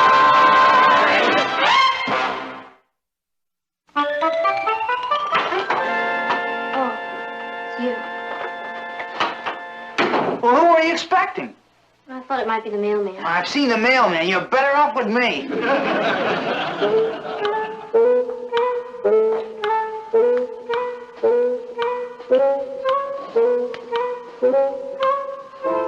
What would you like to do today? Go jousting? Jousting? What made you say that? I don't know. Why don't you have an apple? This isn't a good season for apples. Richard, haven't you ever fancied yourself as a knight in shining armor? Sure, I guess every boy does. Let's go bowling. Okay. Well, what's the matter? Nothing. Only it seems all our lives we've gone bowling every Saturday. We're in a rut. Well, what would you like to do? Oh, go bowling, I guess. I'll go change. Where'd I go wrong?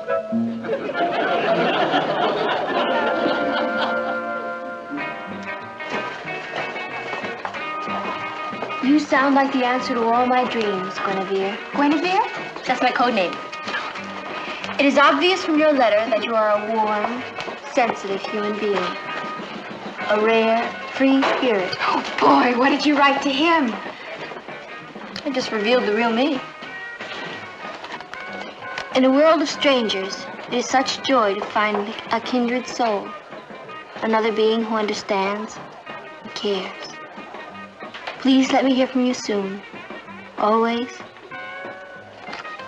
your Lancelot. Wow. What does he look like? Tall, good-looking, athletic, according to his publicity. Patty hasn't actually seen him yet. Anyone who can write like this is an honest man. You can feel his sensitivity coming right through the paper. Hi. Oh, hi, Richard. I guess I'd better be running along. Me too. Promised Mother I'd be home early. Bye. I'll go with you. I'll see you at home.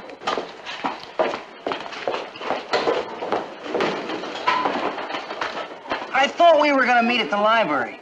I waited for you there. Stop nagging. Nagging? I made a simple statement. And why do you always wear those sloppy sweaters? Well, what do you want me to wear to the mall shop? Tails? And can't you comb your hair? I don't know what's the matter with you, Patty. You've been acting like we're married. Married? When I get married, it's going to be to someone who's sensitive and Gentle and understanding. That's what I'm looking for, too. Richard, I'm going to give you some advice. You better shape up. What's that supposed to mean? It means that I want something more out of life than milkshakes.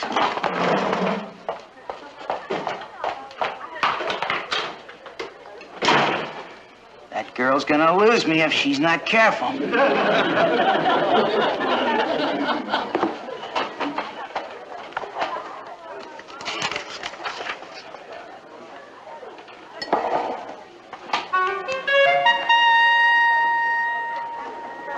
My darling Guinevere. If but one day were left to me, I would spend that day with thee.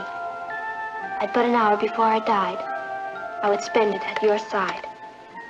And if in minutes my span was through, I'd beg to share that time with you. It's beautiful. Lancelot has talent. Yes, so... Are you going to meet him? Oh, I don't know. Compared to him, I'm such a clod. Oh, there's Richard. He's becoming a real faucet. Drip, drip, drip. I think Richard is very nice. Oh, he used to be. But he's changed. Has he?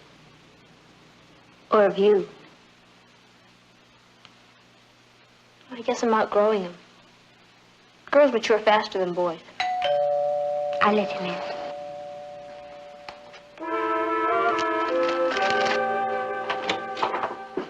Hi, Kath. Hello, Richard. Is her ladyship in? Patty's in there. Boy, she sure has been acting like a snapdragon lately. What's with her? I can't say. But there's an old adage you might think about. What's that? The pen is mightier than the sword.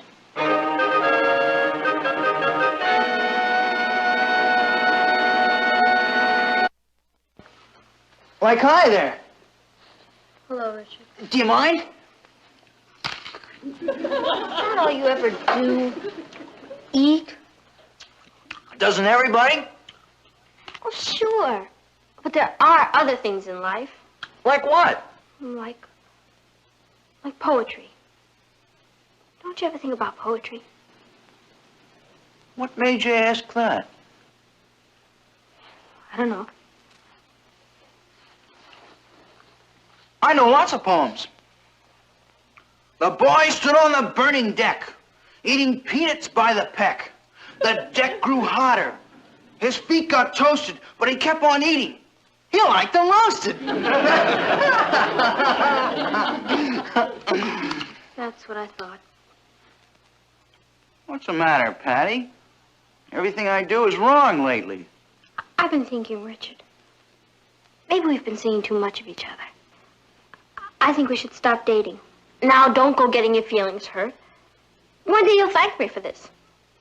I'll thank you now. What? You haven't been so much fun to be with lately. All you do is criticize.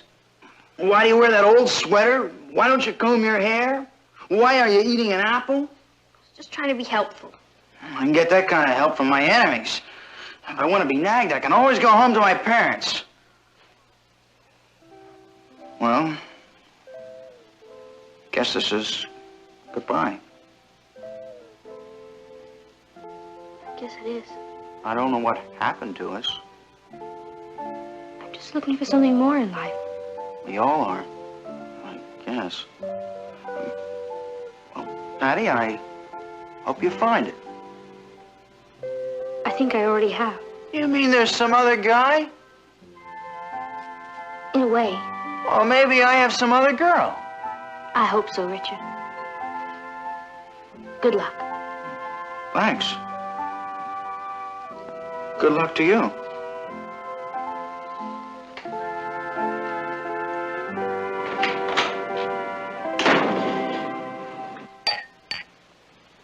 Say, where's Richard been? I haven't seen him around here lately. Not that I'm complaining, I'm just curious.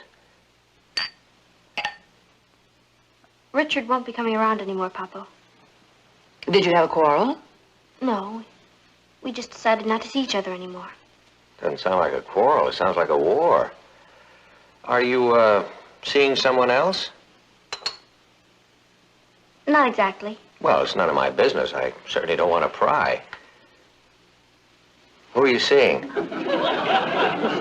Just a boy. What's his name? Lancelot. Do you mean that handsome, lonely, sensitive boy who was looking for a pen pal? Oh, brother. Are you telling us that you've given up Richard for a boy you've never seen? Oh, I don't have to see him. You should read his letters. Patty, there is an old adage. A boyfriend at the door is worth 2 pen pals on paper. That doesn't apply to Lancelot, Papa. Would you like to hear part of his last letter? I certainly would. I already read it. Oh, you little... Ross, that's snooping. She left it out in the open. Where out in the open? At the bottom of her bureau drawer. Tell him the bit about the oasis. Oasis? Where does he live, in Arabia? He lives in New York. His heart belongs to the world. Oh. Go on. And now that I know you, dear Guinevere, I have found my oasis. My thoughts turn to you, and I am at peace. Who's Guinevere? Oh, that's my code name. He sounds like quite a boy. Have you, exchanged pictures or anything? No. We decided that looks are but superficial facades. You did. Aren't you planning to meet? Someday, maybe. Why? Because I think you should. Tell you, Patty, I really don't like the idea of your building up fantasies like this. Now, if this boy is as great as you think he is, you should find it out. If he's not? Well, I think you should find that out, too. Patty, you haven't said one word in 10 minutes. Is something wrong? What is it? Doesn't Lancelot want to write anymore? Oh, it's worse than that. He wants to meet me. I mean, personally. Oh, but that's wonderful. Is it? What do the words terrible panic mean to you? You can't meet him. Why not? Because I'm nothing and he's the end. Let's face it, Cuz. I'm just another girl. There are millions of me running around. If he met me, he'd lose his faith in human nature. Do you want to stop writing to him? Of course not. Then you've no choice. You've got to meet him. No, I don't. You can meet him. You're all the things he thinks I am. Forget it, Guinevere. You're on your own. You mean you won't help me? I am helping you. I'm sending you out to meet your dream man. Where's your courage? I'm sure Lancelot wouldn't be interested in a coward. I guess so. Where can I meet him? Why not here in the house? No. It's too light. Too light? Yeah. I want someplace dark where he can't see me. He's probably just as nervous about this as you are. You don't think he'll take one look at me and run? I don't think he'll take one look at you and run. Okay. I'll make a date to meet him this Friday night. I wonder where he is right now. I wonder what he's doing this very moment. My dear.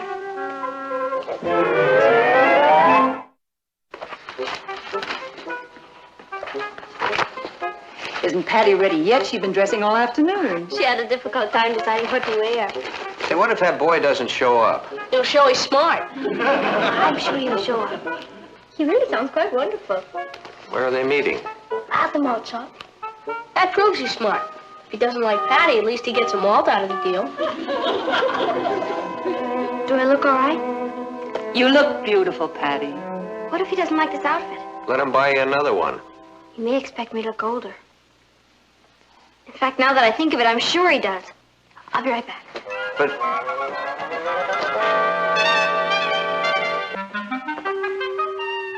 Good evening, Lancelot. It's so amusing to finally meet you at last. What do you think? He'll think you're your grandmother. Are you sure he wants a sophisticated girl? Now that I think of it, I'm sure he doesn't. He's very athletic. I'll be right back. Tennis, anyone?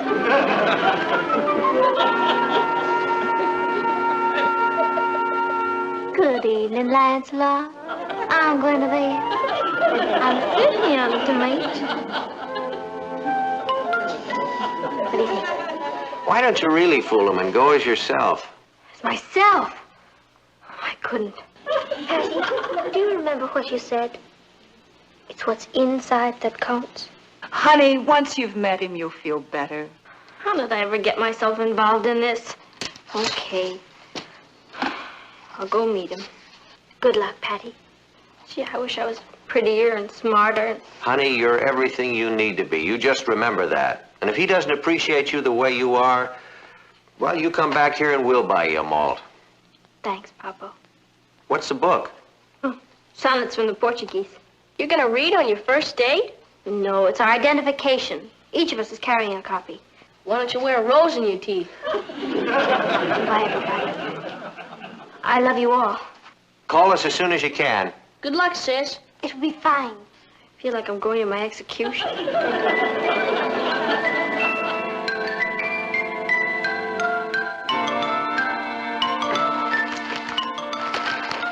Would anybody like to go down to the malt shop and get a soda? No, we are all staying right here.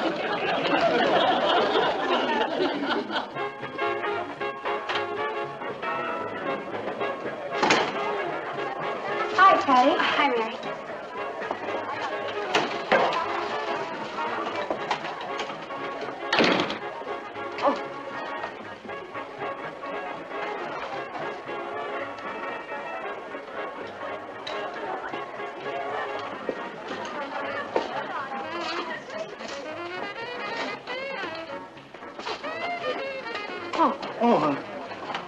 Hi there. What are you doing here?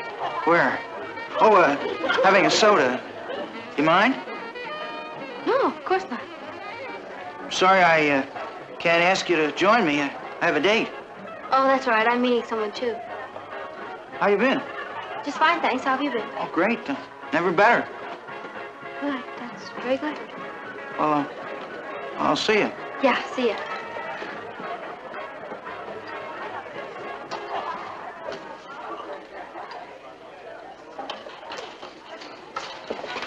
Hi.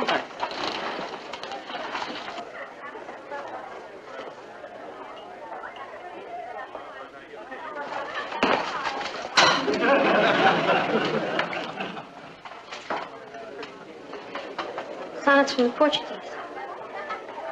Is that your book? Yeah, it's for a test.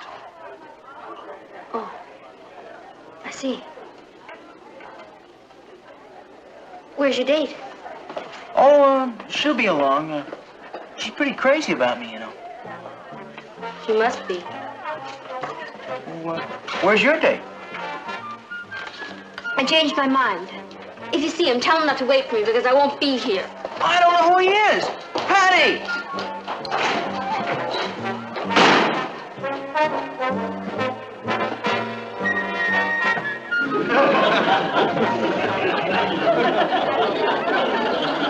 Two-timing, double-dealing nerve of him. All the time he was going with me, he was writing to this other girl. He wasn't writing to this other girl. He was writing to you. Don't be logical. Weren't you writing to another boy? That's different. I'm a girl. Boy, when I think of all the things he wrote about himself. You're my oasis. Let me spend my last moments with you. I'm artistic and sensitive. He's about as sensitive as a wet noodle. Do you think he really wrote those things? I guess so. I thought they were very impressive. Impressive? Richard wrote them. Which Richard? What do you mean? Which Richard? Well, the one who comes around here in sloppy sweaters with his hair uncombed and an apple in his mouth? Or the one who's so shy and sensitive that he's afraid you might laugh at him if he wrote a poem to you? So, he's forced to write to a dream girl he's never even met. Never thought of Richard as being poetic and sensitive. Sometimes it's hard to say the things we feel very deeply. No one likes to be laughed at. I hate to find myself on Richard's side, but there's more to Richard than meets the eye. Does he know you're Guinevere? No, and if you tell him, I'll have you beheaded. I'll get it.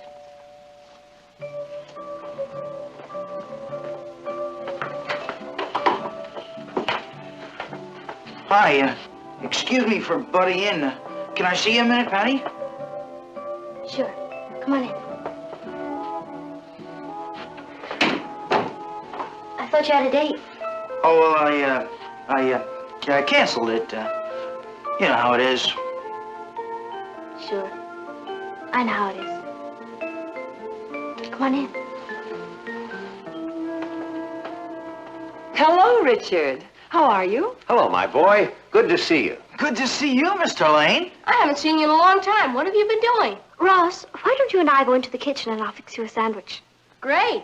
What kind? Well, I better get in the den and work on my editorial. I'll go upstairs and straighten up. Bye, Richard. Let's see you around here more often. Thanks.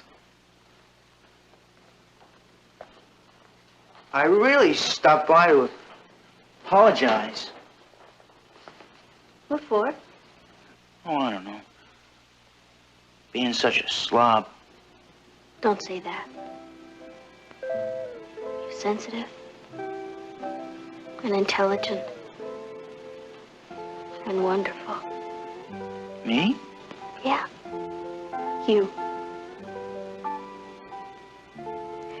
Richard, Yeah? you take me to the malt shop. You mean?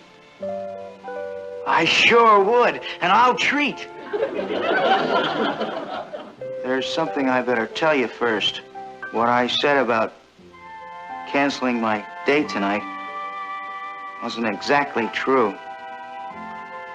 I got stood up. Oh? Anyone I know? No. Was it someone you liked? Think so.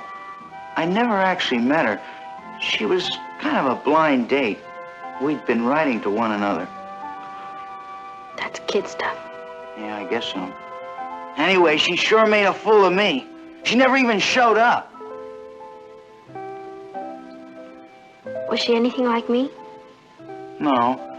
Guinevere was older than you, kind of sophisticated. And, Guinevere? well, that's what she called herself. She was very deep. Kind of sensitive and warm and... You sound like you're in love with her. I don't know. Maybe I was. A little. Now I'll never have the chance to find out. You never know.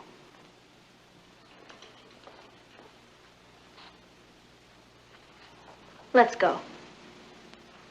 Lancelot.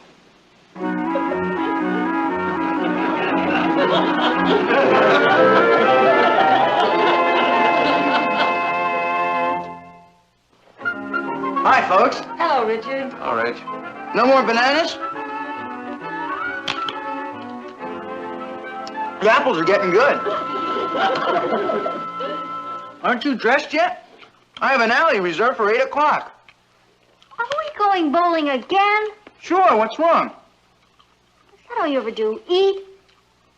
You told me you were going to throw that shirt away. Why don't you ever comb your hair? I might buy you a new sweater.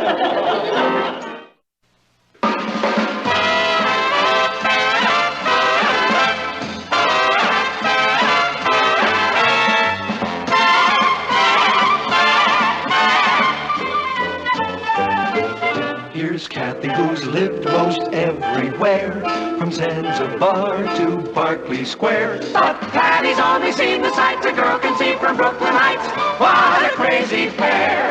But they're cousins, identical cousins, and you'll find they laugh alike, they walk alike, at times they even talk alike. You can lose your mind when cousins are two of a kind.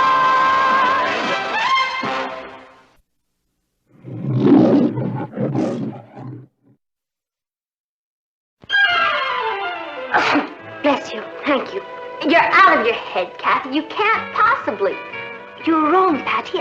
I certainly do. Bless you. Thank you. I know you and I know me, and I tell you, you can't. And you don't know me as well as you think you do. Oh, don't I? Will you listen to... Bless you. What are you two arguing about? I can hear you all the way upstairs. About who loves who the most. Bless you. That's what you're arguing about. It wasn't really an argument, Aunt Natalie. I was just trying to tell Patty how much I appreciate everything she's done for me. I haven't done anything for her. You've taught me new dances. You've gotten me dates. Bless you. That's nothing. Look what you've done for me. Who is it who's always helping me with my homework? You. And no wonder. She got the highest marks in the whole class, that's all. Your marks were excellent. Oh, nothing like yours. Gee, it's great to have a brain for a cousin.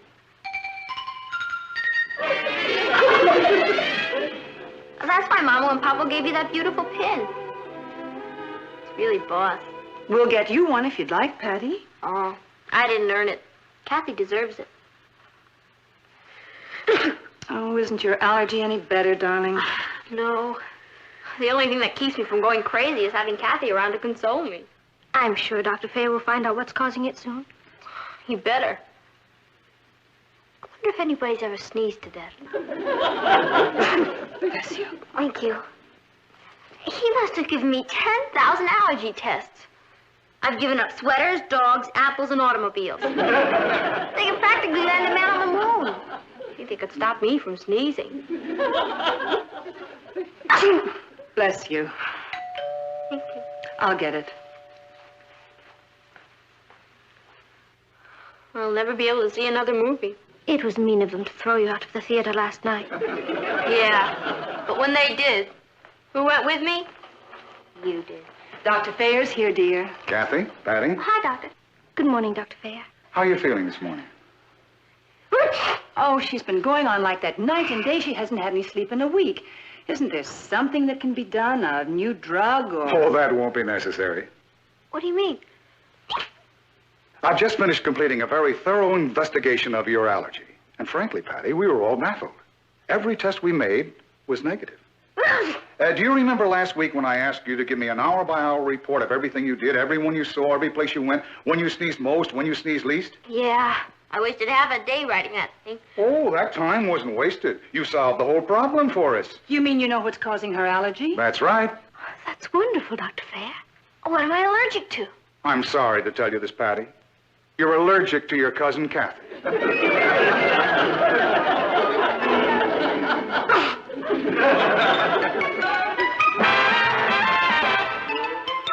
Meet Cathy, who's lived most everywhere, from Zanzibar to Berkeley Square. But Patty's only seen the sights the girl can see from Brooklyn Heights. What a crazy pair, but they're cousins, identical cousins all the way. One pair of matching bookends, different as night and day.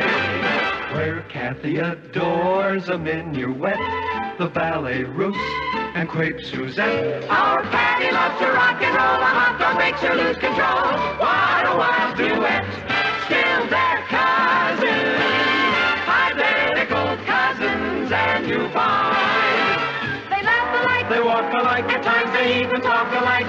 You can lose your mind when cousins are two of a kind.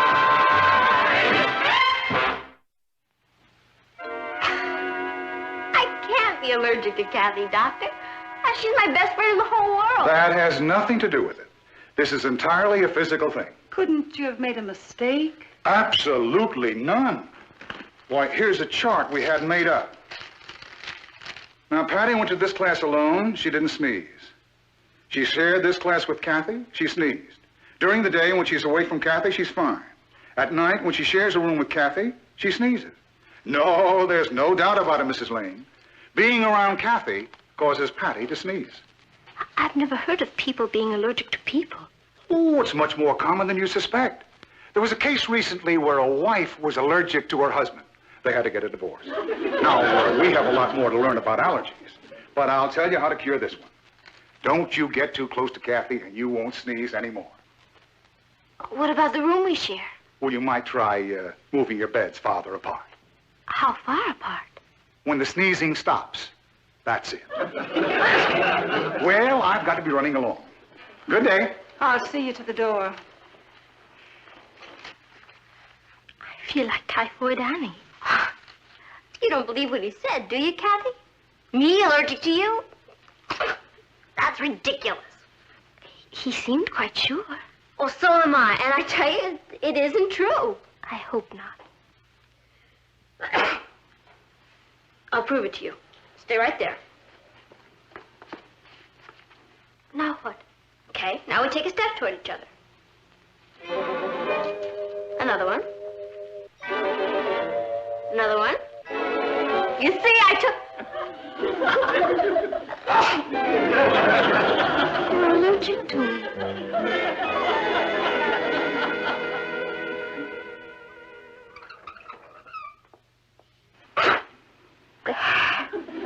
Better move it back a little more. There, that's it, right there.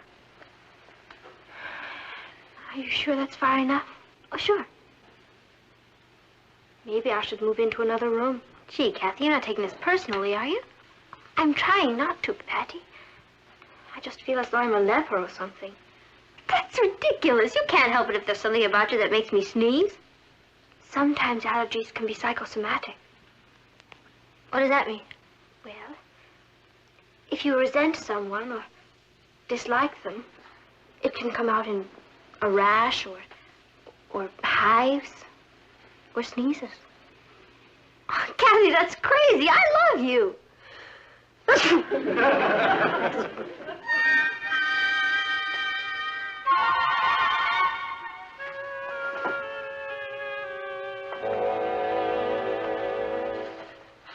Oh, Cathy, would you mind sitting over there, please? Certainly.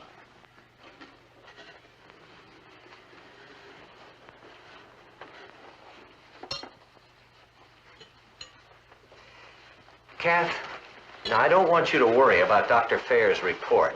But nobody knows for sure what causes these things. It's just some sensitivity that triggers a physical reaction. I know, Uncle Martin. The important thing is not to take it personally. That's what I told her.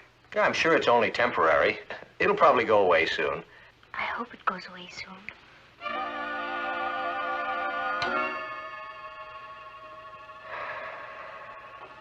Hi, Rich. Let's go. Oh, you could at least come in and say hello. Okay. Hi, everybody. Oh, good Hello, evening, Richard. Hi, Richard. Let's go. Good night, everybody. Bye. Gee, I'm glad we had this little visit. Me too. Hey, you're not sneezing now. How come? The doctor found out what I was allergic to. Oh, that's great. What was it? I'll tell you on the way. Oh, no. Tell me now. Pollen? Strawberries? Pussycats? Dust? Me. You? What? Patty is allergic to me. No, seriously. What did the doc say? Boy, it takes a long time to get through to him. Richard, it's true. There's a slight... Well, when Patty and Cathy are together, Patty begins... You mean she's allergic to Cathy? Well, that's the funniest thing I ever heard. Ow! Come on. Where are you two going? To the movies. The witch doctor strikes back. You could use a witch doctor here.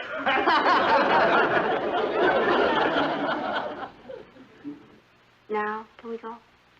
Isn't Cathy coming with us? No, thank you. I think I'll stay in and do some homework. Come on, Kath. Why don't you come with us? I don't mind sneezing a little. Honest. No, thank you. I'll stay in. Look, I'm not going to let this keep us from being together. I don't care what the doc... Bless you. Thank you. Come on, Richard. Good night, everybody. I think that's the funniest thing. He didn't mean anything by that. No. He said it's right. I'm very funny. People look at me and begin sneezing. I could replace snuff. Now, Cat. Excuse me.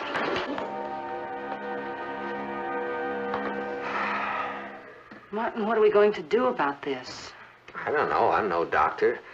Suppose we can just watch and wait, read up on allergies. I could understand Cathy being allergic to Patty. But that will be enough of that, Ross.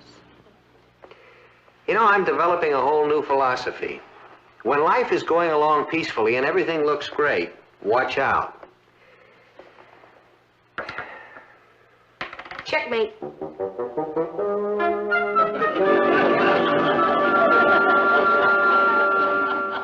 Psychosomatic disorders are a direct result of strong emotional conflict, leading to abnormal physical manifestations.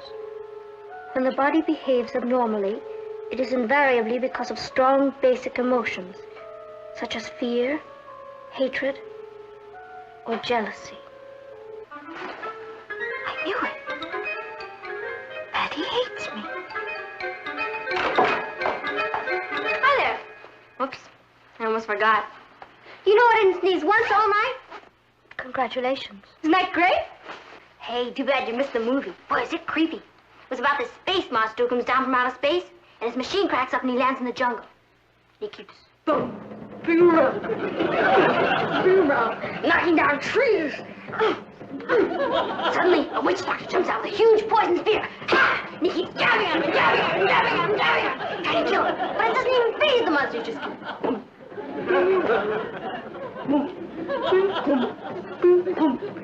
Till he reaches this village.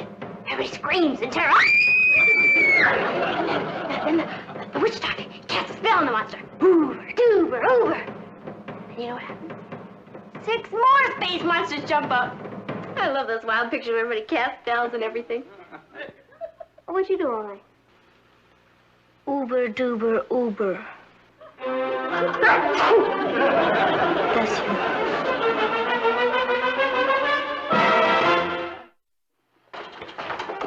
Hi, Patty. Hi, Maggie. Oh, hi, Rich. Hi. Hi, Herb.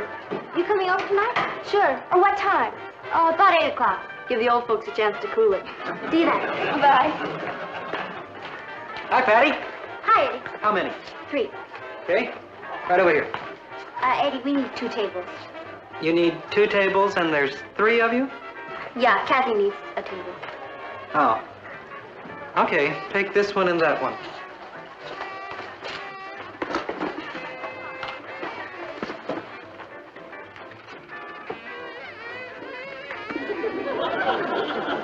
How you doing, Kat? Just fine, thank you. I wish you could join us, but... I think it's the funniest thing I ever heard of. You stop doing that. Oh, hi, Cathy. Hello, Ted. Are you alone? Quite alone. Well, why don't we join Patty and Rich? You join them if you like. I can't. Oh, you and Patty having some kind of an argument, huh? We are not. Anybody who'd argue with Cathy must be out of their mind. She's pure gold. Well, then why won't she sit with you? It's a long story.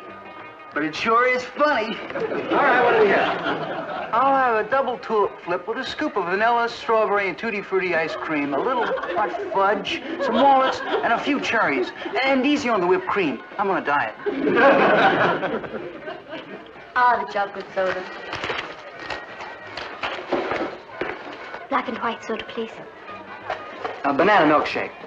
Hi, Patty girl. Hi, Alfred boy. Is it on for tonight? You bet. 8 o'clock.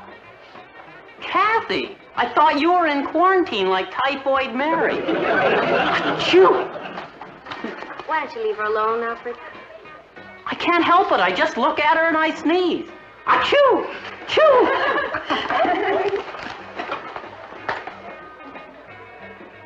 Don't mind him, Kath. I don't mind him. What is it? Don't you know? I guess not. Well, if you don't know, I can't tell you. Can't tell me what? They're laughing at me, but the problem is yours. Now, wait a red-hot minute. You're blaming me because you make me sneeze? Exactly. And if you don't believe me, ask Dr. Richard Duncan. Who's he? A great authority on schizophrenics. What's that? It's a person who has 2 personalities. All right, who gets 2 sodas? Give one to each of her.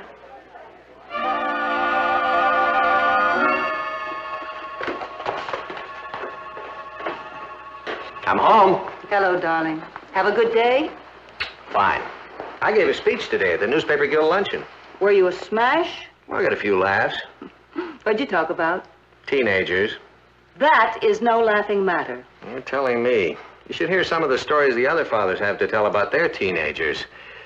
Do you have the feeling sometime that they're out to get us? Every day. How's the combat area around here? Everything is quiet at the moment. I'm afraid it's the lull before the storm. They're barely speaking to each other. It's ridiculous. Patty can't help it if she sneezes. I'm not so sure. You mean you think she's trying to sneeze? No. Nat, do you think that Patty could be jealous of Cathy? I don't know. I mean, if Patty were upset because Cathy got the highest marks in the class, that would explain a lot of things. But Patty genuinely loves Cathy. Well, I don't really think that has anything to do with it. Patty is a very competitive girl. Where is she now? Upstairs. Patty, would you come down here for a minute, please? What are you going to say to her? I'm going to try a little psychology. Martin, do you think it's a serious problem? Well, when two girls who really love each other can't stand to be around one another, I think it could develop into a serious problem, yeah. Papa, did you call me? Yeah, your mother and I would like to have a little talk with you. What didn't I do now? Sit down. Oh, it's going to be one of those serious talks.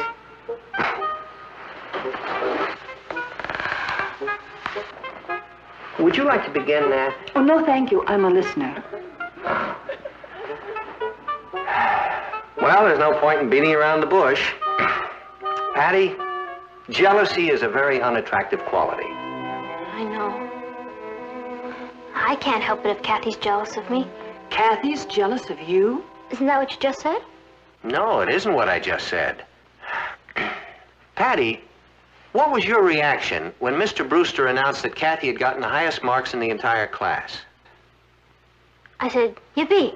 And when did your sneezing start? The day after. You don't think I'm sneezing because I'm jealous of Cathy? Well, the thought had crossed my mind. But that's ridiculous. I was glad when she made it. I really was. I believe you, Patty. I think you were glad, consciously. But unconsciously, you seem to have a deep-seated resentment. And the result was that every time Cathy got near you, you started to sneeze. That doesn't make me a very nice character, does it?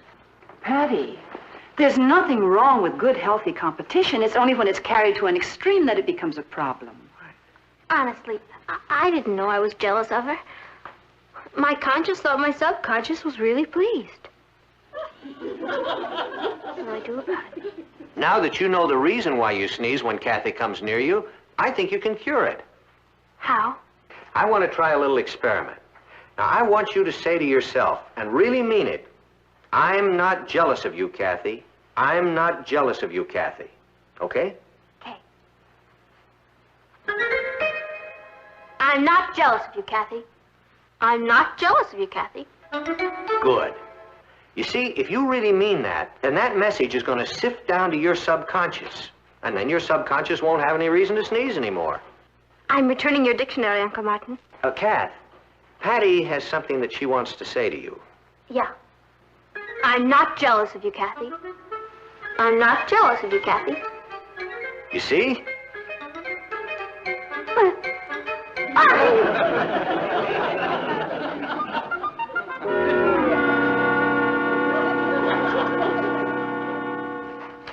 I will never understand irrational numbers. If you can't, no one can. Funny, funny. I wish you'd be quiet. Do you know that our final math exam is Friday? Where's Cathy? Up in her half of our room. Oh, why don't you ask her to come down and help us? No. What are you suddenly so proud about? You always used to ask her to help us. My subconscious won't let me. Your what? Skip it. Now listen, we're all going to pass this exam without any help from Cathy.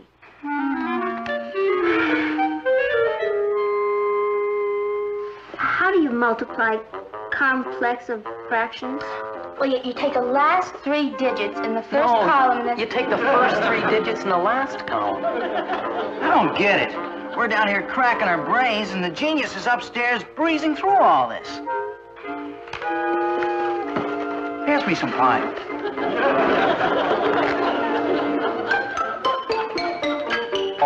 I thought you might like a cup of tea, Cathy. Thank you, Aunt Natalie. Oh, they're studying up a storm downstairs. Are they? Crossword puzzle. Aren't you studying for the algebra exam Friday? No.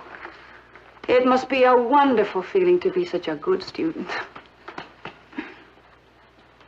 Aunt Natalie? Yes, Cathy? Would you mind very much if I asked you and Uncle Martin to take back the pin you gave me? Don't you like it? Very much. Only... I'd like you to take it back. Why, Cathy? I just would. Is it because of Patty? I don't blame Patty for being angry with me, or jealous. Studying just seems to come easily for me. And then to have a parents give me a prize for it, it's enough to make anyone sneeze.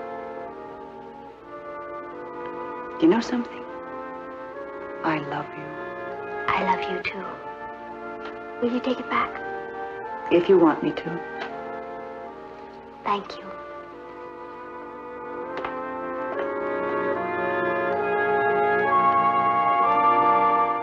So I thought that instead of taking Cathy's pen back from her, we should give Patty a pen. That way Patty won't feel there's any favoritism. Just sounds like a wonderful idea. This is exactly like Cathy's. Oh, hi. Aren't you home early? I flew home. I did it. I did it. Well, whatever you did seems to put you in a euphoric state of mind. I passed my algebra test. I got a B. Patty, that's wonderful. By the way, your mother has a little surprise for you. Yeah? What is it? This. That's beautiful. It's a gun.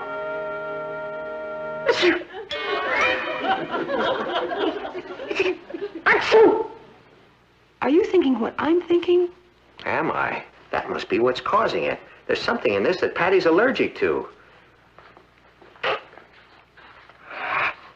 You mean I'm not allergic to Cathy? No. The reason that you sneezed every time you got close to Cathy is because she was always wearing this pin. Are you sure? Let's test it.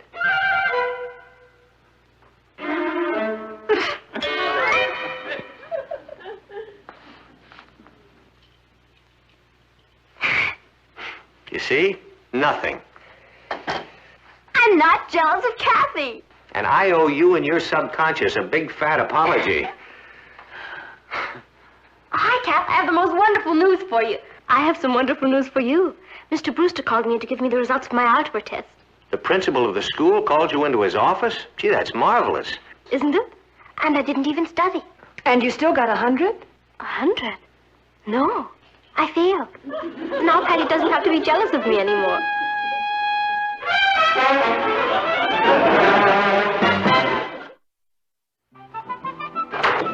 Hi, Rich. Hi, let's go. Come on and say hi to the older generation.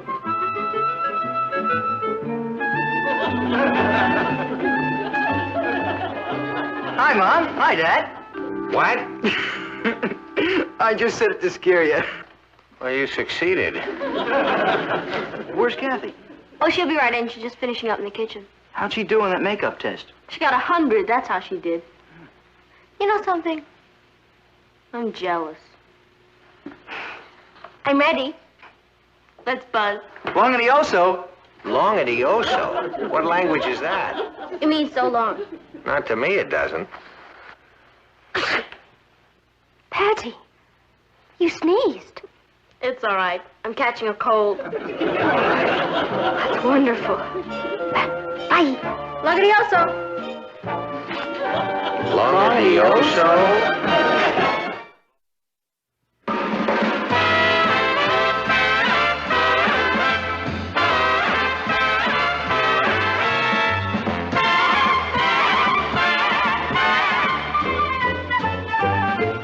Here's Cathy, who's lived most everywhere, from Zanzibar to Berkeley Square. But Patty's only seen the sights a girl can see from Brooklyn Heights.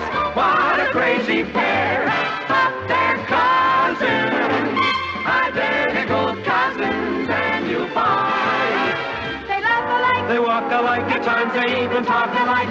You can lose your mind when cousins are two of a kind.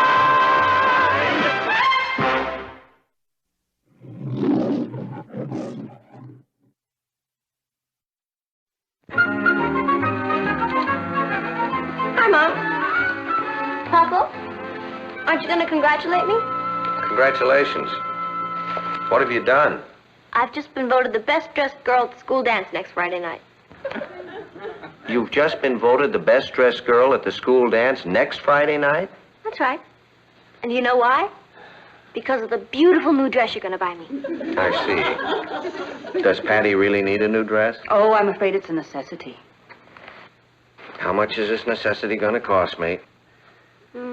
Let's say $40. Let's say 40. Here's 20. Hi, Pop. Got any left over for me? No. Papa, Sue Ellen's dress is going to cost a lot more than this. Sue Ellen's father is a banker. Look at it this way. Sue Ellen has more money, you have more ingenuity. $20 worth?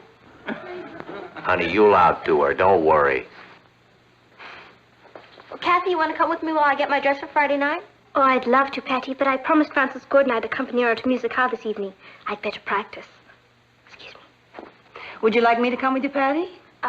No, thanks, Mom. I'll take Maggie with me. You probably got a million things to do. And you're afraid if I pick your clothes, I'll dress you in muslin and old lace. Mom, I don't care how old they say you are. You're young in heart.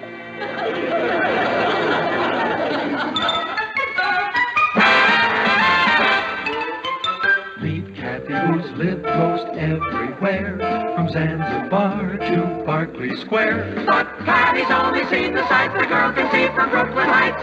What a crazy pair, but they're cousins, identical cousins all the way. One pair of matching bouquets, different as night and day. Where Cathy adores a minuet, the ballet russe, and crepe Suzette. Our Patty loves to rock and roll, a hot dog makes her lose control. What a wild duet, still they're cousins, identical cousins, and you find they laugh alike, They walk alike, at times they even talk alike. You can lose your mind when cousins are two of a kind.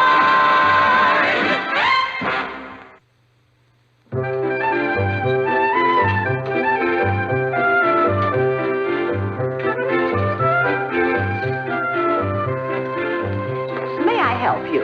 Oh, yes. I'm looking for an evening gown. My class is giving a dance Friday night. Did you have anything particular in mind?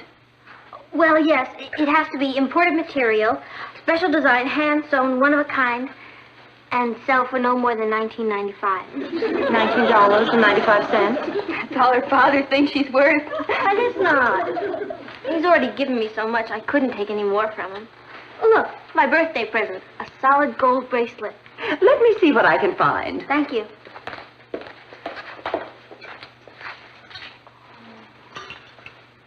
Maggie, look at this one. Oh, it's all gold. Beautiful color. Gold. Oh, I bet it cost $60, $70. Oh, it's worth every penny of it. Oh, I knew it. $79.50. Come on, let's get back to the bargain basement. Hello, girls. Hi, Maggie. Patty. Hi, Sue Ellen. What are you doing here? Getting my dress for Friday night. Me too. You're not buying this one. Oh, of course not. Of course I am. Why not? It's, $79.50. Mm-hmm. That's what it says. Well, my father is president of a bank, and even I have to think twice before I spend that much money.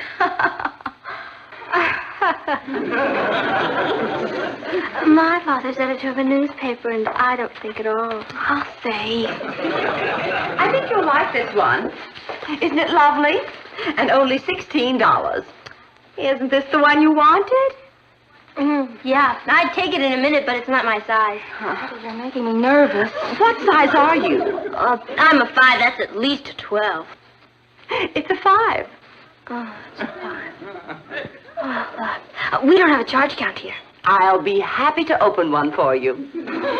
Here you are, Cinderella. Now you can go to the ball. How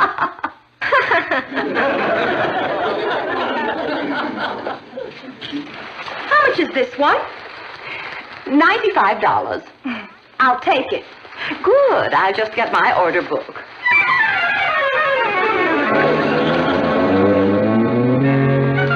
Patty, you are out of your head buying that dress.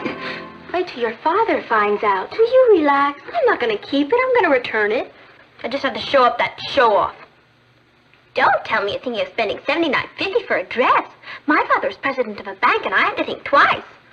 She can't even think once. Hello, darling. Hi, Mom. Hello, Maggie. Hello, Mrs. Lane. I see you bought your dress. Yeah, kind of. You know what? Your father phoned from the office because he was worried he hadn't given you enough money to get a good dress. Is it all right? Oh, Mrs. Lane, it's the most beautiful thing you've ever seen. Yeah. Mom, if you're going upstairs, would you put this in my room? I'm a little late. Sure. Where are you going? I'm meeting Richard at the malt shop. Oh, Mom, if he calls, will you tell him I'll be late because I'm stopping off at Jean's? Oh, and if Scotty calls me, will you tell him that I'll meet him at Ann's at 4 instead of Emma's at 6? If Richard calls, you'll be late because you're stopping off at Jean's. If Scotty calls, you'll meet him at Ann's at 4 instead of Emma's at 6. Thanks, Mrs. Lane. My mother can never get them straight. I get a lot of practice. Come on, let's go.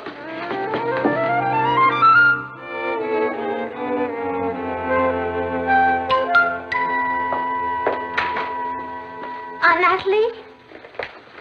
Yes, Cathy? Have you seen my blue dress?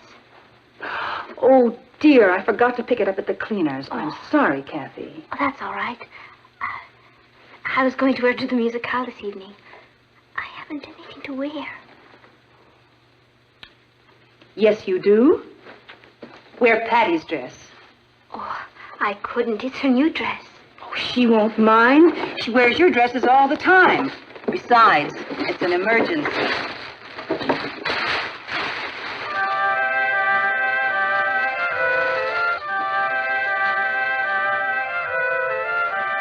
Are you sure she won't mind? Of course not. You know Patty. She'll be pleased. I'll wear it. Good.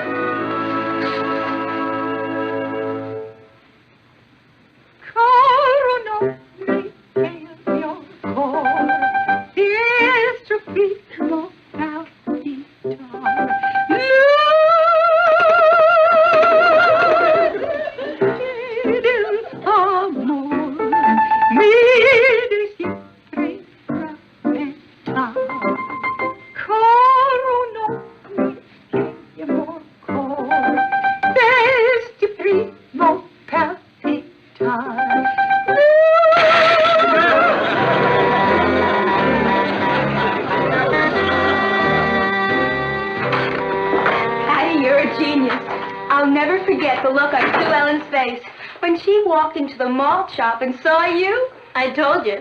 She finally got tired of hanging around the dress shop waiting for me to return the dress. Now we can go back. You're a real brain. True. Let's go get it. It's a good thing they're open late tonight. It's no use. It won't come out. How am I going to tell her? Hi, Mama. Hi, Cat. Hey, look at the stain on that dress. You ought to be more careful. It's ruined. Oh, I'll see you later. You got it.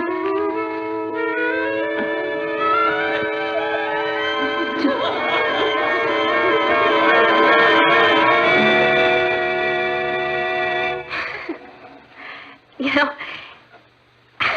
it's the funniest thing, but it looks exactly like a dress I bought at Fido's. Isn't that a coincidence?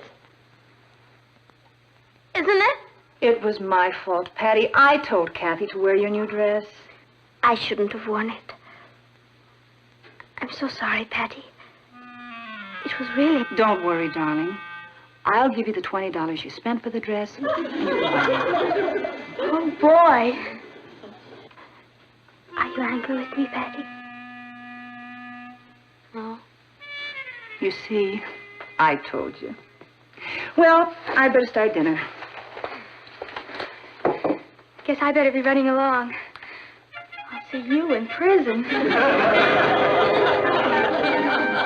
is it? Can you take a shock? That dress cost $79.50. Or it couldn't. Oh, you only had $20 to spend. I was trying to impress Sue Ellen. I had to prove to her that I could buy a more expensive dress than she could. I was going to take it back. Oh, boy. Wait till Papa finds out. I'll tell him it was my fault. After all, I did ruin it. That won't do any good.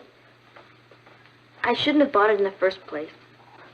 Patty, where are we going to get all that money? Where? Look. It's my darling little brother. All right. Huh? You know, Ross, we really don't spend enough time together. You're right. Ross, dear, you're in trouble.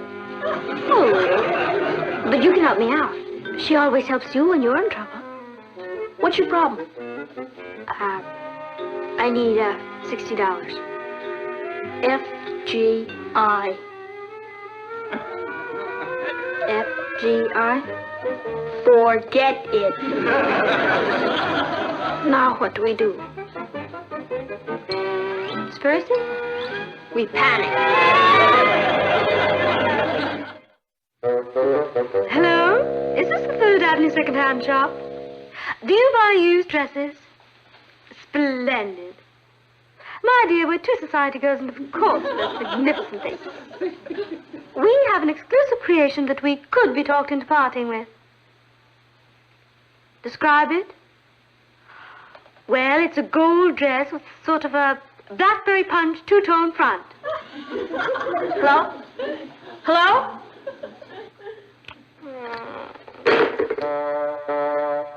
Is this the Ford Foundation? I understand that you, finance deserving projects. You do?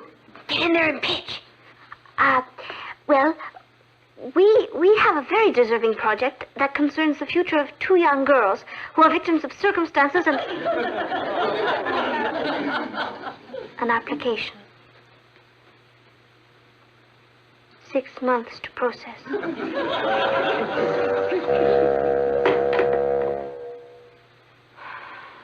We could try the Rockefeller Foundation. Forget it. We have to solve this by the time Papa gets home. How?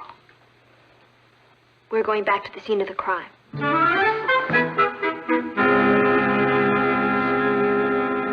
I just read where the newest thing is two-tone dresses. You'll be ahead of everybody. I'm sorry. I can't take this back. Perhaps we could make a settlement of some kind. I am sorry. Excuse me.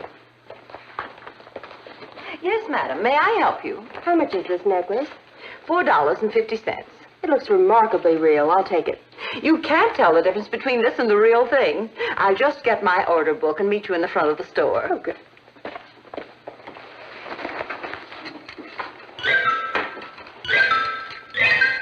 What are you doing? You heard what she said. You can't tell these from the real thing. Now, I can only find one that looks like my... Cathy, look. Doesn't this one look exactly like mine? Yes, but... Patty, you have a solid gold bracelet. Why do you want that? Papa told me to use my ingenuity. Watch me. I can loan you $50 on it. $50? For this magnificent bracelet? Well, Kath, I wasn't going to tell him, but I guess I'll have to. Are you sure you should? positive. Sir, I can see that you have a kind face. This money is for a very worthy cause. A family. A loving family. 8 children, 1 mother and father will be put out onto the street unless we can find some money for them. Now that breaks my heart. I know. The man made some tragic mistakes in business. How much can you give me for the bracelet? $40. $40? That's less than you offered before. I've got a wife and 9 children. If I make bad business deals, I'll be out on the street, too. Now, $40. Take it or leave it.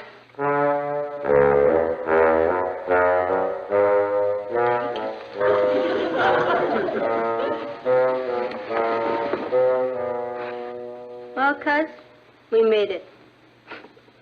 It took every penny we could beg, borrow, or steal, but the dress is paid for. How are you going to get your gold bracelet out of pawn?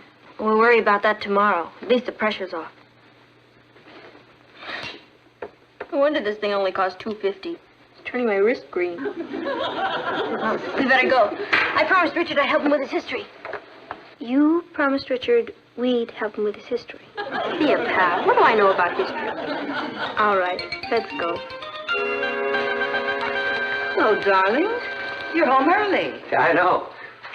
Well, the world was pretty quiet for a few minutes, so I thought I'd take the afternoon off, let Eddie handle things. Hey, what's Patty's bracelet doing here? Oh, she went out. I suppose she left it there because she was afraid of losing it. She really loves it, doesn't she? Yes. It's beautiful. You know what I should do? I should have it engraved. Patty'd be so pleased. I was going to do that when I bought it, but I was in too big a hurry. Jeweler told me I could bring it back any time. Why don't you surprise her? You mean do it now? Why not? All right, why not? Think I can be back in less than an hour? I can't wait to see her face when she sees it. Neither can I. Mr. Lane, well, how nice to see you. Oh, Mr. Carey. See, I brought my daughter Patty's bracelet in to be engraved. I bought it here last week for her birthday. Oh, well, let's see. Well, we'd be very happy to engrave it. Mr. Lane, you certain I sold you this bracelet? Of course. It was $84 plus tax. Why? Well, I'm afraid there's been some mistake. This bracelet isn't worth more than $1 or $2. It's a piece of cheap costume jewelry. Costume jewelry? I paid you $84 for it, plus tax. Well, I don't know how we could have made a mistake like that. I'm terribly sorry. It's a lucky thing you brought it back. Yeah, it certainly is. Yes, a thing like that can ruin a store's reputation. Here's the one you should have had. Now, what was that engraving? Oh, it should read, to Patty, happy birthday from Popo. Happy birthday from Popo. That's lovely. You know, it's a lucky thing I went down to that store. Mr. Carey had made a mistake and given us a piece of junk jewelry. You mean Patty's been wearing a piece of costume jewelry? And telling everybody it was real gold. Maybe we shouldn't say anything to her about it. She'll feel terrible. Well, I think it's kind of funny. She'll get a kick out of it. Why don't you put it on the table? Hi, Papa. You home early. Hello, Uncle Martin. Hello, girls. Patty, your mother and I were noticing your bracelet. You were? You know, there seems to be something different about it. Different? Why don't you pick it up? Pick it up? Yeah, go ahead.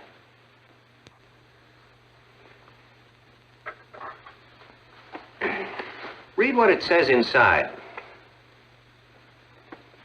It doesn't say anything. How did that get there? I took it down to the jewelry store and had it engraved for you. You took it down to the... When? Just a few minutes ago. Surprised? Dumbfounded. This will amuse you, Patty. There was some kind of a mix-up. Mr. Carey made a mistake and gave us some junk jewelry. And when you went to have the bracelet engraved, you found the mistake. That's right. So don't worry. This time the bracelet is solid gold. It's a good thing I took it back there, isn't it? Lucky isn't the word for it. Do you want to break the news, or shall I? Why don't you? What news? Father? We're in trouble. Father, haven't you ever wanted a long gold lame sheath with a square neckline and a panel back with a long tail? Patty, what are you trying to say? When I was born... Patty! I'll get it. Natalie, I have the feeling she's done it again. Done what again? That's what's so interesting about Patty. You never know. And when you find out, you can't believe it. Look who's here. Mr. Carey. Well, is there anything wrong? Well, I'm just a little confused, Mr. Lane, but I'm sure I can straighten it all out. Yes, at least I hope I can. I was just trying to explain it. I assure you that the bracelet I sold you was solid gold, Mr. Lane. Yes. I wrapped it myself. Well, if you say so, Mr. Carey, I believe you. But somehow that solid gold bracelet got changed into a piece of costume jewelry.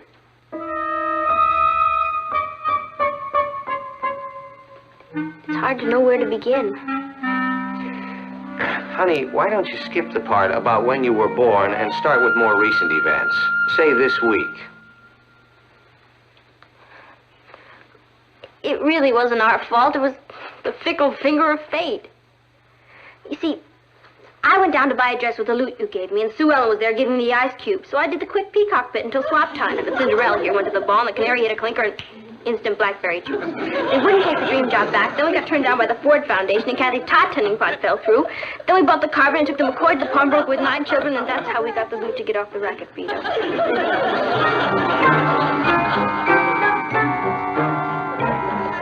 Patty, I was wrong. Why don't you start with when you were born? Natalie, I have been a newspaper man for 20 years, and I have never come across a story as wild as that. And I'll tell you something else. If I had, I wouldn't have believed it. But it happened, Martin. It could only have happened to Patty. Wasn't entirely her fault. I told Cathy to wear Patty's new dress. No, you didn't. Because Patty didn't have a new dress. We spent $80 on a status symbol, and she still doesn't have a new dress. I'll have the dress she bought dyed.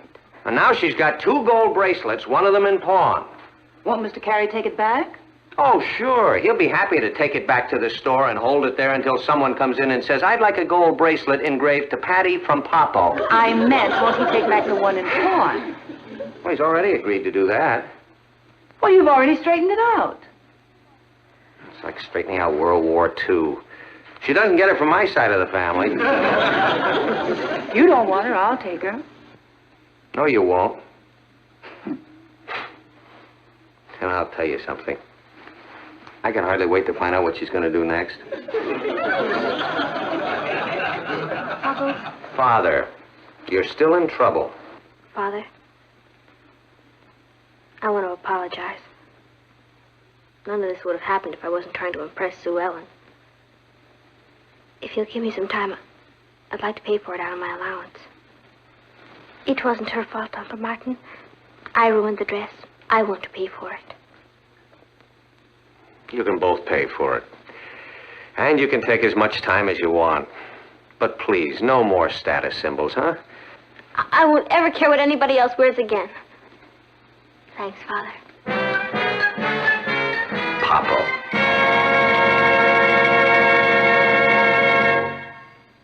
I'm afraid we can't take it back in this condition. This dress is ruined. Patty.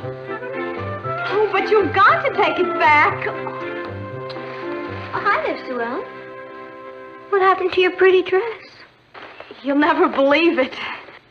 Try us. Well, I was holding a cup of coffee while I was putting the dress back into the box, and suddenly from the house next door, I heard someone singing some high notes, and the cup broke, and the coffee spilled all over the dress.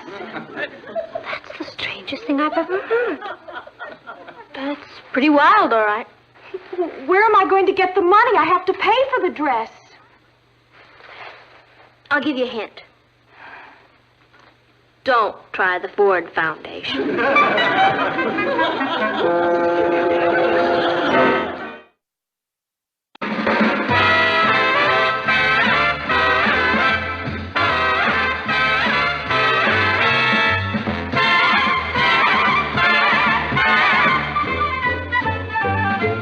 Here's Cathy, who's lived most everywhere, from Zanzibar to Berkeley Square. But Patty's only seen the sights a girl can see from Brooklyn Heights. What a crazy pair! But they're cousins, identical cousins, and you'll find they laugh alike, They walk alike, at times they even talk alike. you can lose your mind when cousins are two of a kind.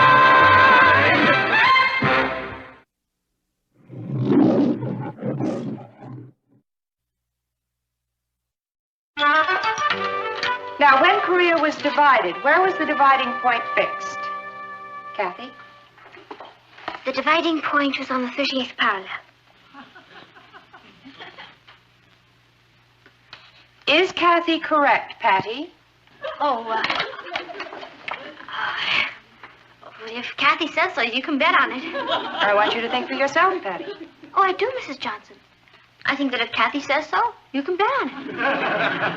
You may close your books. Now, I don't want you to think of Korea as some remote historical event.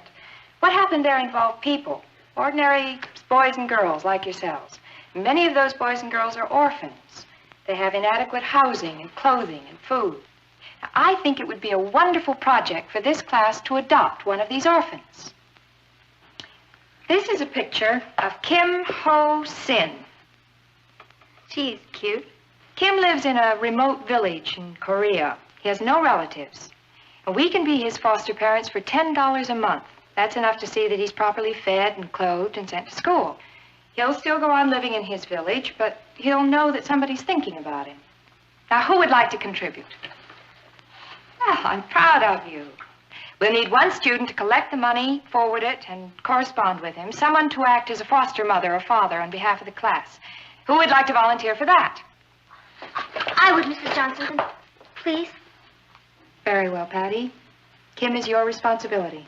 Thank you. May I have this picture? Of course. Can't believe it. I'm a mother. Meet Cathy, who's lived most everywhere, from Zanzibar to Berkeley Square. But Patty's only seen the sights a girl can see from Brooklyn Heights. What a crazy pair! But they're cousins, identical cousins all the way. One pair of matching bouquets, different as night and day. Where Cathy adores a minuet, the ballet russe, and crepe Suzette. Our Patty loves to rock and roll, a hot dog makes her lose control.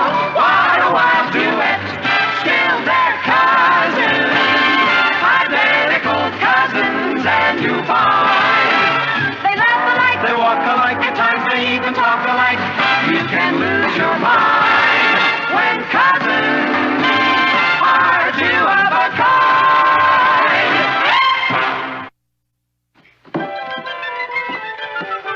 Do they play a lot of tennis in Korea? I don't care. Kim's gonna be the only boy on his block who has his own tennis racket. Where'd you get all these things? Oh, I've been scrounging from all over the neighborhood. Yeah, you're sure a good one. Wish I was your brother. You are, Tiger. Kim is my son. I know he's only my foster son, but I don't know, it still gives me a funny feeling. I mean, I know he's depending on me for food and clothes and everything. So isn't the whole class contributing? Oh, sure. Martin, do you know what she's doing? It's nothing. If you won't tell him, I will. Do you know the money we gave Patty to buy a new outfit? She spent the money on clothes for Kim instead. I figured out my old outfit still had a lot of mileage in it. Kim doesn't even have any shoes. Patty, that was a wonderful thing to do. Oh, Well, that's not all she's doing, Uncle Martin. She got a part-time job at the stationery store, and she's sending her entire salary to Kim in Korea. Well, you cut it out. It's not that big a deal. How much are you making? $11. I'll match it. Oh, Papa, thanks. I'd like to contribute 2 weeks' allowance. Me too. Well, I guess I can spare some of my kitchen allowance. What to say? You shouldn't say anything. You were the one who set the example. You know, I'm really impressed. I've never seen this side of you before. I guess my maternal instincts have never been aroused before. How does this sound, Cathy? You would love America. We have skyscrapers here, hot dogs, the Yankees, and the Mets. And the Metropolitan Museum. Yeah. New York is the greatest city in the whole world. You can go rowing in Central Park in the summer and ice skating in Rockefeller Center in the winter. I wonder if he could use my old ice skates. Do you realize you've sent him 7 boxes in the last 3 weeks? What's the matter? Do you have something against starving orphans? Of course not. But I don't think starving orphans need Vassar pennants, Frankie Avalon records, and a no parking sign. You never know what's going to come up over there. I wanted to be prepared for everything. I'm sending him a $200 money order. That's pretty practical. I can't argue with that. Would you mail it for me? Or why don't you mail it when you meet Richard to go bowling? Bowling? Oh, I canceled that. I'm staying in tonight to make fudge for Kim. Hi. There's Cathy. Hi, Kath. Hello, Patty. Richard. Hi. Hi, Troops. Hi, Alfred. Don't forget to save a dance for me tonight. Oh, I'm not going, Alfred. You're putting me on. She means it. Why aren't you going? I'm taking the $250 it would have cost me and sending it to Kim. You know something? I admire you. I think you flipped, but I admire you. Well, I'll be dancing with you in my heart. Long adioso. Bye. Hi, Patty. Cathy, Richard. Hi. Hi, Eddie. Hello, Eddie. How's it kid in Korea? Great. You should read some of his letters. I just haven't I haven't got time right now. What do you folks have? I can't decide between a strawberry soda and a chocolate sundae. How much is a double banana flip? 60 cents. Good. I'll have a glass of water, thanks. Glass of water? What are you doing? I just saved 60 cents for Kim. Patty, you really don't think Kim's gonna mind if you have a double banana flip? You'd be surprised how things add up. All right. It's my treat. You mean it? Certainly. Can I have a double banana flip? Sure. Thanks. I'll take the cash instead. Glass of water.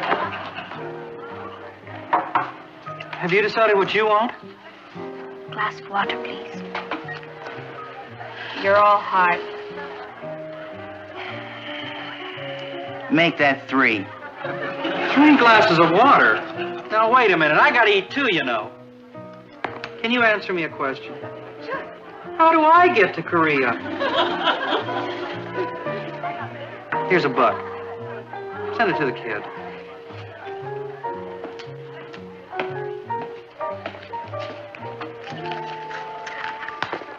The master's home. Hello, Master. How was your day? Fine. You can read all about it in the Chronicle. Say, where's the Orphans Assistance League? Oh, in the headquarters upstairs, wrapping a package. I must say, I've never seen Patty throw herself into anything the way she has this. I think it's wonderful. She got another letter from Kim today. Oh, he sounds like a darling boy. Patty keeps this up, he'll have more money than I do. Oh, I'm so proud of her. Yes, so am I. And you know what's really great? For once, Patty is involved in a project where there's no chance of her getting into trouble. There. That should do it. Do you want to say anything to Kim? Just send him my love. Is this package ready? Mm-hmm. Here we are. 200 pieces of bubble gum. Did you read his last letter? Mm-mm. Listen. Dear Mama Patty. Is that cute? Mama Patty.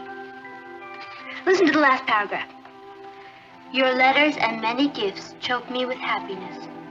I am so lucky to have you for a mother. I close now to go out in snow with snowshoe you send me. Snowshoe? Must be the tennis racket I sent you. Guess they don't play much tennis in Korea.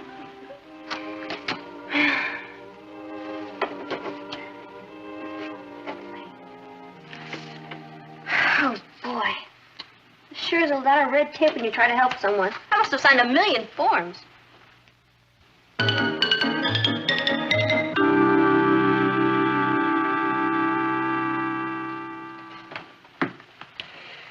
Say, what's new from Kim? I haven't heard much about him lately. Was there anything wrong? I wouldn't know. Well, now, what does that mean? It means he's an ungrateful 8-year-old orphan. Patty. Well, he is. I worked my fingers to the bone, writing letters to him, sending packages, working every day after school and the weekends to send him money. Well, what's the matter with that? You did it because you wanted to. I'll tell you what the matter with that is. He stopped writing to me. Me, his own mother. You haven't heard from him at all? Not one word in 3 weeks. Hey, maybe he's sick from all the fudge you sent him. I'm sure he will write, and there'll be a perfectly reasonable explanation. That's what I told myself the first week. Then the second week I said, maybe he's sick and he can't write to me. But the third week I said to myself, Patty, you're the biggest sucker in the whole world. I'll get it. It's probably Richard. Come on in, Rich. I'll be ready in a few minutes.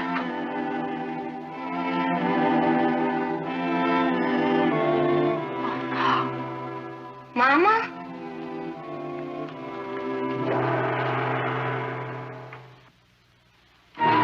So we decided to say nothing and make Kim's arrival a complete surprise. It is, Mrs. Lomax, it is. Oh, I'm so glad. When we received your application to adopt Kim and bring him to America, the Air Force made special arrangements to fly him over here. In all my years of handling these cases, I have never seen such devotion. All those letters and gifts and money orders. Mrs. Lomax, you said you received our application to bring Kim to America? Yes. Patty, did you fill out application forms like that? I don't know. I signed millions of forms. Mama. He knows who I am. He recognizes me from the picture I sent him. I'm here, son. Kim doesn't speak English. He must. What about all the letters he wrote? Well, he dictated those to a missionary in his village. The missionary translated for him. You mean I have a brother who can't even speak English? You also have a sister who doesn't speak much English. Mama. Isn't that cute? Well, you'll be hearing from me again. Good night. Good night, Mrs. Good night, Lomax. Mrs. Night. Lomax.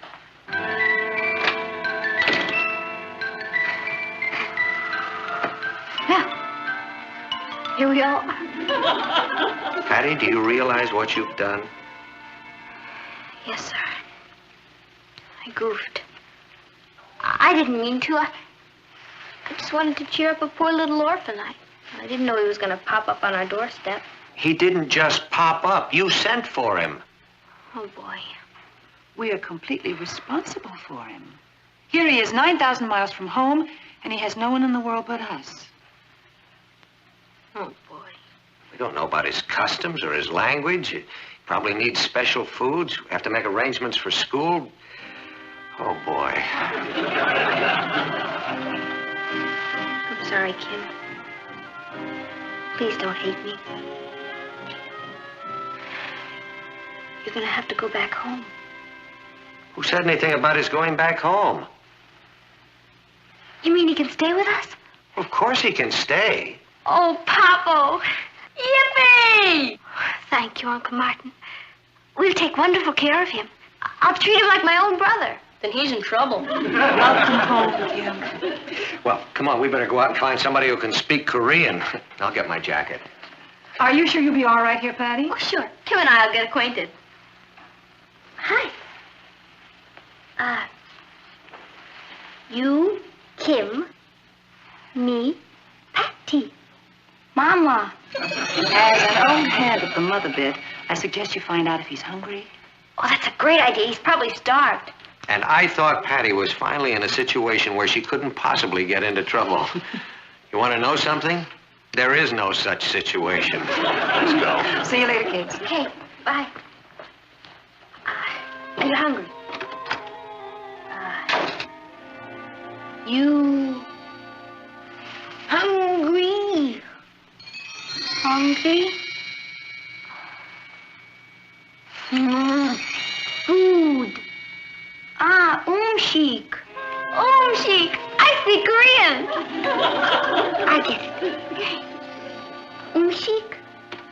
chic. Chic. Oh, hello, Richard. I want you to meet my son, the Korean. How's he supposed to know what's in the cans? He can't read English. Well, he probably doesn't eat this kind of food anyway. Wonder what he does eat. Yak steak. Now where am I going to find a yak at this time of night? Probably eats rice. It's a great idea. We haven't got any rice. All right, let's go out and get some. Ross, will you take care of Tim till we come back? Sure. Good. Give him some of your things to play with. We'll be right back. We be right back. Chic. Yeah, chic. When Mom and Pop get back, tell them we went out to get some chic. See you later. Mama! Boy, are you a mixed-up kid. You, Kim. Me, Ross. Mama! Forget it. Boy, I'm sure sorry I don't speak Korean. To tell you the truth, I never thought it was going to come up. But don't worry. We're going to have a lot of fun together, Kim. I'm your brother. I'll teach you how to play baseball and roller skate, and you can use my bicycle. I've got a new bat upstairs. You wait here. I'll bring it down.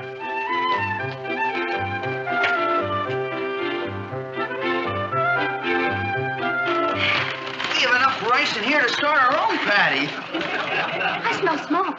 Oh, so do I.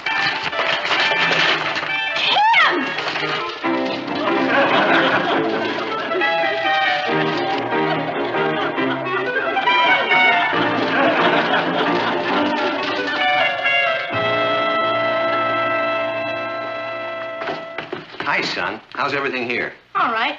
Kim tried to cook his own dinner. Well, that was very bright of him. Yeah. You know, you can really light a fire by rubbing two sticks together. That's a novel idea. Where's Patty? Upstairs with Kim. Where have you been? To 2 welfare agencies, UNESCO and the UN. Are you trying to get rid of Kim? No, Patty. They wouldn't take her, though. Well, Yugoslavia said they might be interested, but I don't know if they were serious. We're trying to keep Kim, and there's some problems to be worked out. He's living here in a house where he doesn't understand anyone and no one understands him. He has to go to school. We're trying to find a Korean housekeeper who speaks English. Oh, boy, we're keeping him? That's great. Now, what did you think I was going to do? Twirl my mustache and send him out in the snow? No, sir. You know what? If I was an orphan, I'd sure want you for my father. Thank you. Hello, Cathy. Hello. Is everything all right? Just fine, I think. What are mother and son up to? Patty's teaching Kim to brush his teeth. She bought him a toothbrush. Martin, she thought of that all by herself. Did she? Maybe we won't give her to Yugoslavia. Now, I want you to brush your teeth every morning and every night before you go to bed. Mama. Oh, trying to soft soap me. You're going to brush your teeth. See? Brush. See? Okay. Here's your toothbrush.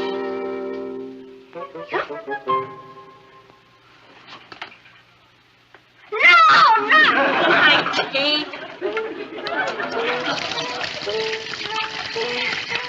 Your teeth. You. Oh, she. No, she.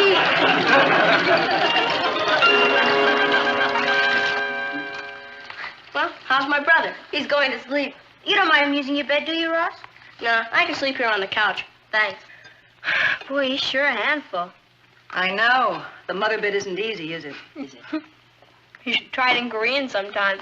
I wonder what he must be thinking of all of us. He must be quite confused.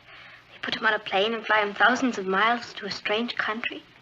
And then winds up with Patty for a mother. That's enough to confuse anybody. I think Patty's doing a remarkable job. Thanks, Mom. But this is the first time he's ever slept in a real bed. How did he react? Oh, I don't know. I just pointed to the bed and told him to get in it.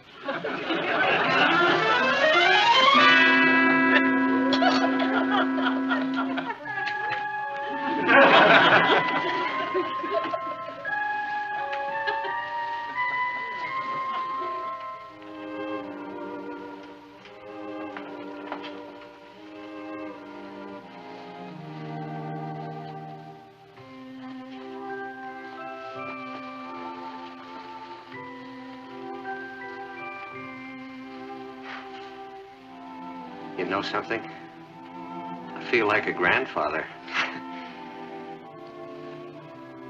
Since this is Saturday, you know what I always think we might do? Take Kim out on the town. Well, that sounds like fun. I thought we'd take him up the top of the Empire State Building for lunch, and then maybe go up to the Bronx Zoo or take a ferry boat ride over to see the Statue of Liberty. Well, I'd like to do some shopping for him this morning. All right, we can do that first. I better tell the girls to get ready. I'll get that.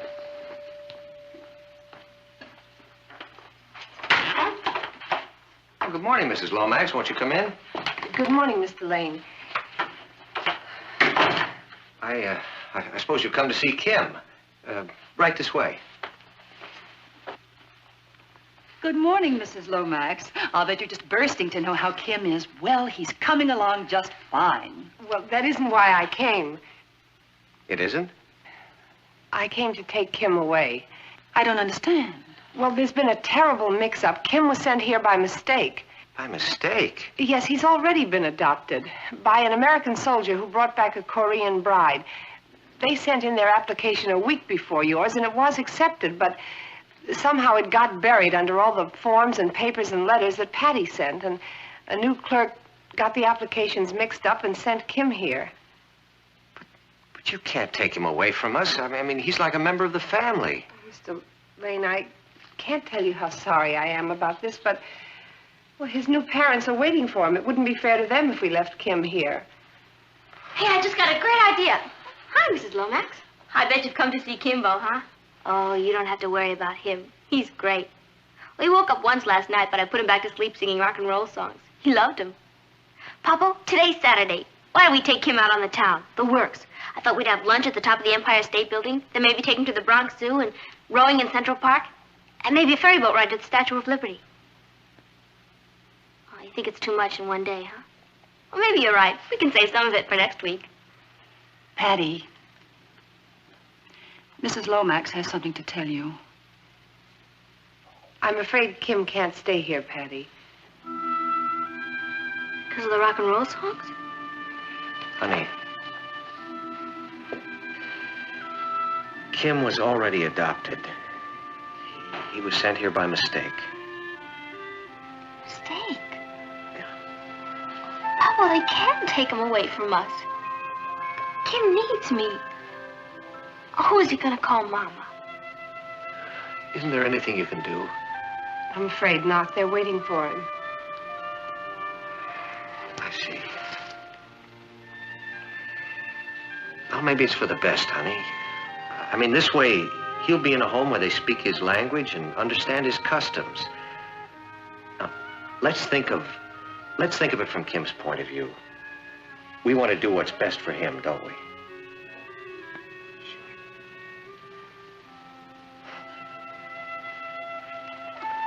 We're ready.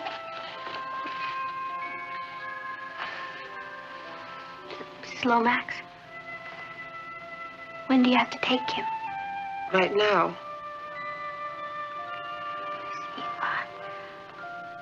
Could we go with you and make a little detour on the way? Detour? To where?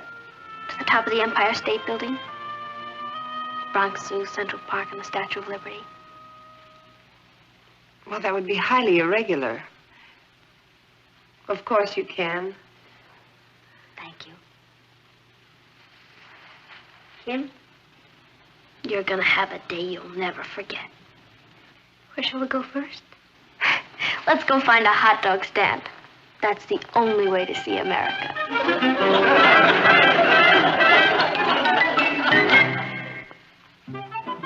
Gee, this is an interesting chapter on fossils. What does it say about us? Do you know how far back some fossils go? 600 million years? Right. Here, look at this Brontosaurus. He can't be that old. I saw him on TV last night. It was probably a relative. I get it. It's incredible. Dinosaurs were so big and they were all herbivorous.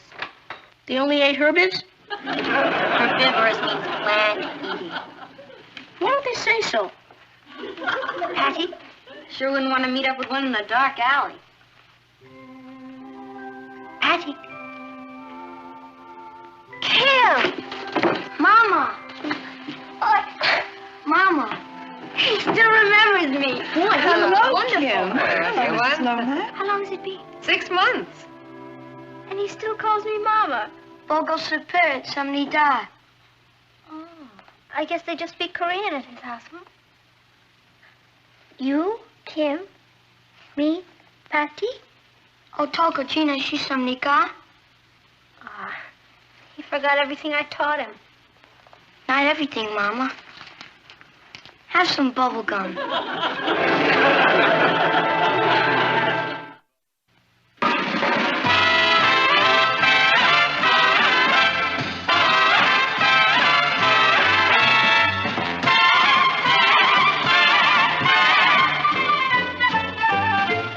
Here's Cathy, who's lived most everywhere, from Zanzibar to Berkeley Square. But Patty's only seen the sights a girl can see from Brooklyn Heights.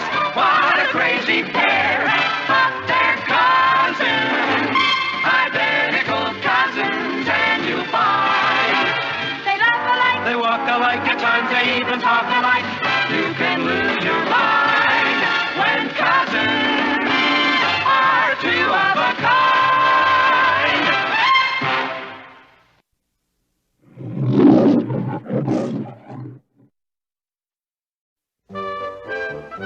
What would you like for dinner tonight?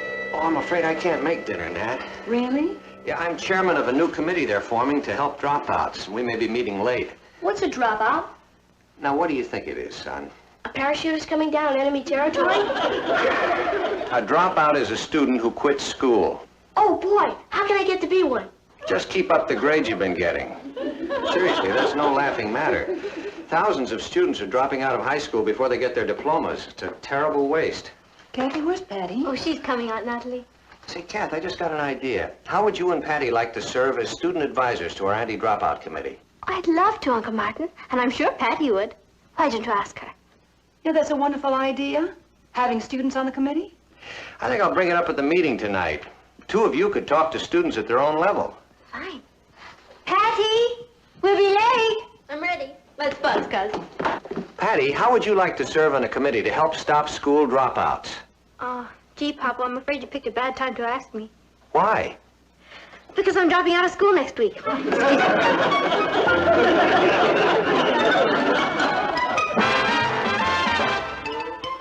Meet Cathy, who's lived most everywhere, from Zanzibar to Berkeley Square. But Patty's only seen the sights a girl can see from Brooklyn Heights. What a crazy pair, but they're cousins, identical cousins all the way. One pair of matching bouquets, different as night and day.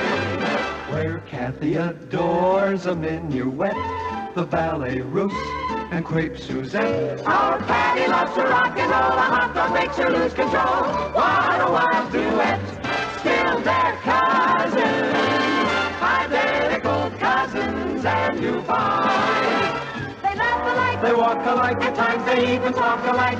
You can lose your mind when cousins are two of a kind. Hi, Patty. Hi, Rich. I want to talk to you. I want to talk to you, too. Are you still going through with it? You bet I am. It's all set. I'll tell you about it this afternoon. Can you meet me at the shake shop after school? Sure. Hello, Richard. Hi, Cathy. Bye now. Will you stop running for a minute and talk to me? Long and yo so. I've been trying to catch up with you all morning. You can't just announce you're quitting school and then run away. I didn't think everybody'd get so excited about it. Excited? Your mother and father are in a state of shock. I'll explain it all to them when I get home. You're going to explain it to me right now. Later. Now. Patty, I don't understand you. You were looking forward to going to college. We'd planned to go to the same college, share the same dormitory. I know. Well, then what is it? It's old Noodlehead. Who? Richard the Chicken-Hearted. He's dropping out of school next week. Oh, he can't drop out of school. He's going to be a doctor. He changed his mind. He decided he'd rather be a millionaire. He's starting next week. Patty, you've got to stop him. I've tried every argument I can think of, but I can't budge him. So I figured I'd trick him. By quitting school. I'm not quitting school. But I can't let Richard know that. When I tell him I'm dropping out, he'll be so shocked it'll bring him right back to his senses. I see. That's a marvelous idea. I got it from our family motto. If you can't lick 'em, outthink 'em. You want the check? No, I'm waiting for someone, Harry. Bring me another soda. Only this time make it a cherry soda. They say American kids are soft. Oh, and while you're at it, bring me another sandwich. Another cheeseburger on a bun with the Russian dressing, tomatoes, and mustard? No, make it an egg salad on pumpernickel with mayonnaise and hot peppers. An egg salad on pumpernickel with mayonnaise and hot peppers. Right. It's your stomach. Huh. What do you mean by that? Nothing. I'll bring it right away. I don't want to make you late for dinner.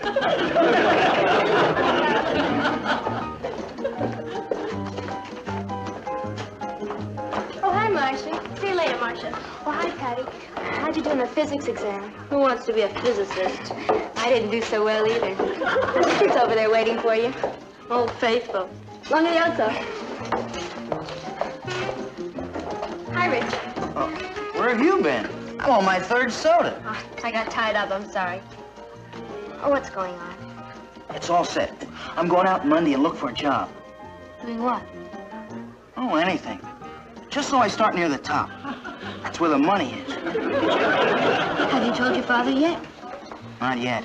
He's got a very low boiling point. He's a real screamer. Does your father act like that? No, he's the quiet type. Gets that real hurt look on his face. I'll take the screamer any day. Parents are funny. They keep saying it's your life, but they keep telling you how to live it. But nobody's going to tell me I have to finish school. No one can force you to get an education. Right. Richard, I've been thinking about what you said about school being a waste of time and who needs it. Yeah? And I've decided to drop out, too. You? Drop out? You're kidding. No, I'm serious. I figured if you were going to drop out, I'm going to drop out. You would do that for me? Patty, that's the most wonderful thing I ever heard of. So I figured if I told him I was dropping out of school, he'd say, I won't let you do it, Patty. No, sir. If you feel that strongly about it, I'm going to continue school. I'm going to go to college and become a doctor. And you told him? Yeah. What did he say? He said it was the best news he ever heard in his life. I can't understand why he's quitting. Last week he spent a whole evening talking about how excited he was about being a doctor. Yeah. He said he was going to join the WHO. Who? The World Health Organization. And go to some remote jungle in Africa and help all the poor natives. That doesn't sound like a boy who's interested in becoming a millionaire overnight. I know. He's changed his whole basic personality. In a week? Oh, you can't explain Richard, Papa. You just have to accept him. I'm not accepting any youngster who drops out of high school. Our society is getting more complicated every day. Without a high school diploma, no one has much chance of getting ahead. Now, that's what I told Richard, but I couldn't get through to him. His head is made of solid oak. You know, maybe I could get through to him. Would you try? Why don't you ask him here for dinner tomorrow night? Well, that's great, Papa. If it's okay with you. Of course it is. Fortunately, there's a sale at the supermarket.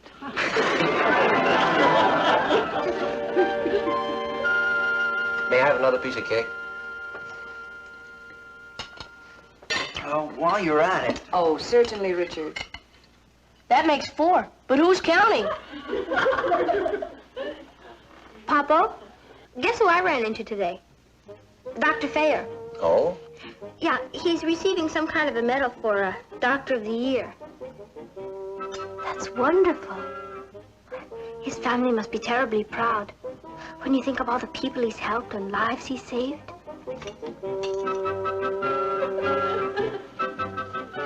I guess the medical profession must be just about the greatest one there is. Dedicating yourself to your fellow man. Could I have another glass of milk? Certainly, Richard. Oh, by the way, Natalie, I ran into old Tim Newton today. Tim Newton? You remember Tim Newton, my old boyhood buddy? Oh, Tim Newton, of course. How is he? Oh, he's in terrible shape. What's the matter with him? Well, he's been having a very hard time of it. You know, Tim dropped out of high school before he finished. He got a job instead. Things went along fine for a while, but then he began to find that the good jobs were going to the men with high school and college educations. Everybody was moving up the ladder of success but Tim. That's terrible, Uncle Martin. When I saw him, he just lost another job. He'd been replaced by a machine. Oh, what's he do, Mr. Lane? Oh, odd jobs. They have a machine that does odd jobs? Boy, I'd sure love to see it.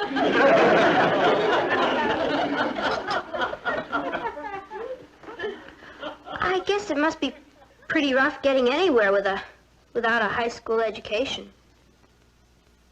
Old man Blair dropped out of school, and he's having a pretty tough time of it. That's just what I was saying. What does he do? Nothing. It's my point exactly. He's retired.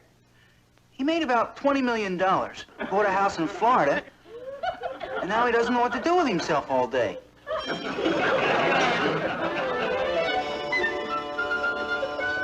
Hey, there's a great new picture at the Orpheum. 7 empty coffins. Why don't we just stay in tonight, Richard? That's a good idea.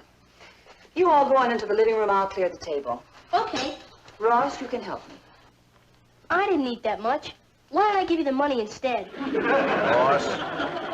Why don't I help Mom with the dishes? Richard, I've been wondering, which college were you planning to attend? Winoka. Oh. I've changed my mind, though. I'm not going to college. As a matter of fact, I'm dropping out of high school next week. Really? Yeah, school's a drag. Well, I can understand that. I suppose if you're getting low grades, it's just not very interesting. Low grades? I have a B+ average. Oh. Well, are you having trouble with one of your teachers? No, they're okay. You don't like the school? School's pretty good. Weren't you going to be a doctor? That's before I grew up. Who wants to be gotten out of bed in the middle of the night to take care of some neurotic who has a stomachache? Well, if you feel that way about it, then you shouldn't be a doctor. I'm not gonna be a doctor. Well, that's too bad, Richard. I think you would have made a fine one. It takes too long to build up a practice. I want to start making money now. Is that so important? You bet it is. I want to make a lot of money, and I want to make it fast. What about all the sick natives? I was just talking. They don't really mean anything to me. Look, if you people got me here to talk me into staying in school, you're wasting your time. If you think I'm going around with a boy who's only interested in money, then you're wasting my time. Well, nobody said you had to go around with me. That's right. And I won't. Well, that's fine with me, too. I'm sorry. Well, I'm sorry, too, Richard. We're all a little upset about you dropping out of school, you know. Look, maybe if we discuss... There's nothing to discuss, sir. Isn't your family going to be terribly upset? Well, for a while, I guess. But they'll get over it. Will you? I wish everybody would stop acting as though I'm committing some kind of crime. Don't you think it's a crime to waste human intelligence? I'll be using my intelligence. Let me ask you another question, Richard. Do you honestly think it's more important to use your intelligence in making money than it is to use it in developing a skill that would help people who badly need your help? I think money is more important. I see. Well, there's nothing more for me to say then, is there? No, sir. I guess not. Will you say goodbye to Patty for me? Of course. I probably won't be seeing you people again. Thanks a lot for the dinner, Mrs. Lane. You're welcome. Well, goodbye, sir.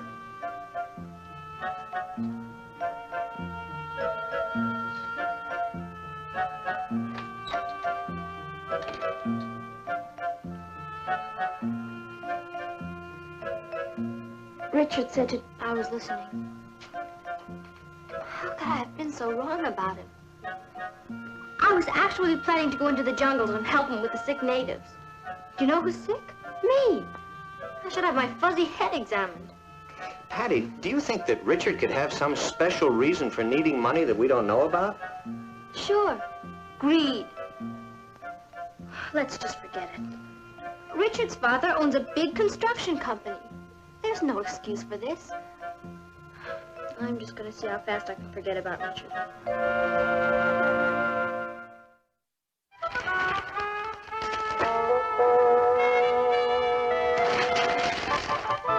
Hey, look at this. What is it? That's the reason Richard's dropped out of school.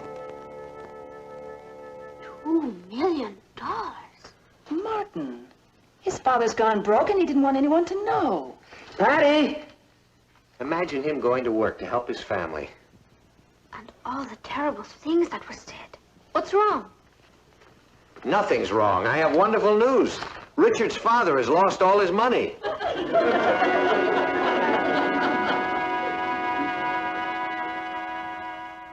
Now that we know the truth, what are we going to do about it?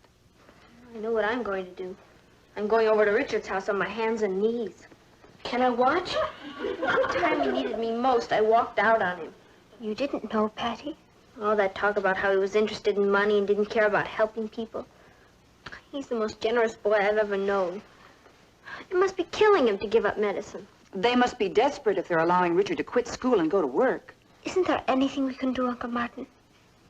I don't know, Kath. Richard's father's in the construction business. I think he's used to pretty big jobs. At a time like this, I'm sure he'd be grateful for even a small job. Well, cement walk in our patio is cracked. We don't really need a new walk, but I guess to help him out, we can let him put one in for us.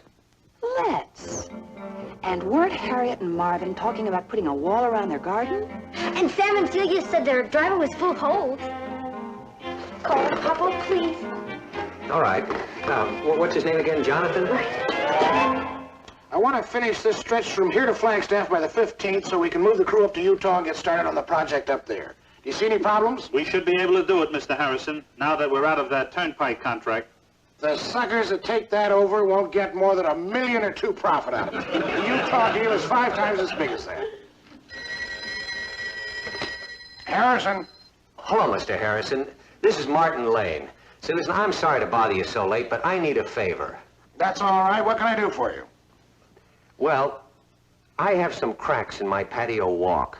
Cracks in your patio walk? Yes, now I know you don't usually handle jobs that small, but I wonder if you could come over and take a look at it. He wants me to come over and take a look at the cracks in his patio walk. What for? What for? I'd like you to repair them, as a special favor. He wants me to repair it as a special favor. He must be broke. I'd be glad to come over and take a look at it. Well, I'd certainly appreciate that, Jonathan. Tell him about Sam and Celia. Oh, and some friends of mine have holes in their driveway. One of his friends has holes in his driveway. He sounds like he has holes in his head. Could be. His daughter goes with my son. Now, why don't I come over there tomorrow? I'd appreciate that. Invite him to dinner. Now, could we give you dinner? He wants to give me dinner. Ask him what they're having. What do you say we make it after dinner? Say about 9. Fine. I'll see you then. Bye. You're going over there? Yes. Poor devil. He and his friends must be pretty hard up to go around asking for charity. That newspaper game must be pretty rough. There. What have you got there? Some fudge for Richard. What has he done wrong now? Ha ha ha. Just for that, you can't come visit us in the jungle. Promise? I bet it really happens. Why not? You can make anything happen if you want it badly enough. Maybe I'll become a nurse so I can help Richard. I can see me now at his side while he's operating. There's an emergency. Calling Dr. Harrison. Dr. Harrison, please. Come rushing down the corridor. There you are, doctor. There you are, nurse. Patient stop breathing. You're the only ones in the world who can save him. Scalpel. Scalpel. Forceps. Forceps. Oh. Looks bad.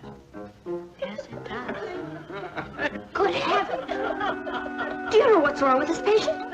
Yes, he has lumps. And he's not the only one. There's Mr. Harrison. Come on. And remember, they're a very proud family. No matter what he does, he's doing us a favor. Otherwise, they'd never accept it from us. Good evening, Martin. Hello, Jonathan. I certainly appreciate your taking the time to come over here. That's all right. I figured it must be pretty important to you, or you wouldn't have asked me. That's right. Come in. You all know Mr. Harrison. Yes. Hello, Mr. Harrison. Good evening, Mr. Harrison. Hello, everybody. Would you like some fruit? No, thank you. Is Richard here? No, he isn't. Would you believe it? I haven't seen that boy since yesterday. Neither have I. Maybe he's run away from home. No, he would have asked to borrow the car. Well, how's the newspaper game? A little slow? Slow? Well, I suppose at this time of the year there's not too much happening. Sure, a lot of businesses are seasonal. The trick is not to let it get you down. Well, that's a wonderful philosophy. When things get tough, we just can't quit. That's right. That's a wonderful spirit. I'm glad you feel that way. Now, if you'd like to take a look at the patio, it's right out this way. I'll be glad to. You'd never know it. He seems so well dressed. Keeping up a front.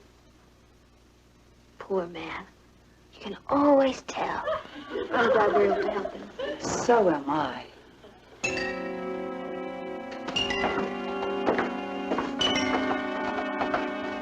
Well, what do you think? Oh, you've got cracks all right. I'll send a man over to repair them. That's really nice of you, Jonathan. Glad to help you out, Martin. Mr. Harrison, as long as you're helping us out, here's a few more jobs we have for you. What's this? Oh, walls, cracking ceilings, walks. This neighborhood's in terrible shape. There are enough jobs to keep you busy for months. I don't do this kind of work. I'm a construction engineer. Oh, we know that. But you see, these people are very good friends of ours, and they would appreciate it if you would help them out by taking on this work. Well, if it would really help you out. Oh, it will. Well, then I'll send a crew over tomorrow. That's really a load off my mind, Jonathan. It's a load off my mind, too. Now Richard won't have to quit school. What did you say? I said, now Richard won't have to... Uh-oh. He hasn't told you yet. Richard's quitting school. Well, he was thinking about it. He never said a word to me. He's a very proud boy. If he has any problems, why doesn't he come to me? I'm a warm, understanding father. What would you have done if he told you? I'd have killed him. Why would he do a crazy thing like this, dropping out of school? Well, he was trying to help you. Help me what? Well, when Richard heard you lost all your money, the first thing he did was go out and get a job. Lost all what money? The $2 million in the paper, I suppose. In what paper? I didn't even notice it. All my small losses go through one of my holding companies. You mean you're not broke? Me broke? I'm too rich to go broke. Why would Richard think you lost your money? Because I have a big mouth, Mrs. Lane. Richard is always asking for something. A new car, a bigger motor. Why don't I buy a yacht? It's crazy with these kids today. In our day, give us a top and a string and we have a good time. The other night, Richard asked me to increase his allowance. No, he didn't say increase it, he said double it. Just then the phone rings and it's my superintendent. And he tells me that we're losing, how much was it? $2 million. $2 million on this little turnpike job. So I turned to Richard and I said, there you are. I've lost $2 million and I'm wiped out, and you're asking for a bigger allowance. It was a joke. See. Oh, he'll never make a businessman. On that tax loss alone, I'll make money. Mr. Harrison, I don't think Richard wants to be a businessman. He wants to be a doctor. And he was willing to give all that up when he thought you were in trouble. Well, that crazy kid never said a word to me. When I get home, Yes? I'll give him enough money to buy his own hospital. Hi,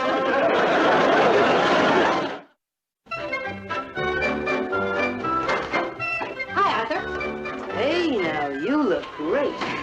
You all set for the little old basketball game? All set for the little old basketball game. I bet old Marble has mad, isn't he? My cutting in on his girl. Oh, hi there. I was just telling Patty you're a loser. Just couldn't hang on to her, could you? Well, you can't win them all. All set, baby? All set, baby. Bye. See ya.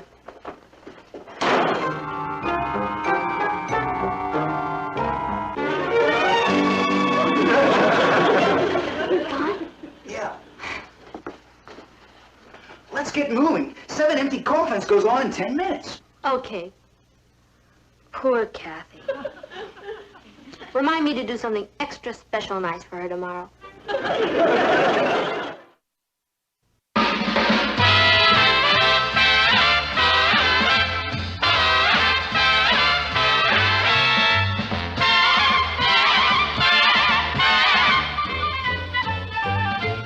Here's Cathy, who's lived most everywhere, from Zanzibar to Berkeley Square. But Patty's only seen the sights a girl can see from Brooklyn Heights. What a crazy pair, but they're cousins, identical cousins, and you'll find they laugh alike, They walk alike, at times they even talk alike. You can lose your mind when cousins are two of a kind.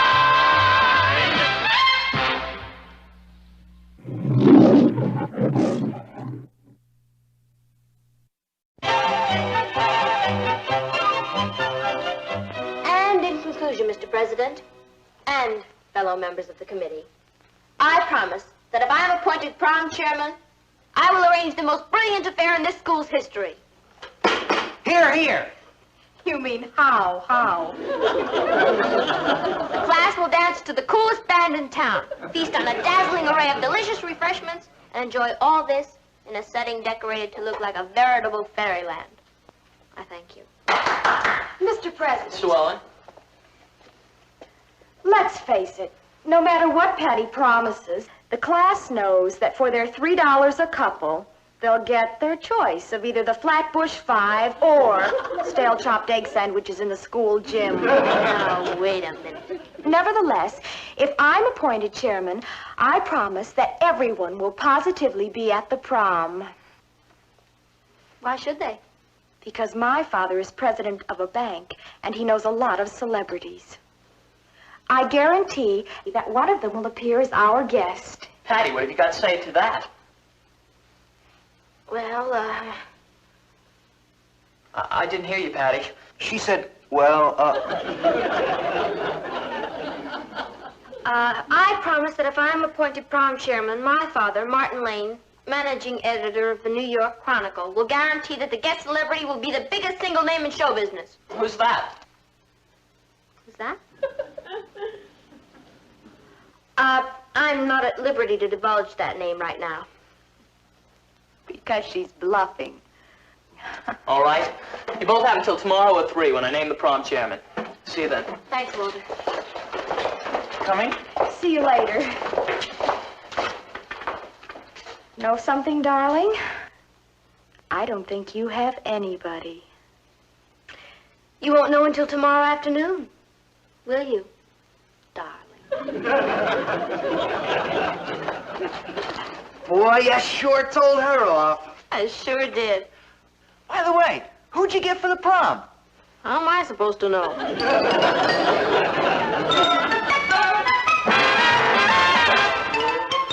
Meet Cathy, who's lived most everywhere, from Zanzibar to Berkeley Square. But Patty's only seen the sights a girl can see from Brooklyn Heights. What a crazy pair, but they're cousins, identical cousins all the way. One pair of matching bookends, different as night and day. Where Cathy adores a minuet, the ballet russe, and crepe Suzette. Our Patty loves to rock and roll, a hot dog makes her lose control. What a wild duet, still they're cousins, identical cousins, and you find they laugh alike, They walk alike, at times they even talk alike. You can lose your mind when cousins are two of a kind. And so all I need from you is one teeny-weeny little celebrity. Can't you see that, Papa? Patty, I'm no Walter Winchell. I don't come in contact with what you call celebrities. But I promised you'd come up with one. Well, then you've learned a lesson. In the future, don't make promises on behalf of other people. Patty, why is it so important that you be chairman of the dance? Because I feel I can do a better job of it. If I run it, we're going to have a ball. If she runs it, we're going to have a bomb. Only if I don't get a name, I'll never be able to prove that to them. You could look through the newspaper and see what celebrities are in town and call them. That's a great idea. You see, she's always thinking. Thanks, cousin. I'll do it right now. Excuse me. Cathy, why do you waste your good ideas on her? I can turn them into money. I hope she gets the chairmanship. Well, if it depends on her coming up with a celebrity, I wouldn't count on it. Oh, don't underestimate Patty, Uncle Martin. You have no idea how resourceful she is. Yes, I have, and it terrifies me. Oh. No, he wouldn't recognize my name. Well, then, would you please tell him that there's this high school prom and I'm... Hello? Hello? Hello? Snob. Bobby Darren.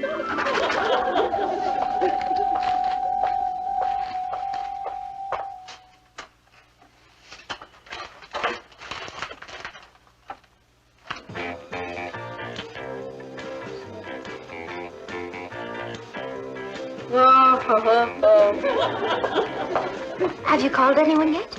Yeah, you can forget Bobby Darren. He's too short. Patty, I have to study. Would you mind turning that off, please? What's the mop singing? The mop? What's that? Oh, look, Cathy. I know you're an opera lover, but everybody's heard of the mop. I'm afraid I haven't. What is it? Oh, look at him, Cathy. Isn't he the bitter? He looks like a sheepdog. Don't you dare call Bertram Bristol a sheepdog. Bertram Bristol? Mm-hmm. That's his name. Bertram Bristol. Patty, may I see that album, please? Oh, I don't believe it. You don't believe what? It can't be. But it is. What are you talking about? Binky Bristol. A boy I used to know. You knew the mop? Mm-hmm. When I went to school in England, we were classmates. You and Bertram Bristol? Yes. He had quite a crush on me. He always used to want to carry my books home from school. Oh, Cathy. I remember one night, he stood outside and serenaded me with his guitar. What did you do? I'm afraid I let go of the pail of water. Even then, he couldn't sing. Cathy! Oh, Binky didn't mind. Imagine. Now he's the latest fad. Bertram Bristol is no fad. Look at the paper. He just arrived in New York. Look at all the kids at his hotel. It's incredible. Oh, to be in England now that Binky's here. Well, Cathy, you are going to see him, aren't you? What for? To find out if he's still pining for you. Of course not.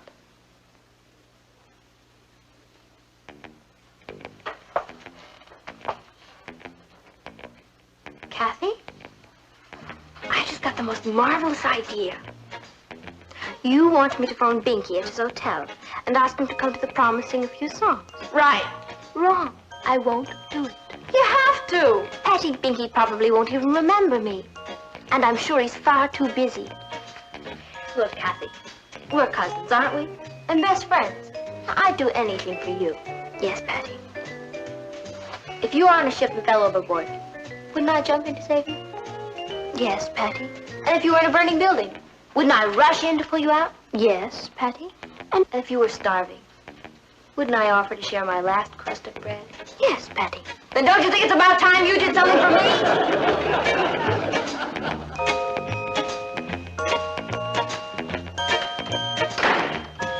She won't budge. I don't get it. After all you've done for her, why is Cathy so stubborn?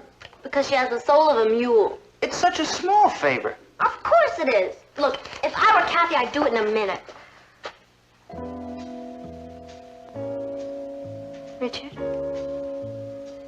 What did I just say? Of course it is. No. After that. If you were Cathy, you'd do it in a minute. That's exactly what I said. Richard, shake hands for genius. Huh? Sorry to be late. Well, you know why we're here today. Yes, indeed. Are you ready to name this big star you can bring to the dance? Of course. Mr. President, if I am appointed prom chairman, my first official act will be to announce that the guest celebrity will be none other than Bertram Bristol. Bertram Bristol? In person. The mop? Oh. What did you bring? Forget it. Patty, you've got the job. Thank you, Mr. President. Are you sure you can deliver him? Of course. He's an old friend of the family. Patty. Come on, Richard. We mustn't keep dear Binky waiting. Binky? Mm-hmm. That's what his friends call him. Ta-ta. Wait a minute. How do we know Patty's telling the truth? Because Patty wouldn't tell a lie. That's right. She has too much character and integrity. That's right. And because she knows if she doesn't deliver the mop now, the class will tear her limb from limb. That's right.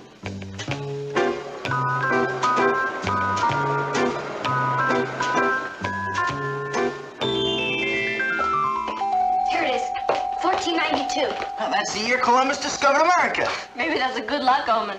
Do you think this is really gonna work? Sure, when I called from the lobby, he said to come right up. Only he thought he was talking to Cathy. Will you stop splitting hairs? He shook my hand. Now, how can anyone be so hectic? He's just another ordinary human being. Yeah. Are you sure you don't want me to go in there with you, Patty? Positive. I can handle this fine by myself. I'll see you later. Okay. Coming.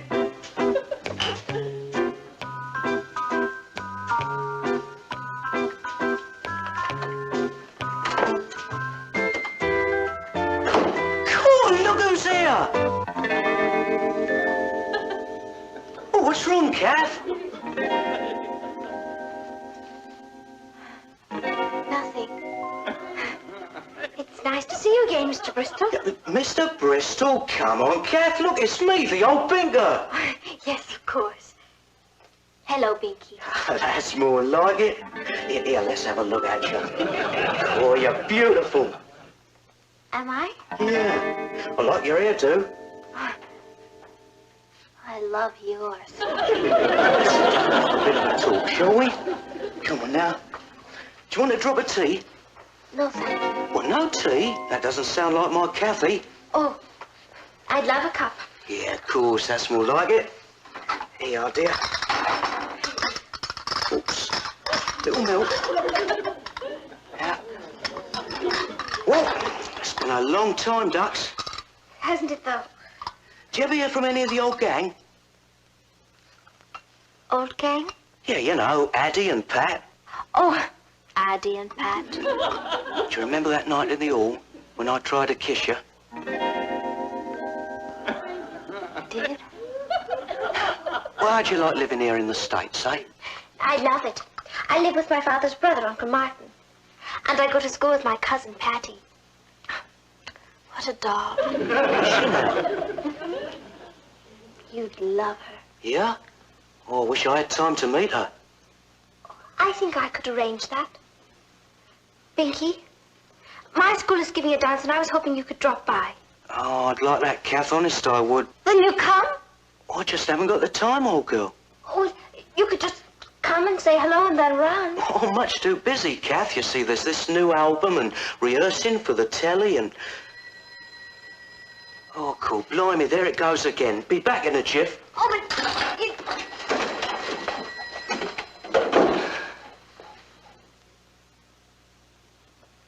am I going to do?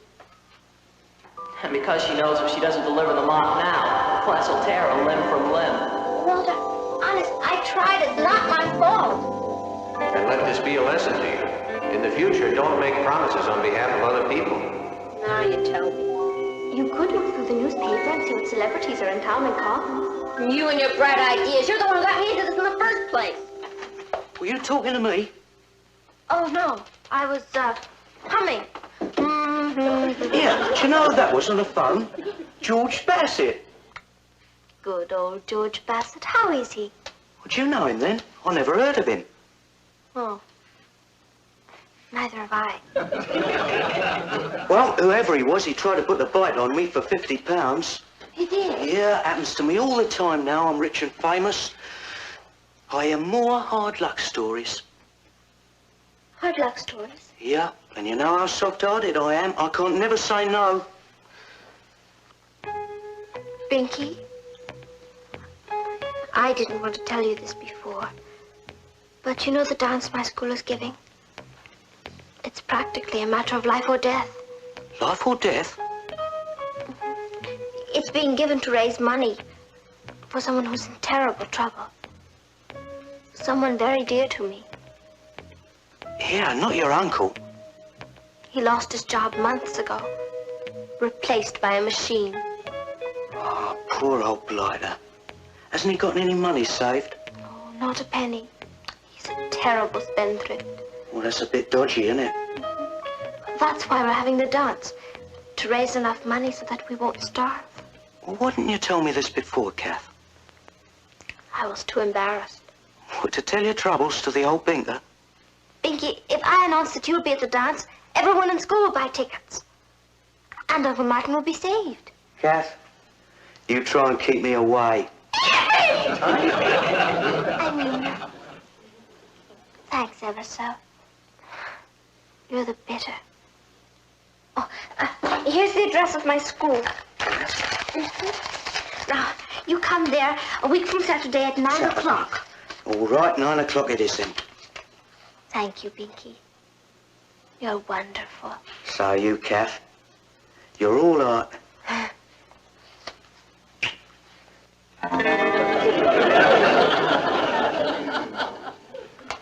This should sell 1 million tickets. It's going to be the most successful prom the school's ever had. It sure was nice of Cathy to get him, wasn't it? Yeah. Hello, Patty. Oh, hi, Kath. We were just talking about you. Were you? Mm-hmm. Tell me, Patty, I'm dying to know, how did you ever get Pinky to agree to come? Oh, I just went over to his hotel and asked him. And he said yes, just like that?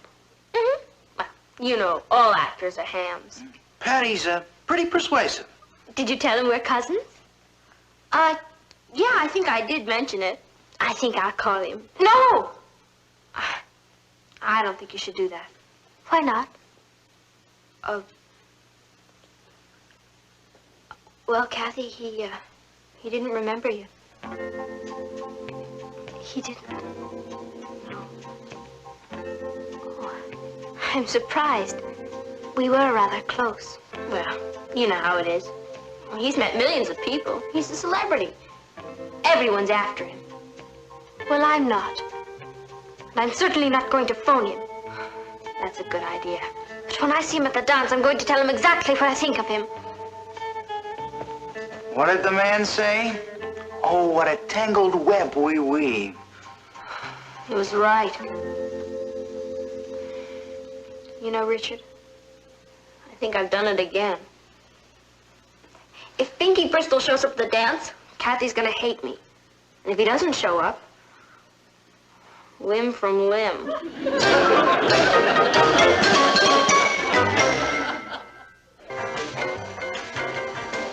It's 9:15. He's late. I know. He's not coming. I can feel it. Why couldn't I let Sue Ellen be chairman? Why'd I get up this morning? Why was I born? Patty, cut it out. You're getting hysterical. Here he comes. Here I am, Kath. Sorry I'm late. I'll come straight on from rehearsals. Can't stop long, though. Okay. Like your hair that way. Oh, I wear it this way for parties. Oh, Pinky, this is Richard Harrison. Like hi. Hi. Well, Is he yours? No, he belongs to my cousin Cathy. Patty. Oh, if you wait right there, I'll go introduce you.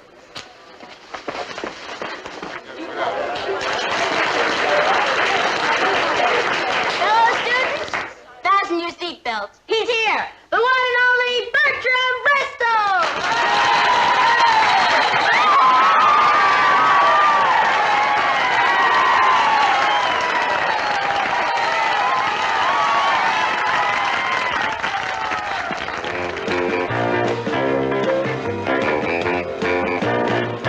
Never leave me.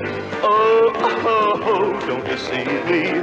Oh, oh, oh, don't you grieve me.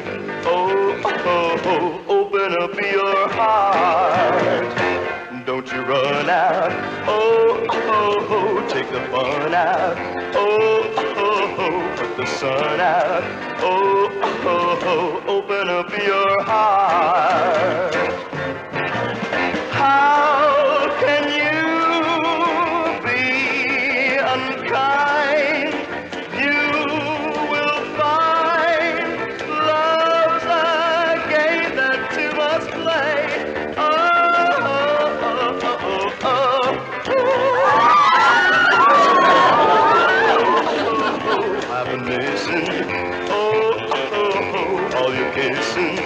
Oh, oh, oh, open up your heart. Open up your heart. Open up your heart.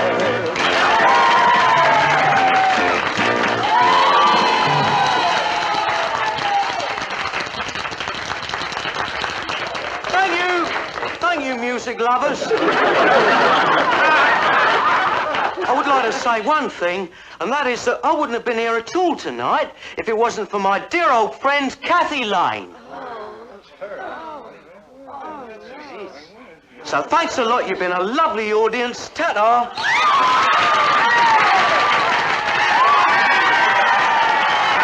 Yeah, Kath, wait a minute, old girl.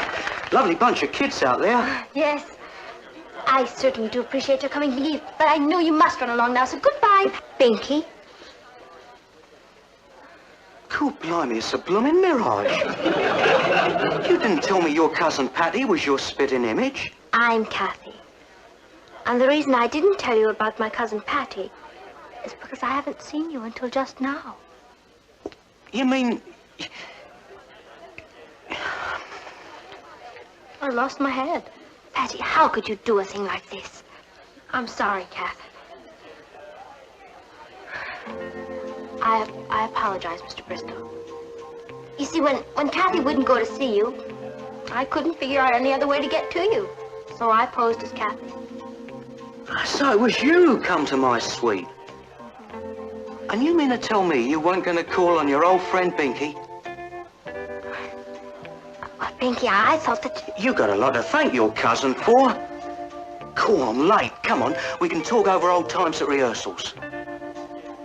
Rehearsal? Yeah, for a television show. Come on, we'd better be going now. But I... Don't fight it, Kath. 50 million women are dying to take your place. All right. Cheers, old girl. You've done a good deed.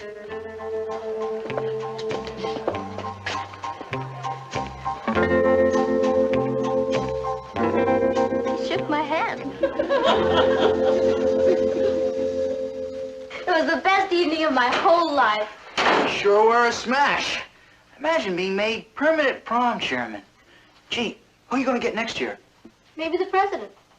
You know what's so great, Rich? I pulled the whole thing off without getting in trouble. Patty! Hi, Mamo. Papa.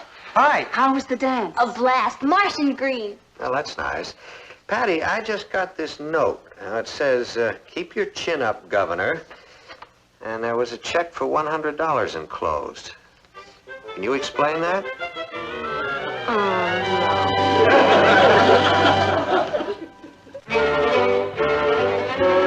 Here's your supper, sis. Oh, thank you, Ross. Put on it, then. You're lucky it isn't bread and water. I deserve it. How long are you in for? 6 months, with time out for good behavior. Oh, here comes the warden. Excuse me, son. Yes, sir. I'll go downstairs and ask Mom to bake you a cake with a file in it.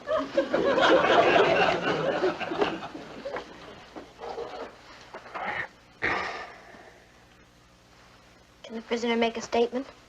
Yes? I'm sorry. My only excuse is I got carried away. Patty, I understand that what you were doing was for a worthy cause, but you behaved outrageously. I acted like a gleep. You lied to Mr. Bristol, you imposed on him shamefully, and you put me in a very embarrassing situation. Yes, sir. So, until further notice, there will be no dates for you. Yes, sir. And I am confiscating all of these albums.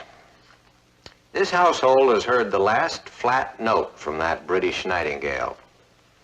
Yes, sir.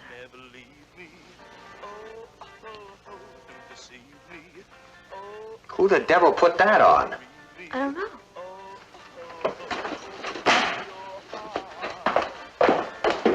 Listen, oh, oh, oh, I've been missing. Will you throw that thing out of here? All your kissing. Oh, oh, open up your heart. Open up your heart. Open up Uncle your Martin, heart. look who I brought home to dinner.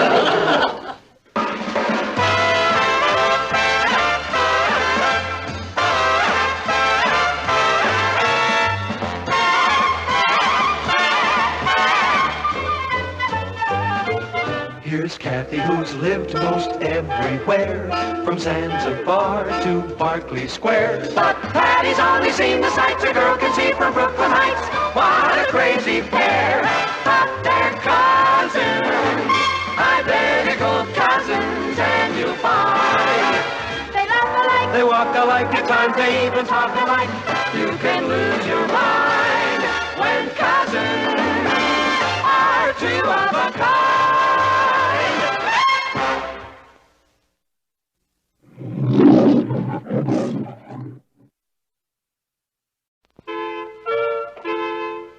As you know, today is the day that Mr. Brewster is going to appoint a student to act as principal for a week. Now, whoever is selected will sit in on the faculty meetings and will be put in charge of some of the classes. This way, he or she will get a practical working knowledge of the job. I bet I could tell him a few things about how to run this school. Right into the ground. Patty, make a great principal. Yeah. Wouldn't Cathy be surprised if they picked me instead of her? Patty, would you stand up, please? I'm sure the whole class would be interested in what you were discussing.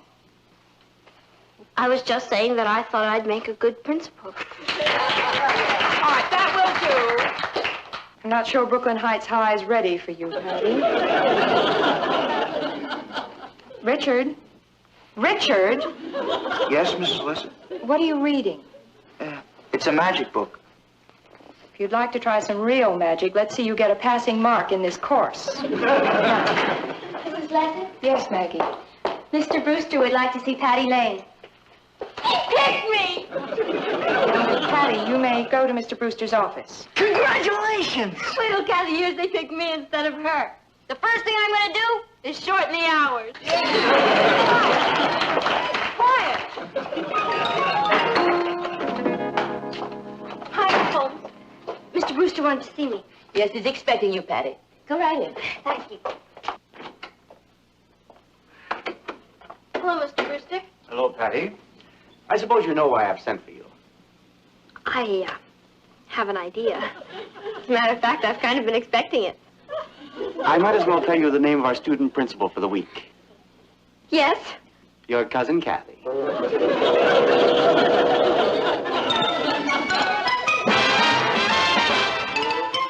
Here's Cathy, who's lived most everywhere, from Zanzibar to Berkeley Square. But Patty's only seen the sights a girl can see from Brooklyn Heights. What a crazy pair, but they're cousins, identical cousins all the way. One pair of matching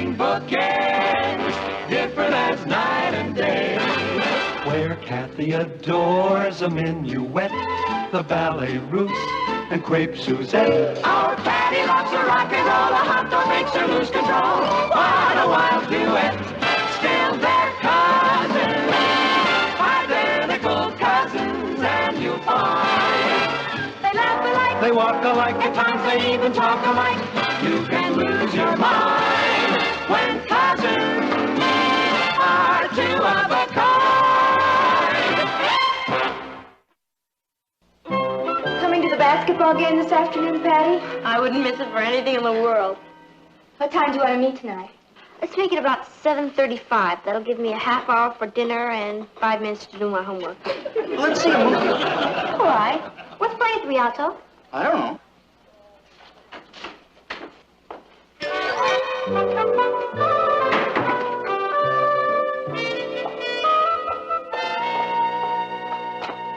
Mr. Brewster's asked me to take over this class for Miss Riley today.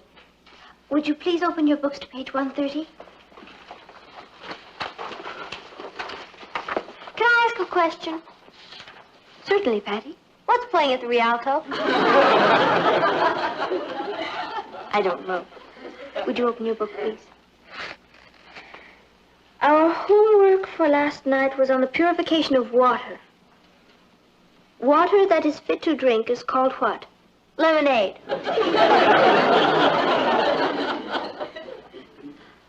Sue Ellen? It's called potable. That's right. Patty, what happens if you drink melted snow? You get cold tonsils. Maggie? Pure snow has no iodides. You'd get a goiter. Hey, then you can hold up your stocking.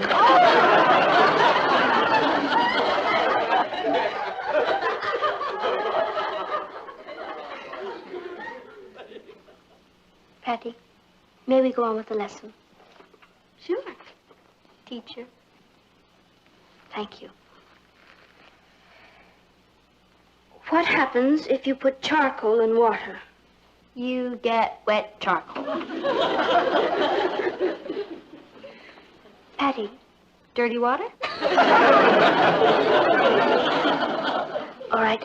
If I hear one more word out of you, Patty, I'm afraid I'll have to give you a demerit. Oh, please don't do that, teacher. Think of my family. This could leave a scar that could blight my whole life. Consider yourself blighted. Patty, Lane. 1 demerit. See that? My own cousin stabbed me in the back. We'll make that another demerit.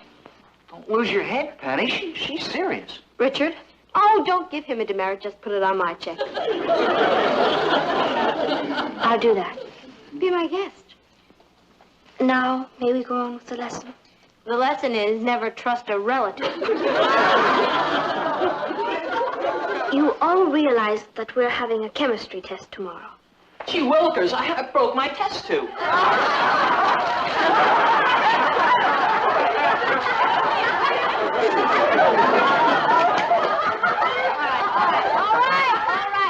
right. Let's hold it down.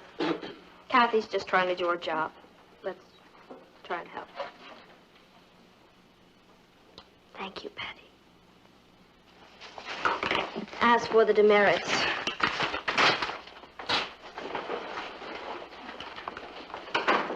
Cathy, how is your class getting along?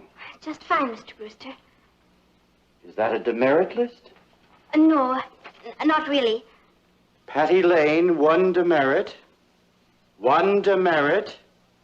1 demerit. Mr. Brewster, Patty didn't really do anything. You see, I do see. I realize this wasn't easy for you, Cathy. I respect you for it. Patty?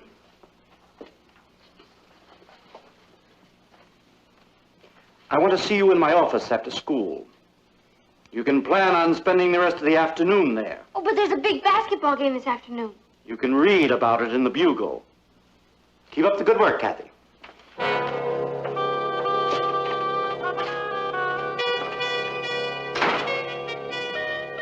How many T's in traitor? please, Mr. Brewster, you've got to let me go. I'm the team's mascot. No. I'm in charge of refreshments. No. I'm responsible for the tickets? No. Mr. Brewster, this is the big game of the year. The team can't win without me there. You're going to have to try. Just because my former cousin Cathy came up here and said a lot of terrible things... Patty, were you talking in class? Yes, Mr. Brewster. Repeatedly after you had been warned? Yes, Mr. Brewster. Would you have carried on like that if Mrs. Riley was in charge of the class? No, Mr. Brewster. But Cathy's just my... Cathy was put in charge by me. There were two reasons for that, Patty. First, because it was an honor that she merited. Second, because it was an opportunity to test the class in self-discipline. When I want fun and games in this school, I'll schedule them myself. You stay in the outer office and do your homework. When can I leave? When the basketball game is over. Hello, hello, hello.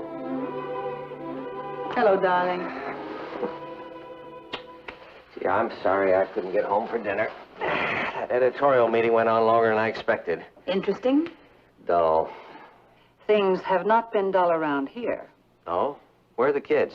In the dining room. I think I'll pop in and say hello. I'd suggest that you go by dog sled. Dog sled? I wouldn't be surprised if it started to snow. You don't mean Patty and Cathy are still feuding? They make the Hatfields and the McCoys look like Damon and Pythias. Would you like some milk? No, thank you, Ross. How about you, Patty? No. How about some cake, Cathy? Yes, I think I will, Ross. Patty? No. Well, good evening, children. How's everything tonight? I'm all right, Dad. That's about it. Ross, dear, if you're finished, why don't you run along? I think it's going to get interesting. Girls, now you have a problem. I think maybe I can help you settle it. I've sat on a few arbitration boards, you know. The most important thing is to sit down face to face and discuss your problem. You're absolutely right, Papa. And I think that makes great sense. And I'm willing to do it any time. As long as she is not in the room. She's really mad. She didn't even eat her dessert. I'm going to have a little talk with her. Please don't, Uncle Martin. Patty's right. She's being blamed for something that I did. Cathy, you're not being very logical. Patty's being punished for what she did. I was going to throw that demerit list away when Mr. Brewster walked in. You're all hard. Ross. Please don't ask me to stay. I've got homework to do. Kath, what kind of a world do you think this would be without discipline? I mean, if everybody could do exactly as he pleased. Chaotic, I suppose. You bet it would. Now, Patty is a natural-born leader. But her problem is that she's been leading for so long that she's just never gotten a taste of what it feels like to be led. So she really needs to learn discipline. I think you're right about sitting down face to face. And I'm sure I can explain that to her. If she'll let me in. She'll let you in. Oh, of course she'll let you in. Have you seen our room? It looks like no man's land. Good luck. Thank you. Good luck to all of us.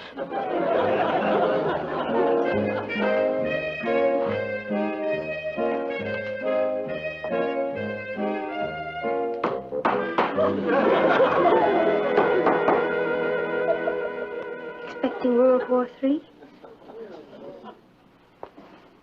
It's already started. You stick to your side of the room, and I'll stick to mine. That's going to be difficult. Yeah? Why is that? Because I'm on your side. Ha! Patty, I'm sorry about what happened. But it wasn't all my fault. Oh, listen, why don't you put it in writing and slip it under the door? Oh, boy. Where are you going to set up the machine guns? What do you want? Richard's downstairs. Shall I send him up? Tell him I'll be right down. I'll give him the word, General.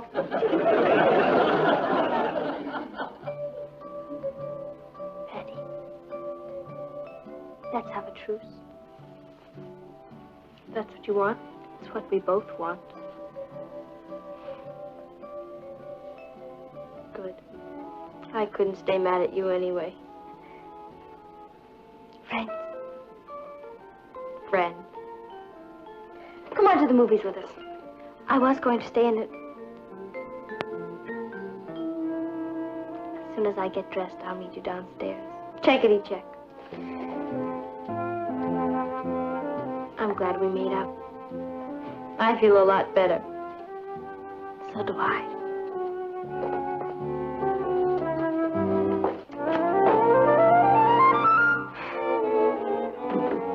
Hi, Cathy will be down in a minute. You mean you and Cathy are talking again? Sure. Who can stay mad at Cathy? I thought it was the end of a beautiful friendship. Never. I really love that kid. Well, I'm glad to see the Cold War's over. Hey, Maggie, that's a cute sweater. Oh, thanks. So's yours. You want to trade? Sure. Okay. What gets into them? Don't ask me. I'll never understand women if I live to be 30. Great basketball game this afternoon. Yeah? Tie score right down to the last quarter. Yeah? You should have seen old Butterfingers dribbling the ball down for the winning basket and he fell flat on his face. You should have seen him. Oh, what happened then? Oh, didn't Cathy tell you? Cathy? How would Cathy know? Well, she went to the game. Cathy went to the game? Yeah, she kind of went with me. What do you mean she kind of went? Well, you couldn't go, and Mr. Brewster asked her to be in charge of a refreshment stand, so she... So while I was up there cracking my head on calcium carbonates, Cathy sneaked onto the basketball game with my boyfriend. She didn't sneak off, Patty. It was broad daylight. Wait a minute. You Benedict Arnold, don't you come near me.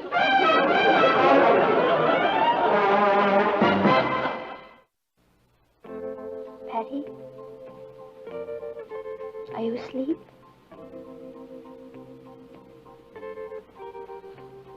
I know you're awake. How was the movie? I checked to see what was playing at the Rialto. It was 7 empty coffins. The same picture you saw last week. Do you know? That makes 14 empty coffins. I called Dr. Fair tonight. I was worried about you. He said that if you didn't use your voice, your mouth could freeze shut. They'd have to feed you through a straw. I told him how you were behaving. He said not to worry about it. He said a lot of 7-year-old children act this way.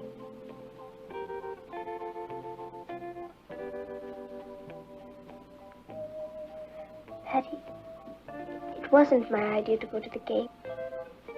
Mr. Brewster sent me. All right. Don't talk to me. But if you wake up in the morning with very long ears, don't blame me.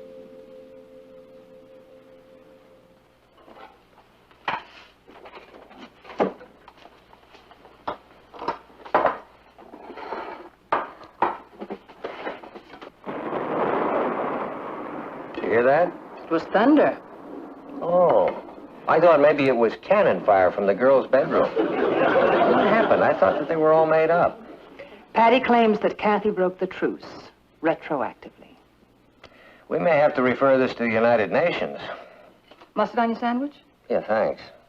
Oh, we're pretty lucky at that, I guess. But they usually get along very well together. Patty never reacted so strongly before to being disciplined. I think there's more than that involved. Oh? Patty never said so, but I have a feeling she was expecting Mr. Brewster to appoint her. Oh, now we're beginning to get somewhere. So Patty's ego was injured twice. Once when she lost out to Cathy and once when she was punished.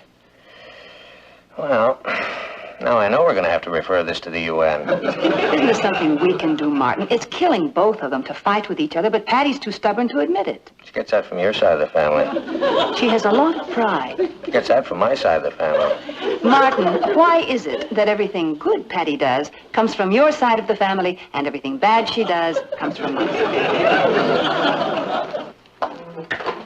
Couldn't you sleep, Cathy? I'm afraid not. Patty's up there threatening me in her sleep. I told you it wasn't thunder. Would you like a sandwich? No, thank you. Just a glass of milk. I'll get it. Cass, how long does this appointment of yours last, anyway? Too long. Until the end of this week. By Friday, I won't have a friend left in the world. I wish he'd never picked me. Yeah, if he just picked Patty. Cass, do you have the right to appoint anybody in the class to help you? I don't know, Uncle Martin. I suppose I could if I needed help. Cathy, you need help.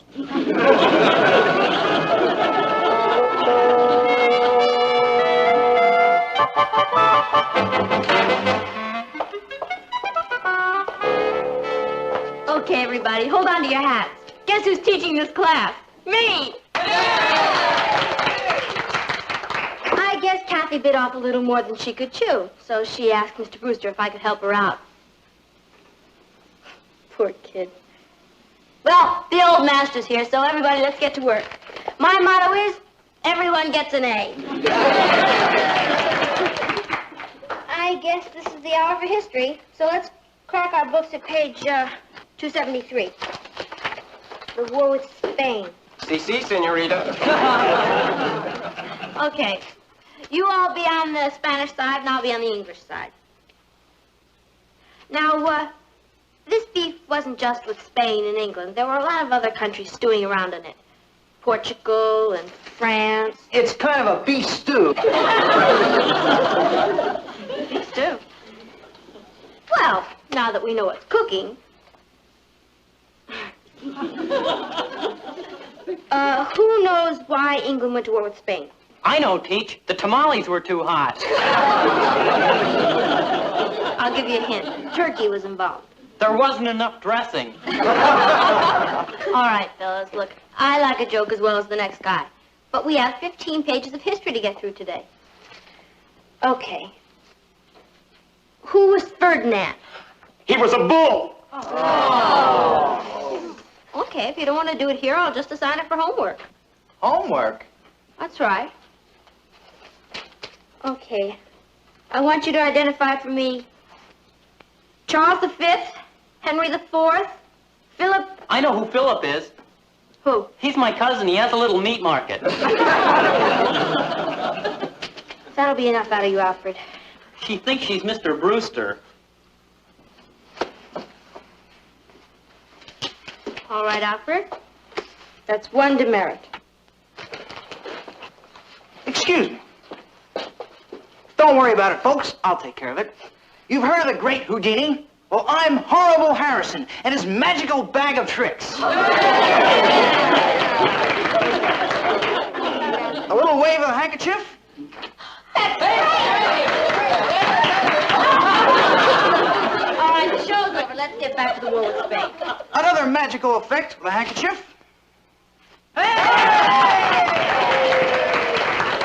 Anybody want to buy a sock? Richard, if you do one more trick, I'm going to give you 10 demerits. She has a great sense of humor. You've heard of a barber pole? Well, I've got one right with me. All right, Richard. You're out. 3, 4, 5, 6, 7, 8, 9, 10. Can I have that list, madam? Richard! How are you getting along, Patty? Oh, just fine, Mr. Brewster. We were just discussing the war with Spain. What's that, a demerit list? Oh, no, sir. Not exactly. It's more... Well, looks like you're having your own little war in here. Not really, Mr. Brewster. Richard Harrison. Yes, sir? I want to see you in my office at the close of school today.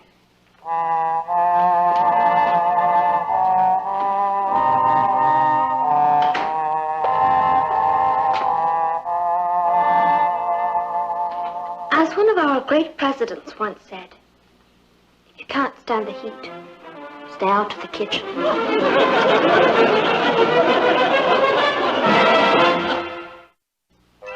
10 demerits. And I gave them to him with my own little pencil. Mr. Brewster will give him life. Did his tricks work?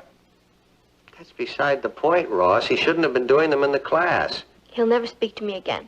And I don't blame him. What would have happened if you hadn't stopped him, Patty? How do I know? I'm not a philosopher. I'm just a poor, sick kid who's lost her boyfriend. He'll come back, Patty. Yeah? By the time he works off those demerits, he'll be too old for me. Guess who? I'll get it.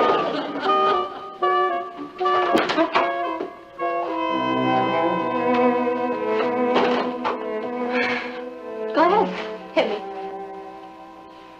I didn't come over to hit you. I came over to tell you that I can't take you to a movie tonight. I don't blame you for being angry with me, Richard. You have every right to be. I tried to get Mr. Brewster to take back the demerits, but... I'm not mad at you, Patty. As a matter of fact, I'm pretty proud of you. Proud of me? You bet. You had a job to do, and you did it. You see, Patty?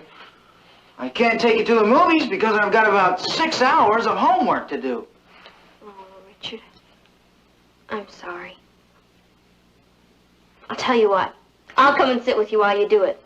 It's the least I can do. Come on. Good night, group. Patty, tomorrow's the last day. Would you like to take over some classes? Certainly. As one of our great presidents once said, if you can't stand the heat, stay out of the kitchen. Bye.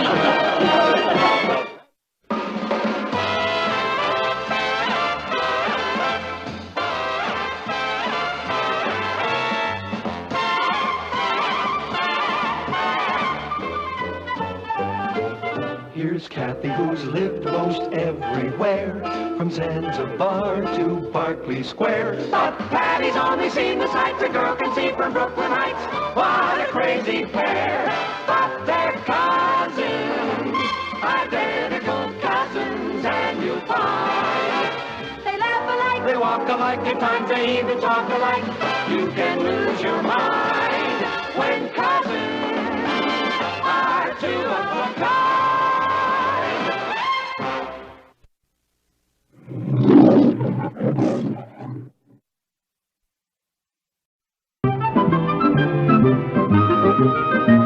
You're gonna be late for class, Patty. I can't help it. I lost a book. Well, I'll see you at the shake shop after school. All right. Patty, you'd better hurry. You're going to be late for class. I can't find my history book. Oh, well, it doesn't matter. I'd probably never pass the test anyway. Patty, why don't you try positive thinking? Okay. I'm positive I can't pass the history test. I'll see you later. Hi, Patty. Are you going to the shake shop after school tonight? I guess so. Why? Would you do me a favor? Tell Mr. Anderson I won't be there. Sure. You mean you'd be late? No, I'm quitting. You quitting your job at the shake shop? Oh, I can't help it. My grandmother's sick, and I have to go back to Detroit with my folks this afternoon. Oh. Well, who's going to take your place? Oh, he'll find someone. The kids are all standing in line for that job. George, how much does he pay you? $15 a week to work after school and on Saturdays. And all the ice cream I can eat. All the ice cream you can eat? You'll take care of it for me, won't you? George, consider it taken care of.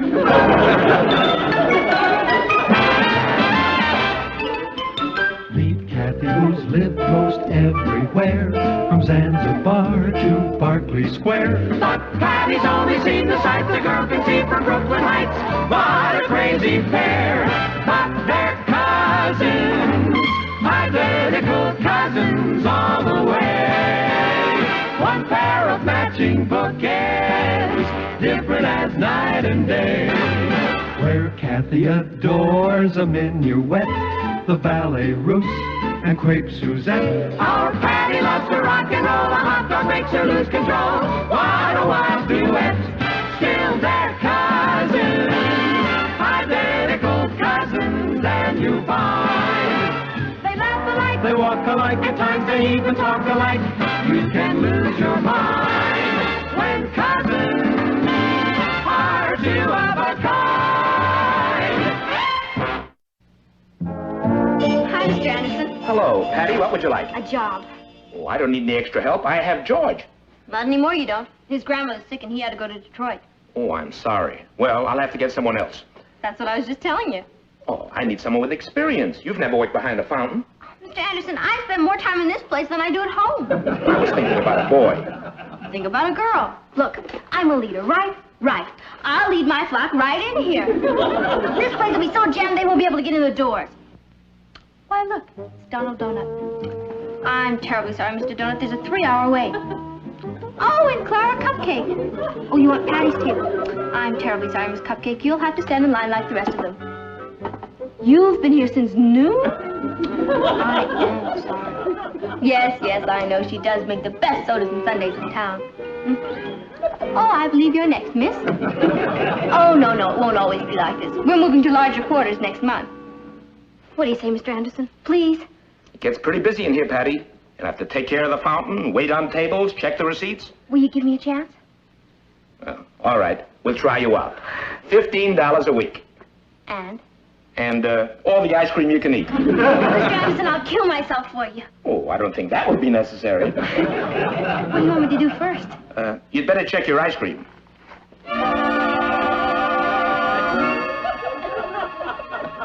My ice cream.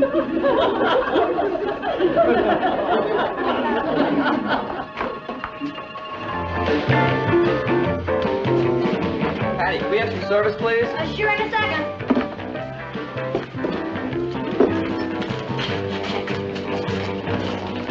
Yeah. I'll have a kitchen sink, chocolate, strawberry, and tutti frutti, all the nuts, no cherry, and plenty of whipped cream.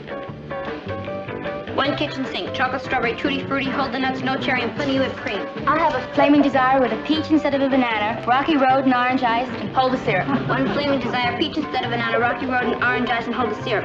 One kitchen sink, chocolate, strawberry, tutti frutti, hold the nuts, no cherry, and plenty of whipped cream. I'll have a pink elephant, hold the elephant, an extra dip of banana ice cream, no whipped cream, and plenty of syrup. One pink elephant, hold the elephant, an extra dip of banana ice cream, no whipped cream, and plenty of syrup. One flaming desire, peach instead of banana, rocky road and orange ice, and hold the syrup. One kitchen sink, chocolate, strawberry, tutti frutti, hold the nuts, no cherry, and plenty of whipped cream. A chocolate soda, please. Chocolate soda, fine. Wonder how long Patty's gonna hold that job. As long as she wants to. It's terribly difficult. I bet she doesn't last a week. Oh, I bet she does. Patty has a wonderful memory. Yeah, that's right. She does. Gee, I'm terribly sorry. I forgot one of those orders. What did you want?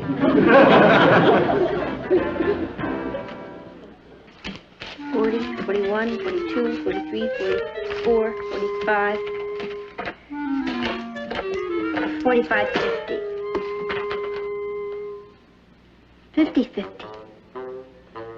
$5 short. 10,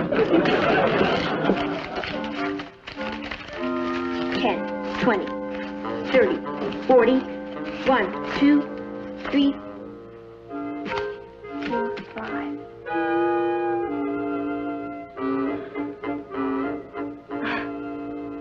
Mr. Anderson, the most amusing thing just happened. I was just checking the cash receipts, and I found I was $5 short. Oh, what do you do in a case like that? Fire someone, that's what you do. Have you finished checking out your receipts, Patty?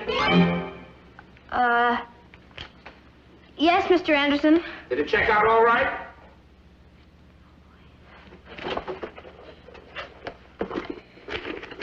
Yes, sir. To the penny. You are, Mr. Anderson. $50 and 50 cents. Fine. You can run along now, Patty. You must be pretty tired. Oh, no, not me, sir. I'm strong as a horse. You do want me back, don't you? Oh, I certainly do. Good night. Thank you, Mr. Anderson. Good night.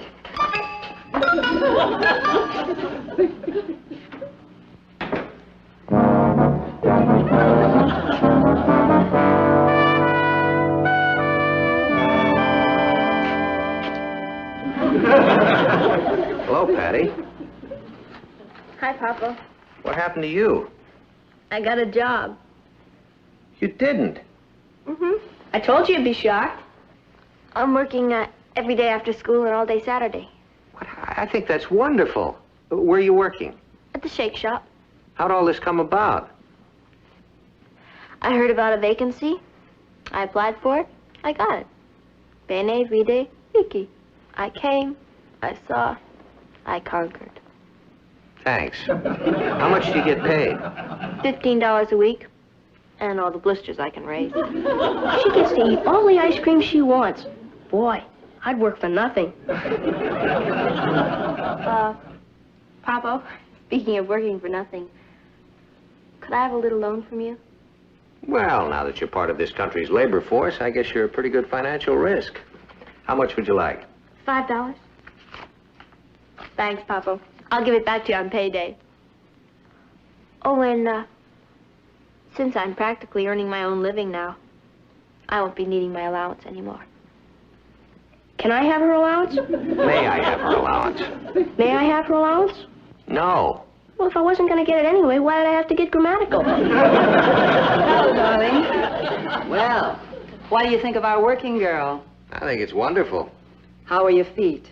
Great. Look at the condition of her feet, and not a complaint out of her. You know, you picked a pretty tough job, Patty. Do you think you're going to be able to stick it out? She'll stay there until the ice cream runs out. Sure, I'll stick it out. What do you think I am, some kind of quitter? No.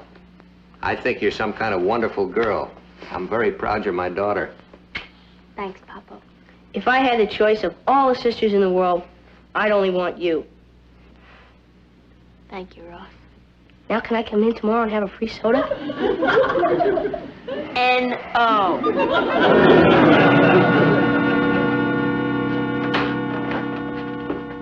Hi, Ross. Hi, Richard.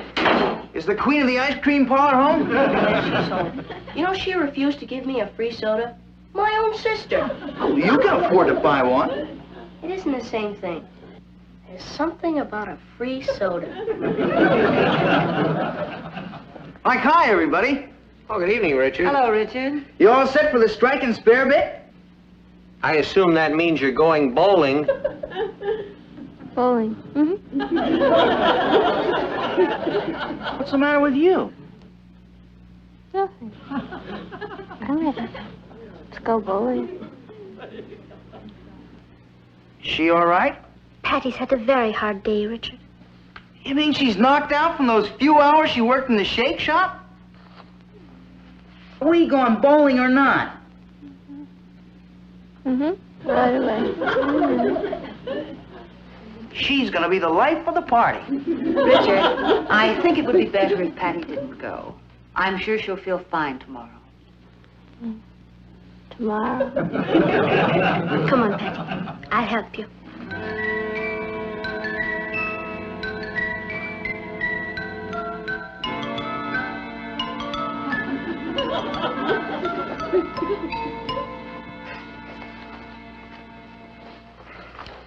You understand, Richard? No, I sure don't. I mean, Patty and I have gone dancing for 4 hours without stopping. And she was as fresh as a daisy. Well, that comes under the heading of pleasure. You see, what Patty did today was work. Yeah, I think it was quite a psychological shock to her nervous system. Boy, I sure was proud of Patty today. You should have seen her. She was racing around taking orders and delivering milk and working behind the fountain. We all went to the rally without her. She stayed on and worked. Boy, she's quite a girl. Oh, we've decided to keep her. Not much longer. What does that mean? Well, just that sometime in the future, I hope that,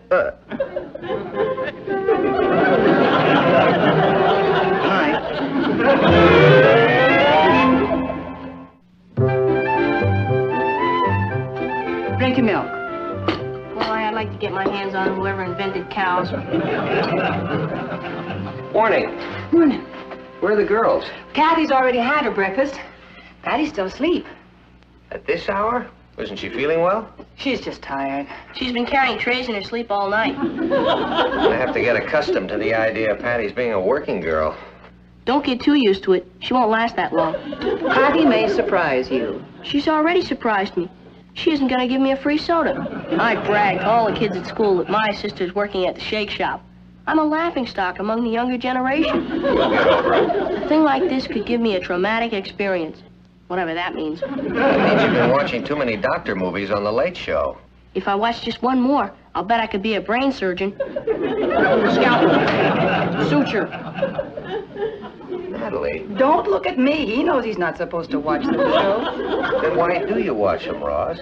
Because they're there. Well, I don't mind them being there. Just make sure you're not. Yes, sir. Well, there goes a whole career down the drain. Patty, get up. Loser, pieces instead of banana. Oh, hold the flame. Patty.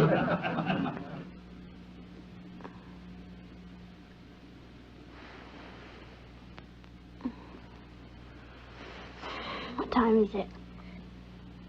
Let me put it this way. If you walk in the classroom door in about 10 minutes, you'll be just in time for your chemistry class. 10 minutes? Why didn't you wake me up? We've been trying to since 7 o'clock. Oh. Are you sure this job is a good idea? Certainly. Where else can you get paid to go through a physical fitness program?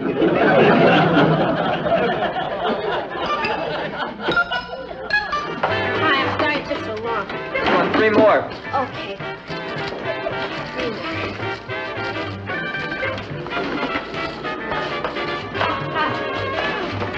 Oh, forgot your soda.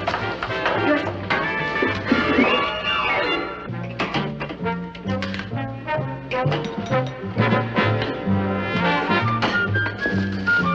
Patty, you were waiting. Not now, Richard. I'm very busy.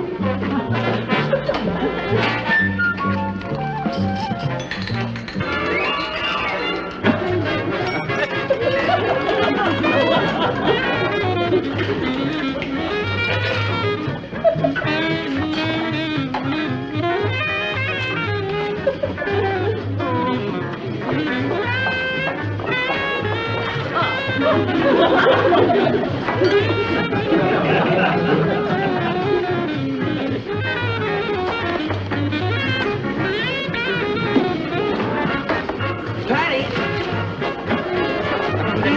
Yes. Patty, we're hungry. Sorry, I'm doing the best I can. They'll be ready in a second. Excuse me. Yes. Where are the sodas? Oh, they're coming. I forgot. I'm sorry.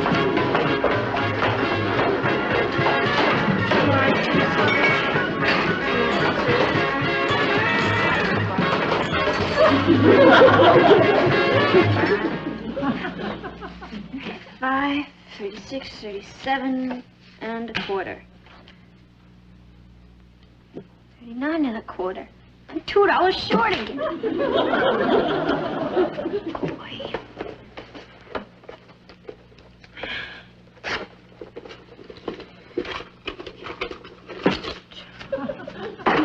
Well, I'm improving. Almost through figuring your receipts, Patty? Yes, Mr. Anderson. Did it come out right? To the penny. Would you like a banana milkshake before you go? You've reached the point of no return. Point of no return? That's what I call it when I've had a new clerk long enough so I begin showing a profit again. Tomorrow is Saturday, so I'll expect you to open the store at 8 in the morning. 8 o'clock? Yes, sir.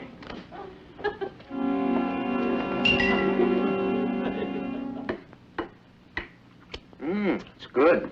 Don't ruin your appetite. No, I won't. Gee, I wish Patty would get home. I can't wait to spring my little surprise on her. She'll be so thrilled. Say, you don't suppose she's seen the papers yet, do you? I'm sure she hasn't. Her job keeps her pretty busy. She really loves it, doesn't she? I'll bet she wishes she'd taken the job a long time ago. Martin. It's the last one. I can't help myself.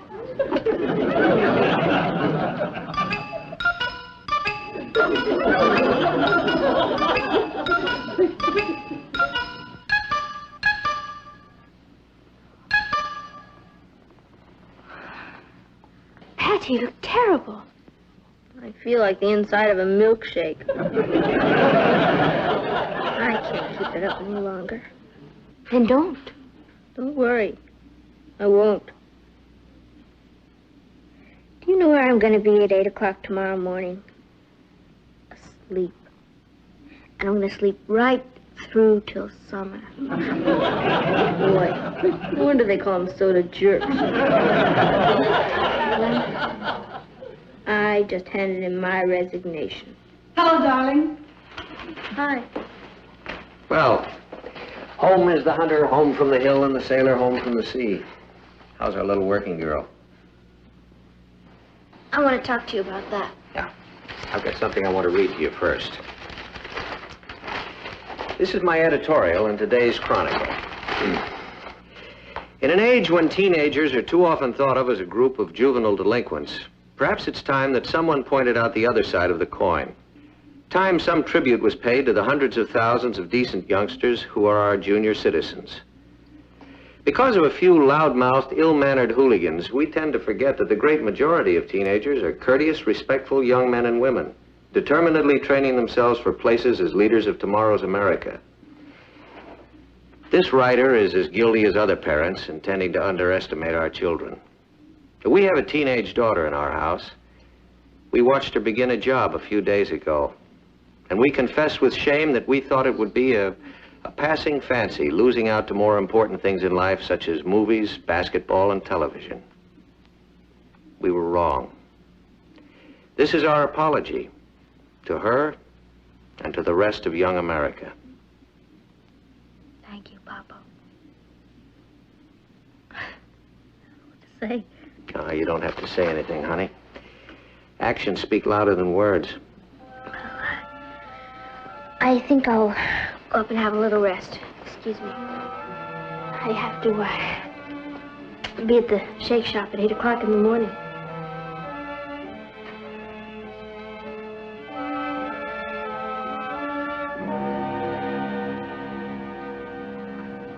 Patty, you can't go on like this.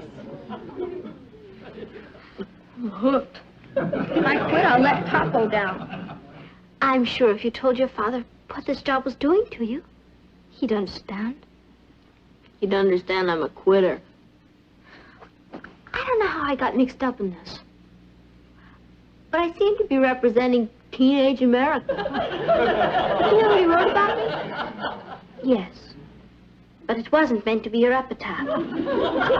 How long are you going to keep working? Until I'm old and stooped. I'm already stupid, or I wouldn't be in this mess. Well, I see we have a new conscript. What's a conscript? A conscript is someone who's been drafted for a job. You mean kind of like a slave? Kind of. That's me. Thanks, we're almost through. Say, did Patty go out? No, I think she went to bed. This early? Martin, do you think this job's too much for Patty? I have a feeling she's working too hard. Oh, I think she's having the time of her life. I worked in a drugstore when I was a kid. I had a ball. You weren't cheerleader, editor of the school paper, captain of the girls' hockey team, and mascot of the basketball team. I wasn't captain of the girls' hockey team. I think Patty's doing too much. Well, maybe she should give up some of her other activities. I think it would kill her if she had to give up her job at the shake shop. This will kill me. Do you know how much a tray full of flaming desires weighs? 10,000 pounds. Patty, would you like me to substitute for you tomorrow? Cathy! That's the greatest thing I've ever heard. No, I couldn't do that. Why not?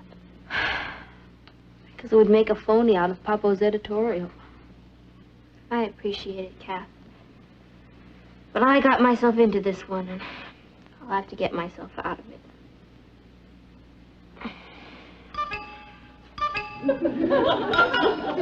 I want to talk to you. Hi, Richard. I thought we were supposed to have a date last night. I've given all that up. Given all what up? Dating, cheerleading, school paper, and you.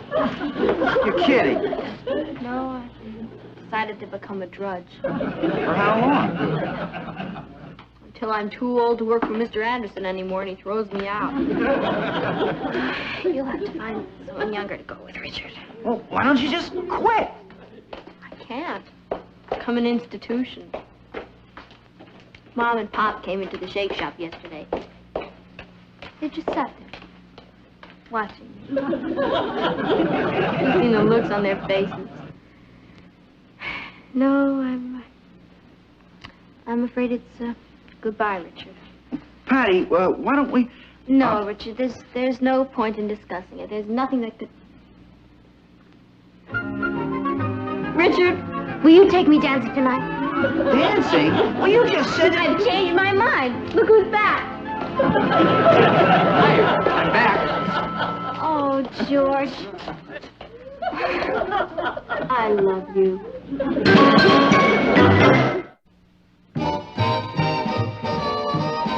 Isn't it about time that Patty got home? Yes, they got an early start.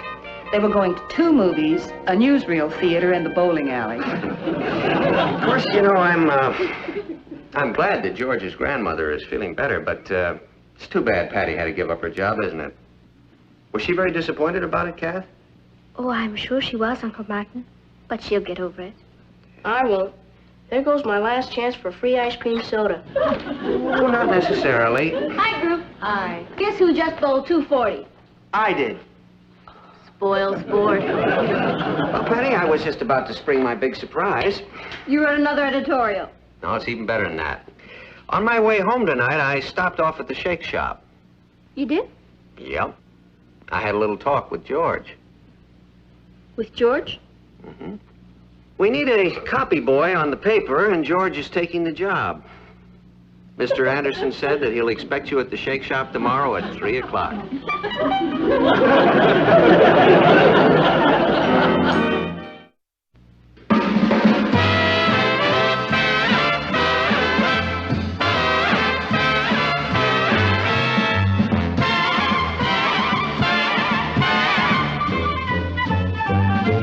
Here's Cathy, who's lived most everywhere, from Zanzibar to Berkeley Square. But Patty's only seen the sights a girl can see from Brooklyn Heights. What a crazy pair!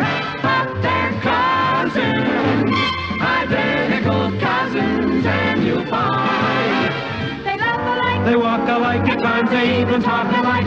you can lose your mind when cousins are 2 of a kind.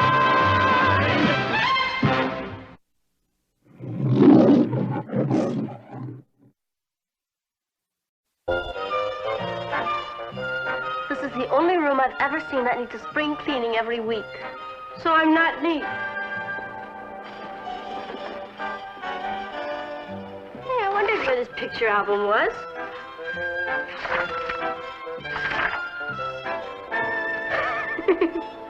What's so funny? You. This picture was taken a few days after you came here. I didn't look like that. Oh, yes, you did. I look so foreign. I'll never forget how excited we were when we knew you were going to come to live with us. I was pretty excited too, Patty. Being brought up in Europe was fun. But Father was right. It was time I got to know about America. None of us even knew what you looked like. All I knew is that my glamorous cousin who'd lived all over the world was going to come to stay with us. Even Richard was pretty excited. He came over that morning before we went to the airport. He couldn't wait for you to get here. Has your cousin Cathy arrived yet? Her plane's due in an hour. We're leaving for the airport now. That's a big choice, isn't it? Coming all the way from Scotland to live with you. Well, I've made my mind up, Patty. You have? I've narrowed it down to you and Sue Ellen. And I've decided to give you my pin. Oh, Richard. You can see that everything was under control in that department. But in the next room, Papa was having his daily war with J.R. J.R. may be the publisher of the New York Chronicle, but I'm still the managing editor.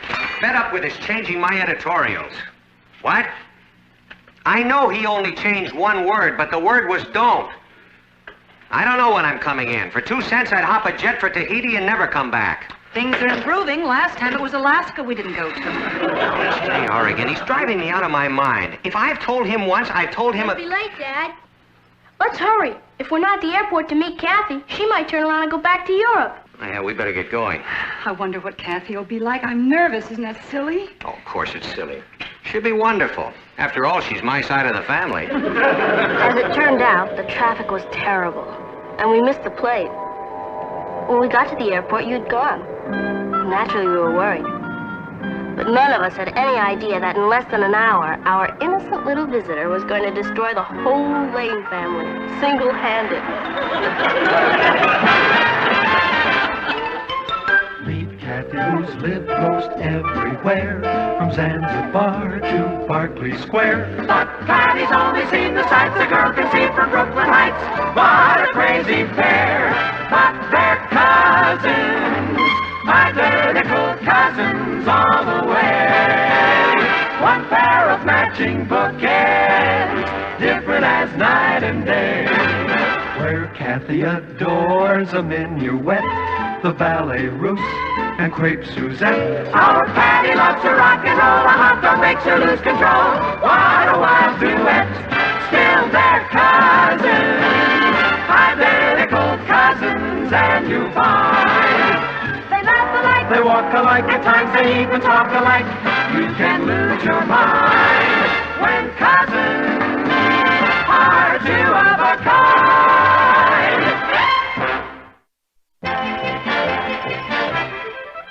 Mr. Castle, I finally reached his house. The housekeeper said Mr. Lane left very early this morning for the airport. Just exactly what did Mr. Lane say when you talked to him this morning? He said that for 2 cents he'd get on a jet and never come back. But he was joking. I'm not laughing. Nobody is indispensable around here except me, Miss Gordon. Lane can be replaced. He has exactly 1 hour. Yes, Mr. Castle. We got jammed up on the expressway, and there's no sign of her here at the airport. There hasn't been any word from her at all? No, I haven't seen hardly hear of her. Well, she has the address. She'll probably head for the house. We'll be right home.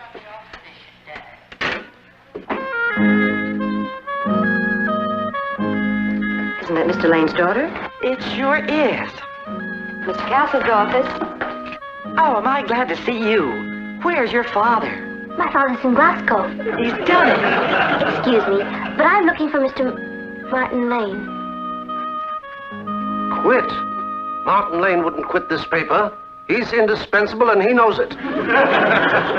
Who said he quit? His daughter. She's here. He's in Scotland. Don't be ridiculous, Miss Gordon. What would he be doing in Scotland? Probably sitting on the bonny banks of Loch Lomond fishing. Very well. If that's the way he wants it, that's the way he's going to get it. Clean out his desk and send for Albert Marcus. I'll have a word with that young lady. You, janitor. You, janitor. Take that name off the door right now. Yes, sir. And as for you, young lady, you can take a message to your father. I hope he enjoys living in Scotland.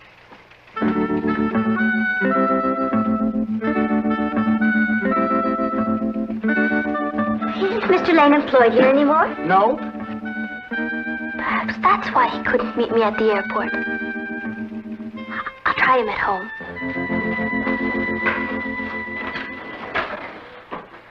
Hello. I'm here. Well, don't just stand there. Go clean your room. It's a mess. Folks will be back in a minute.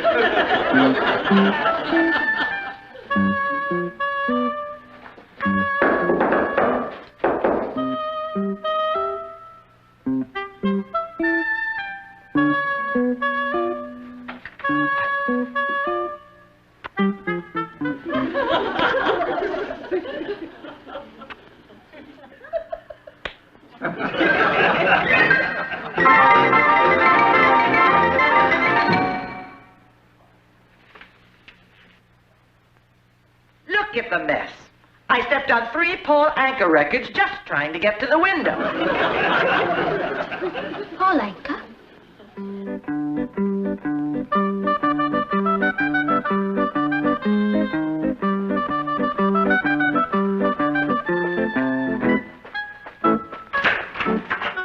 She's lost. She might have gone to the police. Maybe she did. I'll call. Come on, Ross.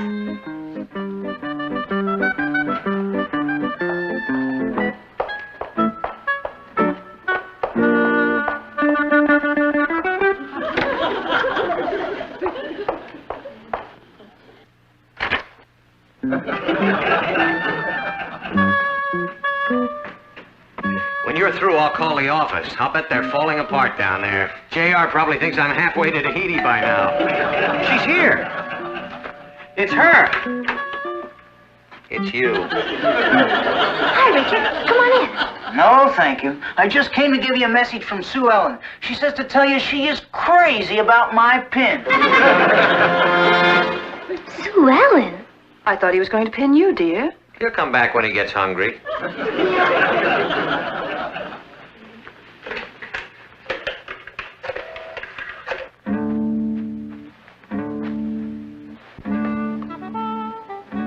Missing persons. What's cooking? Mrs. McDonald's wigged out. She's flipped. She thinks I came...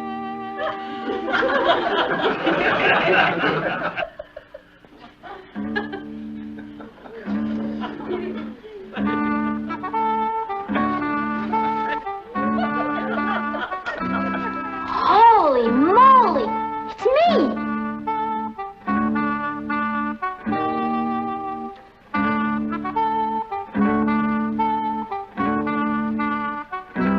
By the stone of Scone. It's I. Cathy. Oh, Cathy. Welcome, Cathy. Oh, you look so much like Father. Martin, look at her. It's amazing. Why, they look exactly alike. Gee, I don't know if I can stand 2 of them. We've been so worried about you. We couldn't figure out what happened to you. Oh, I've had quite a time of it. First, I couldn't find you at the airport. And then when I arrived here, a strange boy popped his head in and kissed me. Is he yours? Well, he was. He's Sue Ellen's now. I'm so sorry.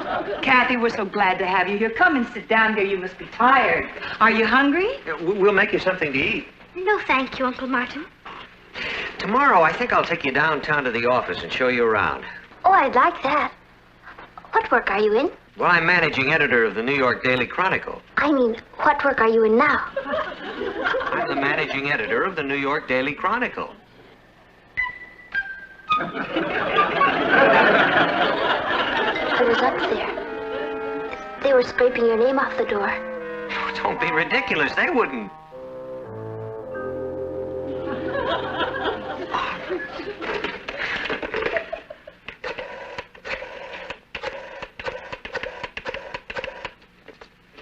New York Daily Chronicle. Hello. What's the name of your managing editor? Albert Marcus. Would you like to be connected?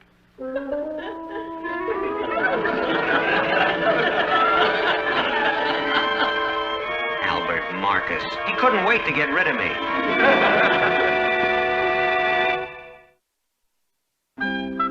I'll never forget that day. None of us will. Papa lost his job. I lost Richard. I felt like a jinx. I was ready to turn around and go back home. I'm glad you didn't. Look at all the excitement we would have missed. I know. I guess the first time we realized the possibilities was when we tried that mirror routine. Mirror routine? Oh, yes. That was fun, wasn't it? Mm-hmm. We were pretty good, too. Even had me fooled for a while. Marshall? Okay, now, when I say go, wait a beat, then go. And go.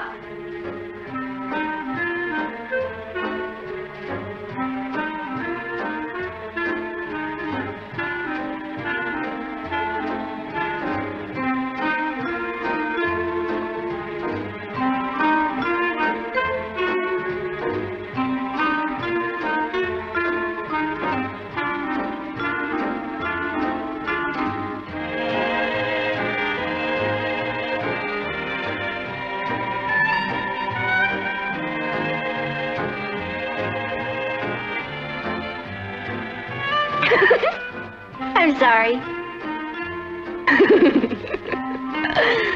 Let's do it again, all right? Ready? Go. You goofed again.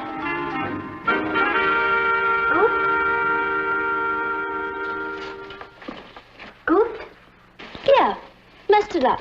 You know, snafu'd. Don't you speak any slang? I'm afraid not. You know what they say. Next scary fastest omnia. Who says that? It means it isn't necessary to know all things.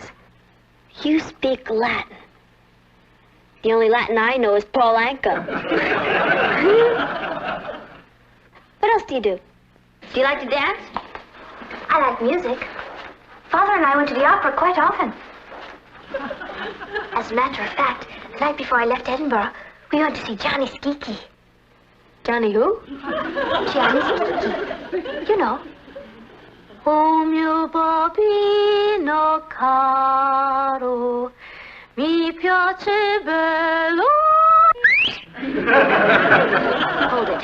You lost me way back on Bambino. I'll bring them today. Give me a week and I'll have you rocking the mashed potato. How is that translated? You don't know what it means to rock the mashed potato? Guy, it's like running to somebody from another planet. I feel as though I am from another planet. Everything is so different here, Patty. And so big and fast. It's a bit frightening. Do you have any idea what a weapon we have in our hands? What do you mean? Separately, we're two girls who have a few talents. Just like anyone else. You're a brain, I like sports. You like opera, I like to dance. But together, we're really on the beam. On the beam? With it. We can be in two different places at the same time. Do you think we could really fool people, Patty? Let's find out. How? Any objections? Not in the least. I think I will descend below and inquire how Aunt Natalie and dear Uncle Martin are getting along.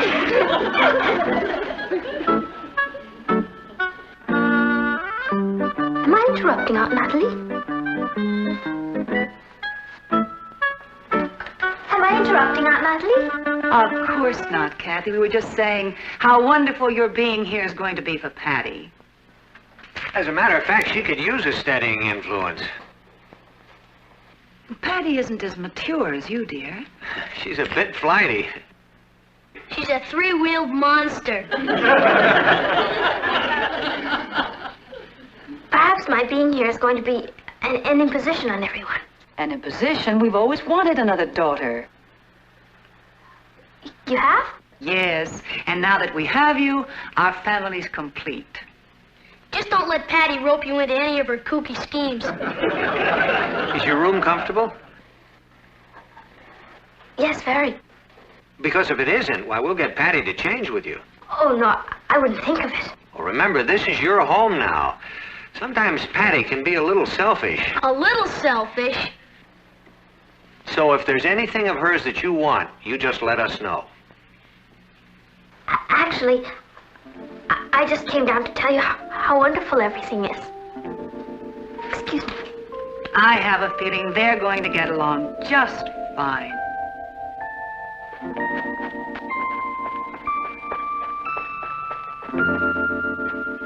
What happened? It worked. Now, if you'll kindly keep your mature self out of my selfish way, I'd like to be alone.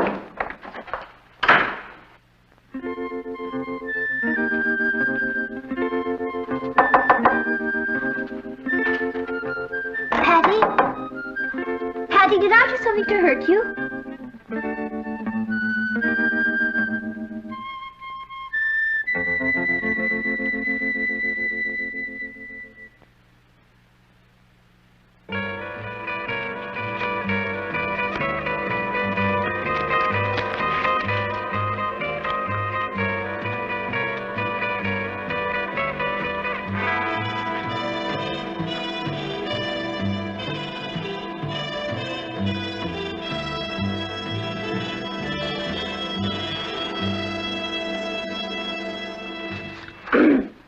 Hi, folks, what's cooking?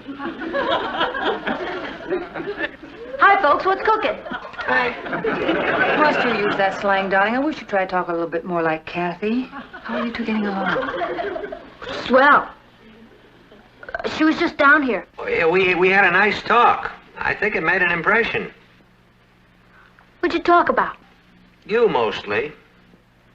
We want to do everything to make her feel at home here, Patty. We told her she's as much our daughter as you, that she can have anything she wants in this house. Including your room. You didn't. Yes, we did. We want you to be very unselfish. Your clothes should fit her nicely. Yeah. Ross, can I talk to you a second? Sure. Ross, can you stand a shock? Sure, Cathy. You knew. Certainly. Boy, you should have heard me needle Patty. Fella doesn't get a chance like that too often. She hates me. I have to prove to her that I'm on her side. I'd like to help you, but that's one place I've never been. Don't know what to do. Yes, I do. Will you get Richard for me? Sure. Oh, Ross, I think I'm on the beam.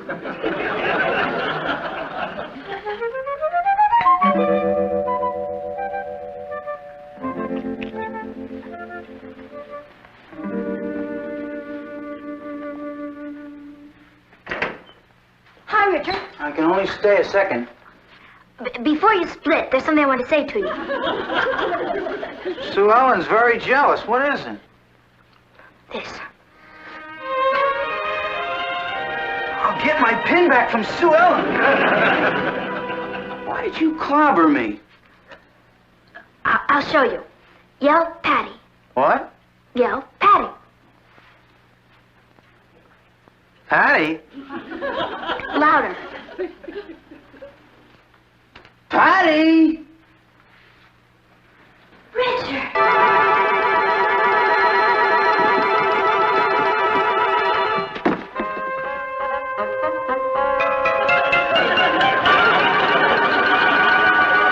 Holy cow, I've got to hear him. What are you doing here? Oh, you called me. Well, she called me. Who called me?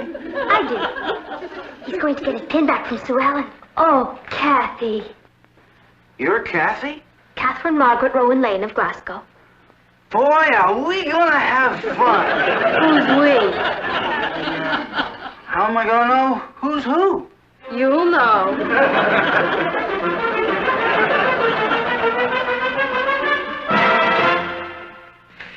Do you realize this is the first leisurely breakfast I've had in 15 years?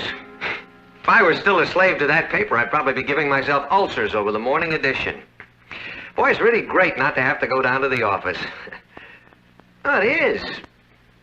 You know what I'm going to do? I think I'll...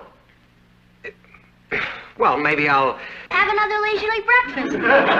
Aren't you late for school? I'm going. What are you girls going to do today? We're going to dress in identical clothes, fix our hair alike, and go around the neighborhood and put everyone in shock. I think, maybe I'll just wander out and have a look at the morning paper. I have a feeling this is going to be the shortest retirement on record.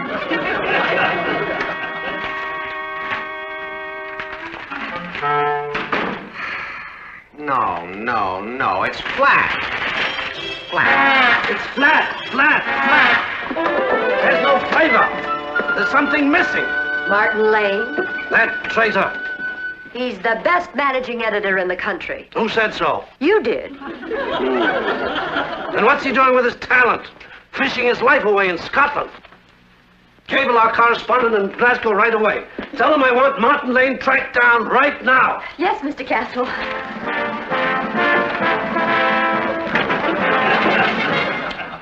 That's game. Set him up again. Oh, Dad, do we have to play another game? Yes. Mom. Martin, dear, why don't you call J.R.? No, sir. I'm having too much fun around here. Are we going to spend the rest of our lives playing checkers? Maybe. It was all a misunderstanding. J.R. thought you walked out on him and his feelings were hurt. Wouldn't do any harm just to call and say hello. Well, I suppose I might do that. Would you excuse me, son? Sure. Sure.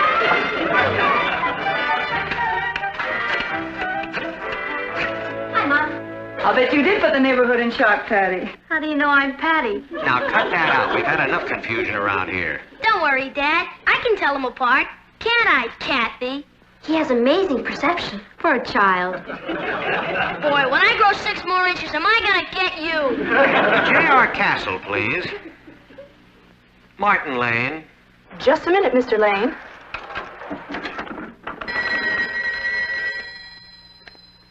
Yes. We've got Martin Lane. Hold him on the line.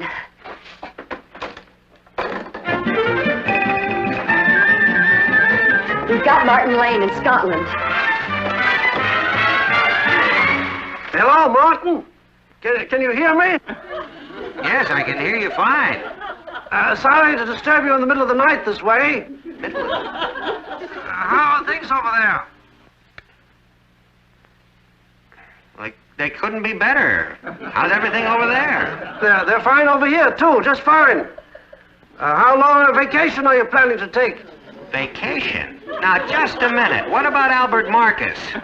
Well, we'll discuss that when you return from Scotland. How soon can you get back? He thinks I'm in Scotland. Well, I don't know, J.R. Beautiful country over here. The heather is in season, and All right, Martin, you can write anything you want, only just come back. That's a deal. I'll be back in time to put out tomorrow's Bulldog edition. Fine, Martin, fine. Have a good trip.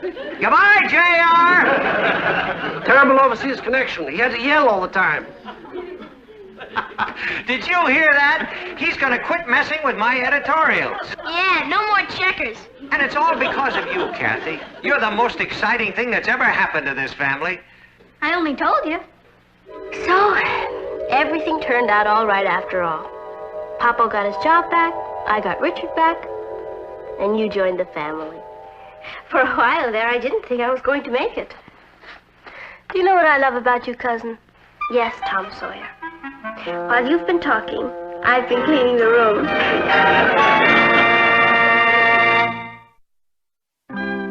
You staying in this evening, Patty? Yeah, Mom. I'm going to curl up with a good book.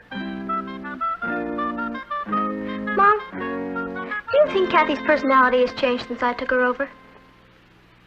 What do you mean since you took her over? Well, since she's been living here. I think you've both probably changed a little. Remember how shy she used to be? She could never get a date. But I taught her. She's a lovely girl. Yeah. Do you know what she did for me all morning? Helped me with my homework. Do you know what she did for me all afternoon? Cleaned up our room. And do you know what she's doing for me all evening? Seeing a movie with my boyfriend, Richard. Good night.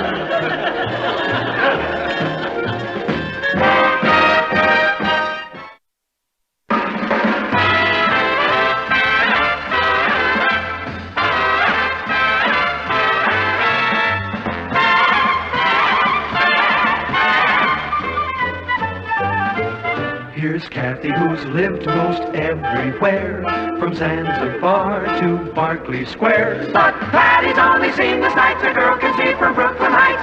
What a crazy pair, but they're cousins, identical cousins, and you'll find they laugh alike, They walk alike, at times they even talk alike. You can lose your mind when